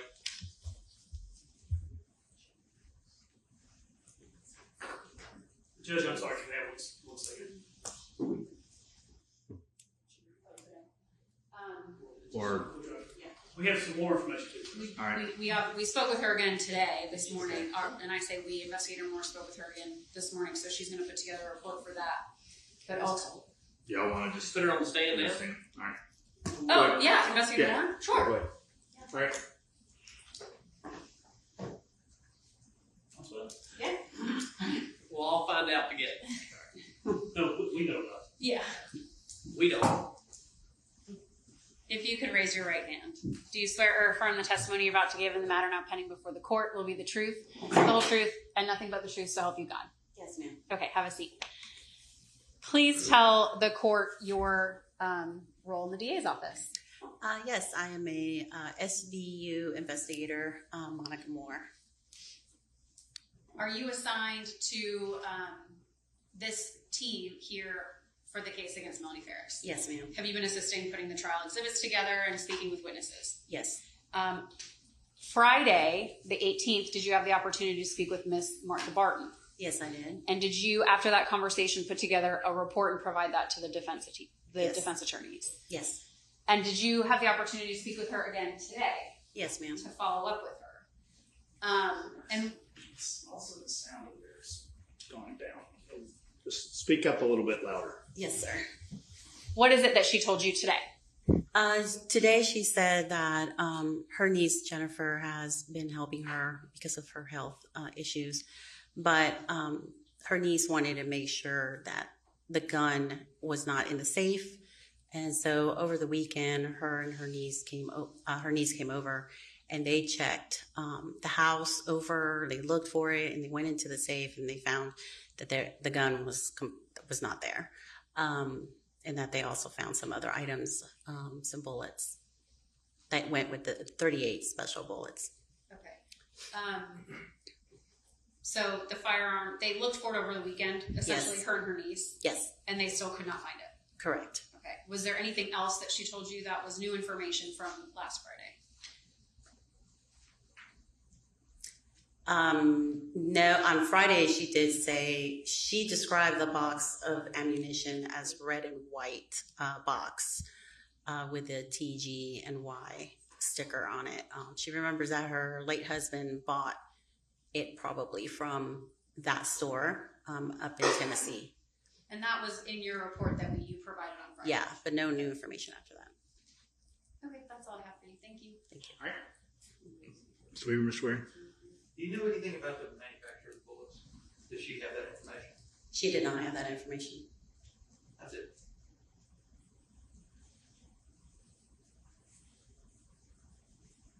Did y'all direct her to reading whatever she had with her down here? I have told her to just keep everything there and that keep it safe and yes. All right. Anything else from this witness? No, Your Honor. All right. All right. You sit down. Thank you. All right. Anything else from the state on this issue? I don't believe so, Judge. All right. Argument. We're asking the court to exclude. I expected more.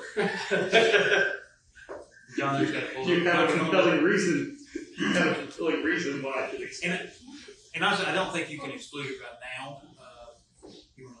Why don't you argue? Yeah, we all know, normally when you violate the sequestration rule, typically what the court ends up having to do is just give an curative instruction to the jury at the end that it goes to the weight, not the admissibility of the person's violation. It's obvious from the audio recording that she did violate your court order, that she's not supposed to be watching it. My assumptions would be is that she has watched the entirety of the trial. Otherwise, she wouldn't know when Rusty was testifying, considering he was here, from my understanding, the entire week of last week and didn't even know when he was going to be called. He was essentially just at a hotel on standby to be available at any point in time. Under the case that I found this morning, it's State versus Brett Brown, and it is 354 Georgia App 493. the 2020 case, states that the court actually does have another option. Instead of just giving the curative instruction, it says that where counsel or the witness violates the rule intentionally, the court may strike testimony already given or disallow further testimony. The trial court's denial of a mistrial for violation of the sequestration rule is a matter of discretion and reversible only on showing prejudice. What ended up happening in the Brown case was there was a whole issue of whether or not the rule had even been violated at all, because it had something to do with two witnesses overhearing the judge behind closed doors. But that was actually never proven, and the court just ended up coming in and saying, I'm declaring a mistrial at this point, of which nobody essentially was requesting. Obviously, the defense was on board with it at that point, but the mistrial was overturned. The court, in making a statement that it is actually restrictable, was quoting the U.S., I think it's a Fifth Circuit case, Ferdin versus Land Sea Services, which is a 1993 case out of the Fifth Circuit. As discussed, and in that case it said there's no evidence showing that either the defense witnesses would have changed their testimony to match other witnesses. So it seemed like when you look at both of them together, well, actually, let me go into that part. So that was the Fifth Circuit case. The Brown case went on to state, instead, the trial court should have chosen an intermediate option, such as allowing cross-examination of the witnesses regarding the possible violation and instructing the jury that a violation of the rule should be considered in evaluating their credibility. So that is the way Millich is interpreted out of the Brown case. Is taking it out of the Brown case is that under the pre-2013 statute, the witness could not be disqualified for testifying as a result of a violation of the sequestration order. The new evidence code, although the sanction is rarely used, the trial court may treat a violation of the sequestration rule by citing the guilty party for contempt, allowing opposing counsel to cross-examine the witness as to the nature of the violation, or 3, striking the testimony already given or disallowing further testimony as a rule has been intentionally violated in actual prejudice results. I don't think there's any doubt that we would be prejudiced by this, considering we got this evidence on Friday. There's also another witness that she names in her recording, being her nephew, that he's out of state. We might need to subpoena him, but we're in the middle of the trial now, and this has now just become an issue. Even though Ms. Barton has been interviewed now by law enforcement on 2 separate occasions. And the court can clearly hear from her interview, she actually does not come up with this new theory of the gun on her own. She said that the man on court TV, the one wearing the headset, said that's where she got the gun. And that's where she got the idea from. So her testimony between the 2 interviews has completely changed. She's never, and she freely admits that she's never told anyone about this gun being missing, even though she's known it's been missing for the past 5 years. So the state wants to bring her down here, put her on the stand, say Melody stole the gun, even though there's absolutely zero evidence of that. And in fact, if the court allows it, in her other interview, we're going to show where she was talking to Detective Hayes and Detective Pope, talking about, at length, about some boy who lived next door and was helping her husband and had broken into their house. So I think this, if there ever was a sequestration rule violation that needed to be excluded, this would be it. But I think, in all fairness, I think the court and Ms. Farris's counsel will have to hire Ms. Barton to see what all she is going to say, because obviously that small audio recording is not all of it, to get to the bottom, especially of how she knew when Rusty was testifying, how much of the trial she has watched. Because my belief would be that she's watched the entire thing. She watched Scott's testimony, because there's actually some conversation in there about Scott and Chris as well that the court heard. So for that, we would ask the court to exclude Ms. Barton's testimony. All right, Stokes. Thank you, Your Honor. Counsel, the issue is whether or not there's been a violation to the degree that she cannot testify. Judge, the first thing I want to cite to the court is OCGA section 171610, and that's the code section that says both parties can rely on materials and information furnished in the discovery, so both sides don't have to turn over the same thing. 171610 also says that Either party may call as a witness any person listed on either the prosecuting attorney or the defendant's witness list. We have listed her several times on witness lists, I believe, and also information going to the defense. We kind of kept her. We did not subpoena her. We kind of kept her. We talked to her before trial. And I think we actually talked about that if we needed her, we could do Zoom or something along those lines. So she was not under subpoena for us. I'm assuming, and I'll let the defense say if otherwise, that she was under subpoena for the defense. If she was not under subpoena for the defense or the state, then she's technically not in violation of the rule of sequestration. Now, I know, Judge, when we argue the law, sometimes we have to argue the technicalities and the precision of it. And so I think she would not be in violation of the rule. That being said, I don't think... And no, we y'all had her on witness list, but had not... Right, and they had her on her witness list. Y'all had her on call, I expect, and yeah. talked to her. And we talked informally that if we needed her, we would agree by Zoom. But, Judge, I think, so she's not in violation of the rule. The second argument is that... There's the issue of one, it's new evidence that hadn't previously been disclosed. Then there's whether or not there's sequestration issue. Yes. All right.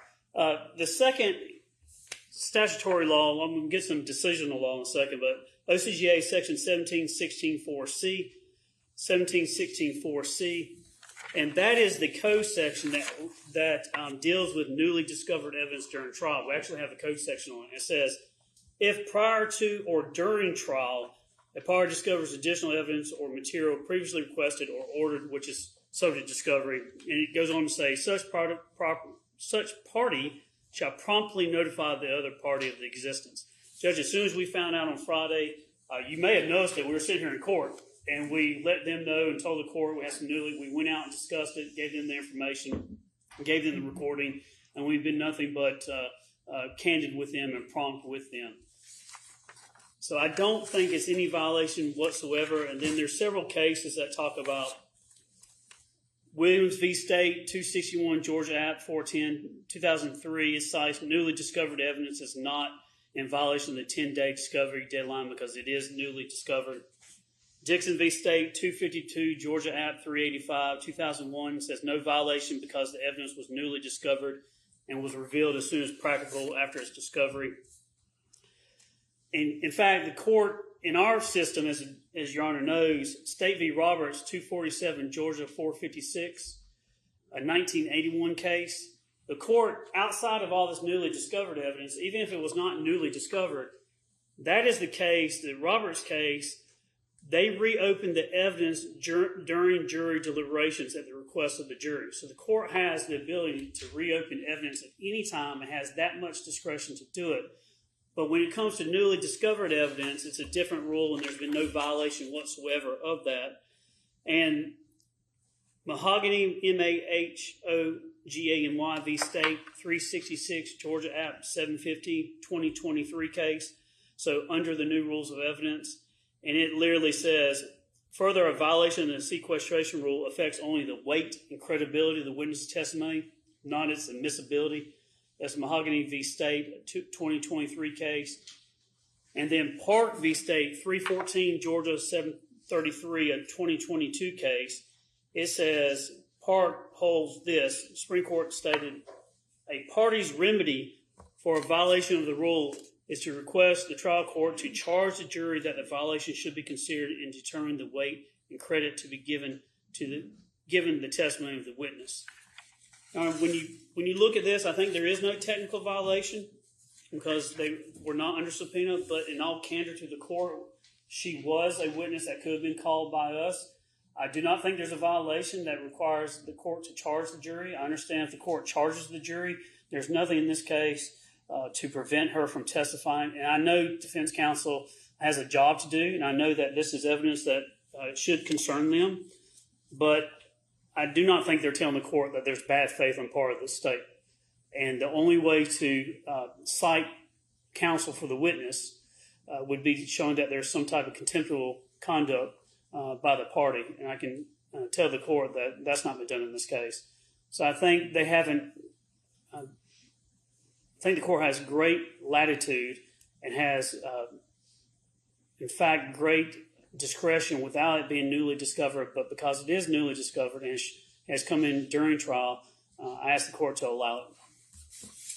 Anything else? Yeah, just to respond. In terms of it being newly discovered evidence, it's admissible. I mean, we're not really arguing that. We're arguing more the sequestration of it. If the court does end up allowing, what we're also going to be asking for is not for you to just charge the jury at the end, but prior to her testimony, state that, she was, you can fashion it however you want, but, something along the lines of, she was a potential witness, witnesses aren't supposed to be listening to other witnesses' testimony, and it's going to be her testimony that she listened to other people, so that can go, to her credibility, or however the court wants to word that. All right. And what y'all's plan is to have her here Thursday morning? Plan to have her here, I think, Wednesday evening, and have her here Thursday morning. Right. Thursday morning for testimony. And we'll be glad to make her available to Yeah, I'd say I'd give y'all a chance to talk to her. Maybe we do that.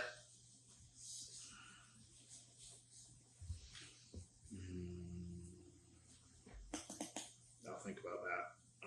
We could have her as soon as 8 o'clock on. Yeah, that might be the Thursday morning. Yeah, I might have y'all. I think the proper procedure is for our. We have to do it. Well, I'd let y'all talk to her, and then if we probably need to.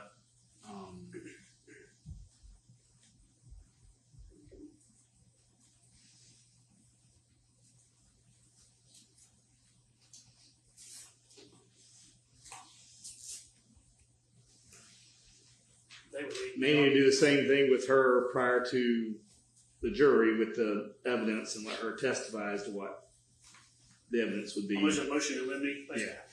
And then if y'all want to present me a proposed charge, I'd consider it, although I may not. I'll look at that.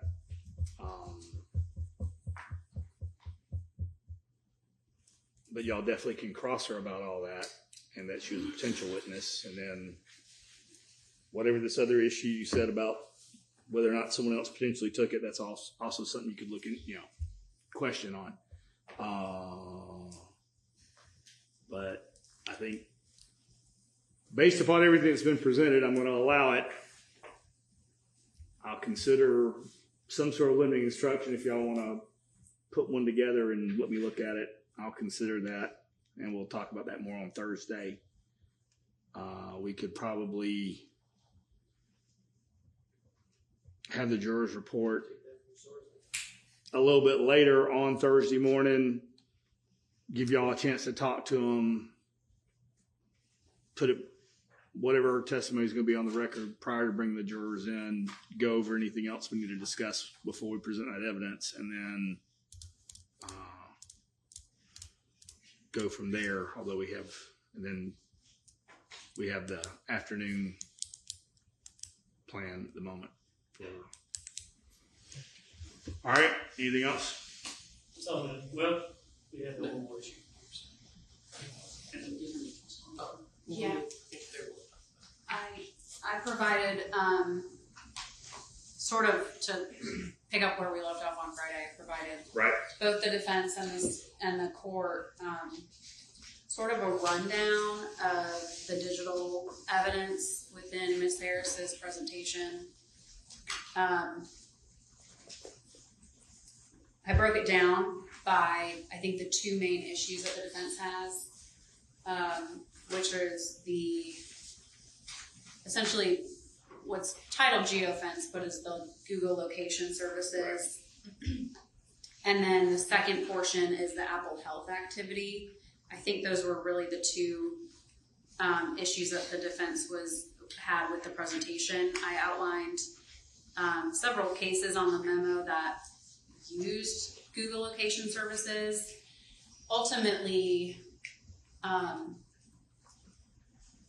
guess to clarify, which I think was helpful even with me going through stuff, was the word geofence is actually the way that law enforcement provides the information to Google to obtain their location services. Geofence is not different than their actual location services on their phones and their apps.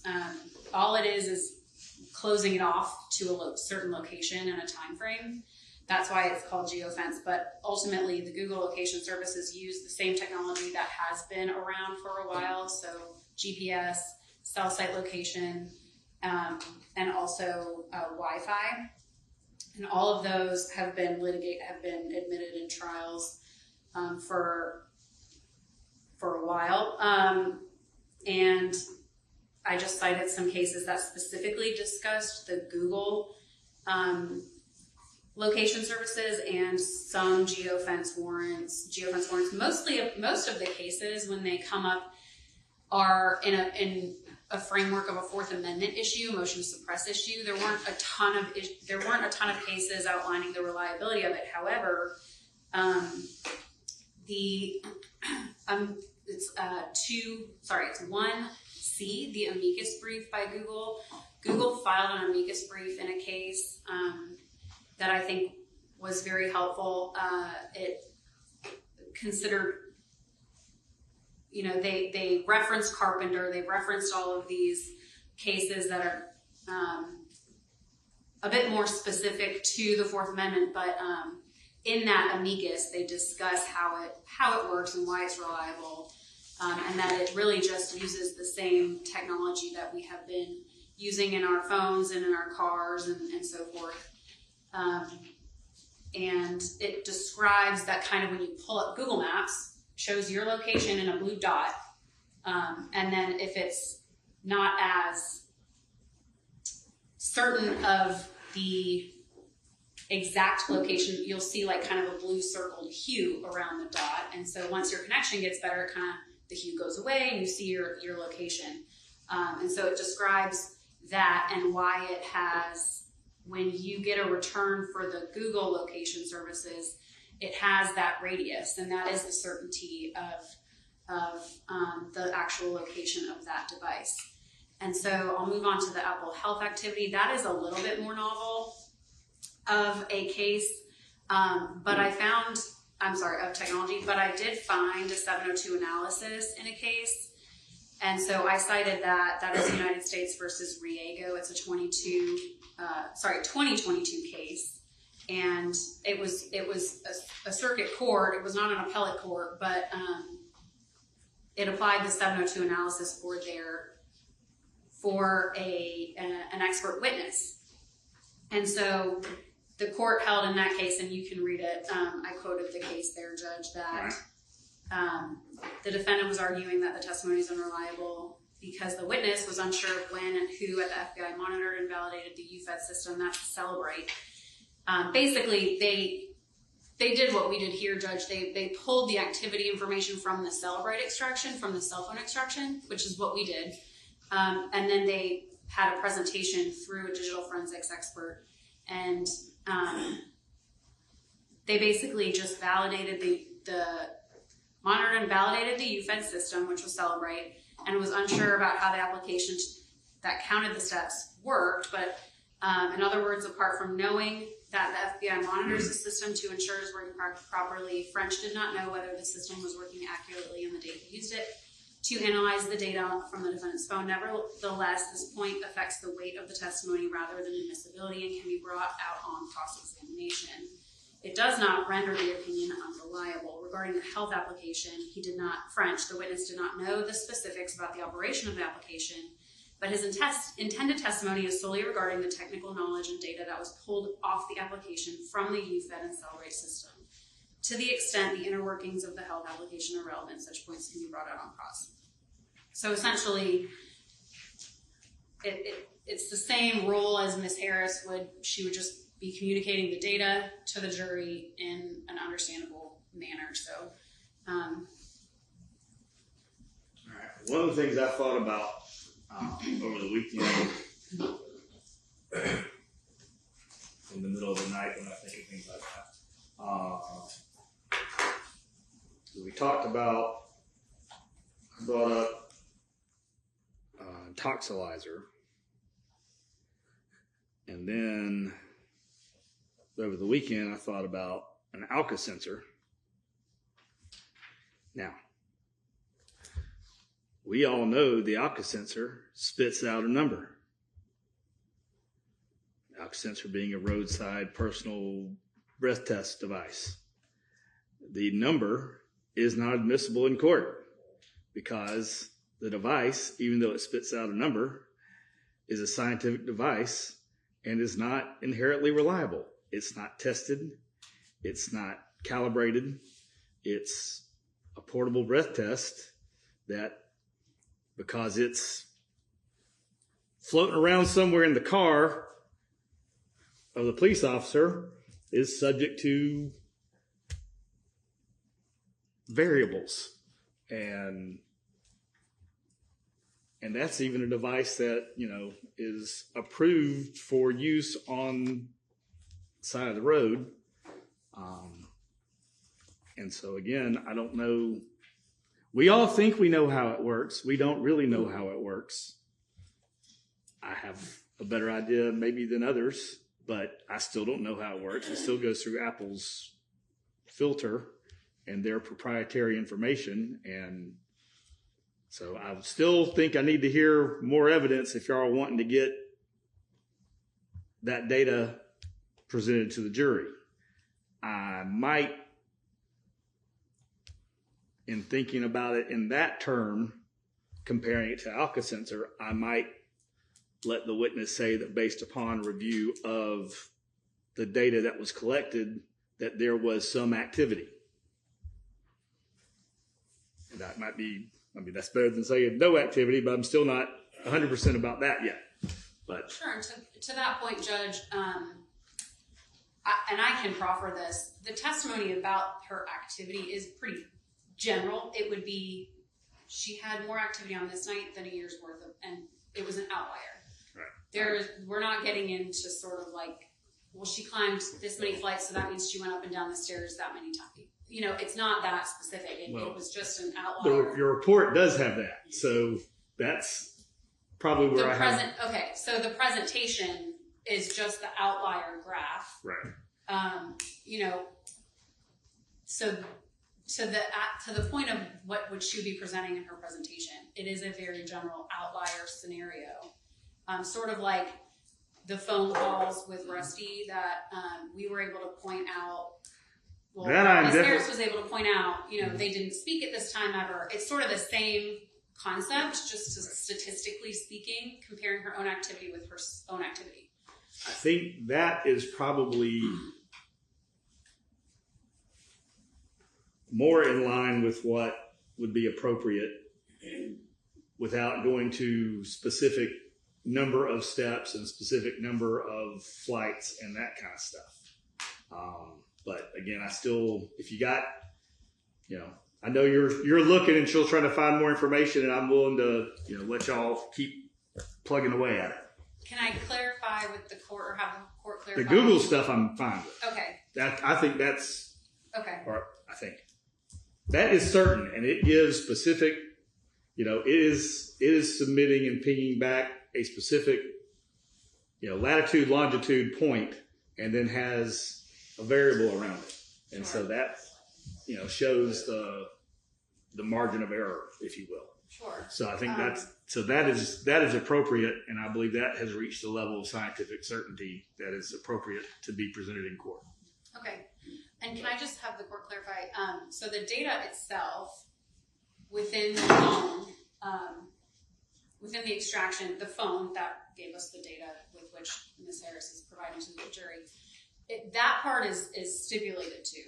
So I guess I'm not sure what the court is looking for when it comes to the data itself, as far as the functionality of it. Well, y'all, whatever you think you can get to convince me. But I do have, I guess my second question would be, if I have that information with Ms. Harris found a study that was done, she is not comfortable testifying about that study. Right. Okay. That's part of the problem is we don't have someone who can testify to me as to its scientific reliability. Right, which could definitely be a subject for cross, and I understand that. Is that something that the court is interested in, that type of article? The more you can give me, the better it is, but I don't, like I said, I don't think that there has been a case that's really utilized it part of it depends on what you're trying to do. Sure.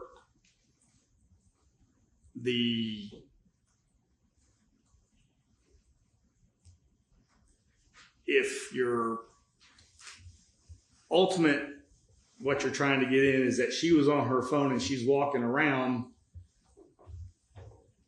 I think that's okay. I think Sure. So it's when you want to say she walked half a mile or she went up and down 12 flights of stairs. I can tell you. Slides in their presentation. Right. Correct. Well, So I believe there's one slide that provides the distance that the phone provides. Right. The testimony we obviously have to provide them the data that we got, right? So that would be that. That would be kind of like, similar to the Alka sensor. So the officer on the stand knows what the number is, but can't testify to the number. Unless it's open. So the door's open. Correct. Sure. So Ms. Harris, ultimately, that number, whatever the number says it is, would hold a year's worth of her activity from just 1 hour, 11 p.m. to 12 a.m. every single day. There are only 3 times, right, that she is more active on that day than she was on that day. Exactly. And so that is essentially the purpose of pulling the number. So if the court is more comfortable with us leaving the number out and just stating the outlier dates, I mean, we're happy to do that and carve it out to the court's comfortable. I think that is something that I think your witness could articulate that. Sure. But I'll still give y'all a chance, but I'll still let you give me some more information and give y'all a chance to revisit it before we get to it. Yeah. If you could, we have a copy of the case we'd like to present to the court. That would be Albright v. the state, 354 Georgia Appellate 538. That would be Albright versus the state, 354 Georgia Appellate 538. That's a 2020 case. And it kind of actually is the only thing. Most of the cases that Ms. Frankish has noted in her memorandum, and everyone knows Ms. Frankish is very diligent with her legal research, but they're all circuit court cases in federal court from all over the United States, but not really local to the state of Georgia, maybe the Trump case to some degree. And then a number of these cases on Apple activity. I don't think that was ever testified to or admitted from. Oh, I know. It's just. Yeah, I know. I mean, it was brought up, but I don't think it ever. It was brought up. I don't think it was ever addressed by the court. I don't think the court ever heard that evidence. And it's on appeal, and I don't think that evidence was ever presented. But that was also a totally separate sideshow issue, not having anything to do with the criminal case and the actual evidence against the defendant that was pending. So I mean, I know you're arguing against it, but I'm also, that's the reason why it might not be. Sure. And then moving on to the Apple Health activity, this just, South Carolina versus Murdaugh, and all these cases that aren't really, there's no cites for these cases, and it's not found in science. That's the point. Even within her own research, it becomes very clear. And I have to disagree. I believe the issue on Google is not a found in science either, if you look at the cases that they cite to. And I do have this Albright case that kind of discusses PinLink. And ultimately, the Court of Appeals can't get anywhere because the primary issue in this case was discussing ineffective assistance of counsel primarily. They can't get past that. But the court did limit the use of PinLink in that case. And so therefore, after the inquiry that this court was taking, I think it should take under consideration what the Court of Appeals has had to say regarding PinLink. Yeah. Well, kind of going back to what we talked about earlier today, you presented the CPAP data. Using that as another analogy, had you tried to present evidence of some medical issue based upon that data, I would not have allowed that because using that same, because that wasn't reliable source would be my concern there. But the activity, I think, is a different issue, and that it's being used, and it was being used on or about these times. Now, if you tried to say it was specifically being used at this time on this day, that may be a different issue. But the fact that it was generally being used overnight on those days, and there was activity every day or every evening until the night that it wasn't used, I think that's an appropriate use of that data. So I guess in that regard, I'm probably using, a 403 limitation on it, but it's a very interesting issue and, very ripe. And I think it's still evolving. And so y'all keep looking and we'll keep talking about it. And just from Mr. Weaver's argument, he talked about different cases and certain cases. Under 24.104A, the court is not bound by the rules of evidence. And then under 24.7702F, for the Daubert standard, we are right. specifically to look at federal courts. Right. Is the court fine with us? If we do, we'll copy the defense, of course. If we come up with some studies, maybe Everything that y'all can give me, I'll happily look at it. All right, thank you. All right. Anything else you can think of? I don't believe so. Oh, one thing, I'll probably be late tomorrow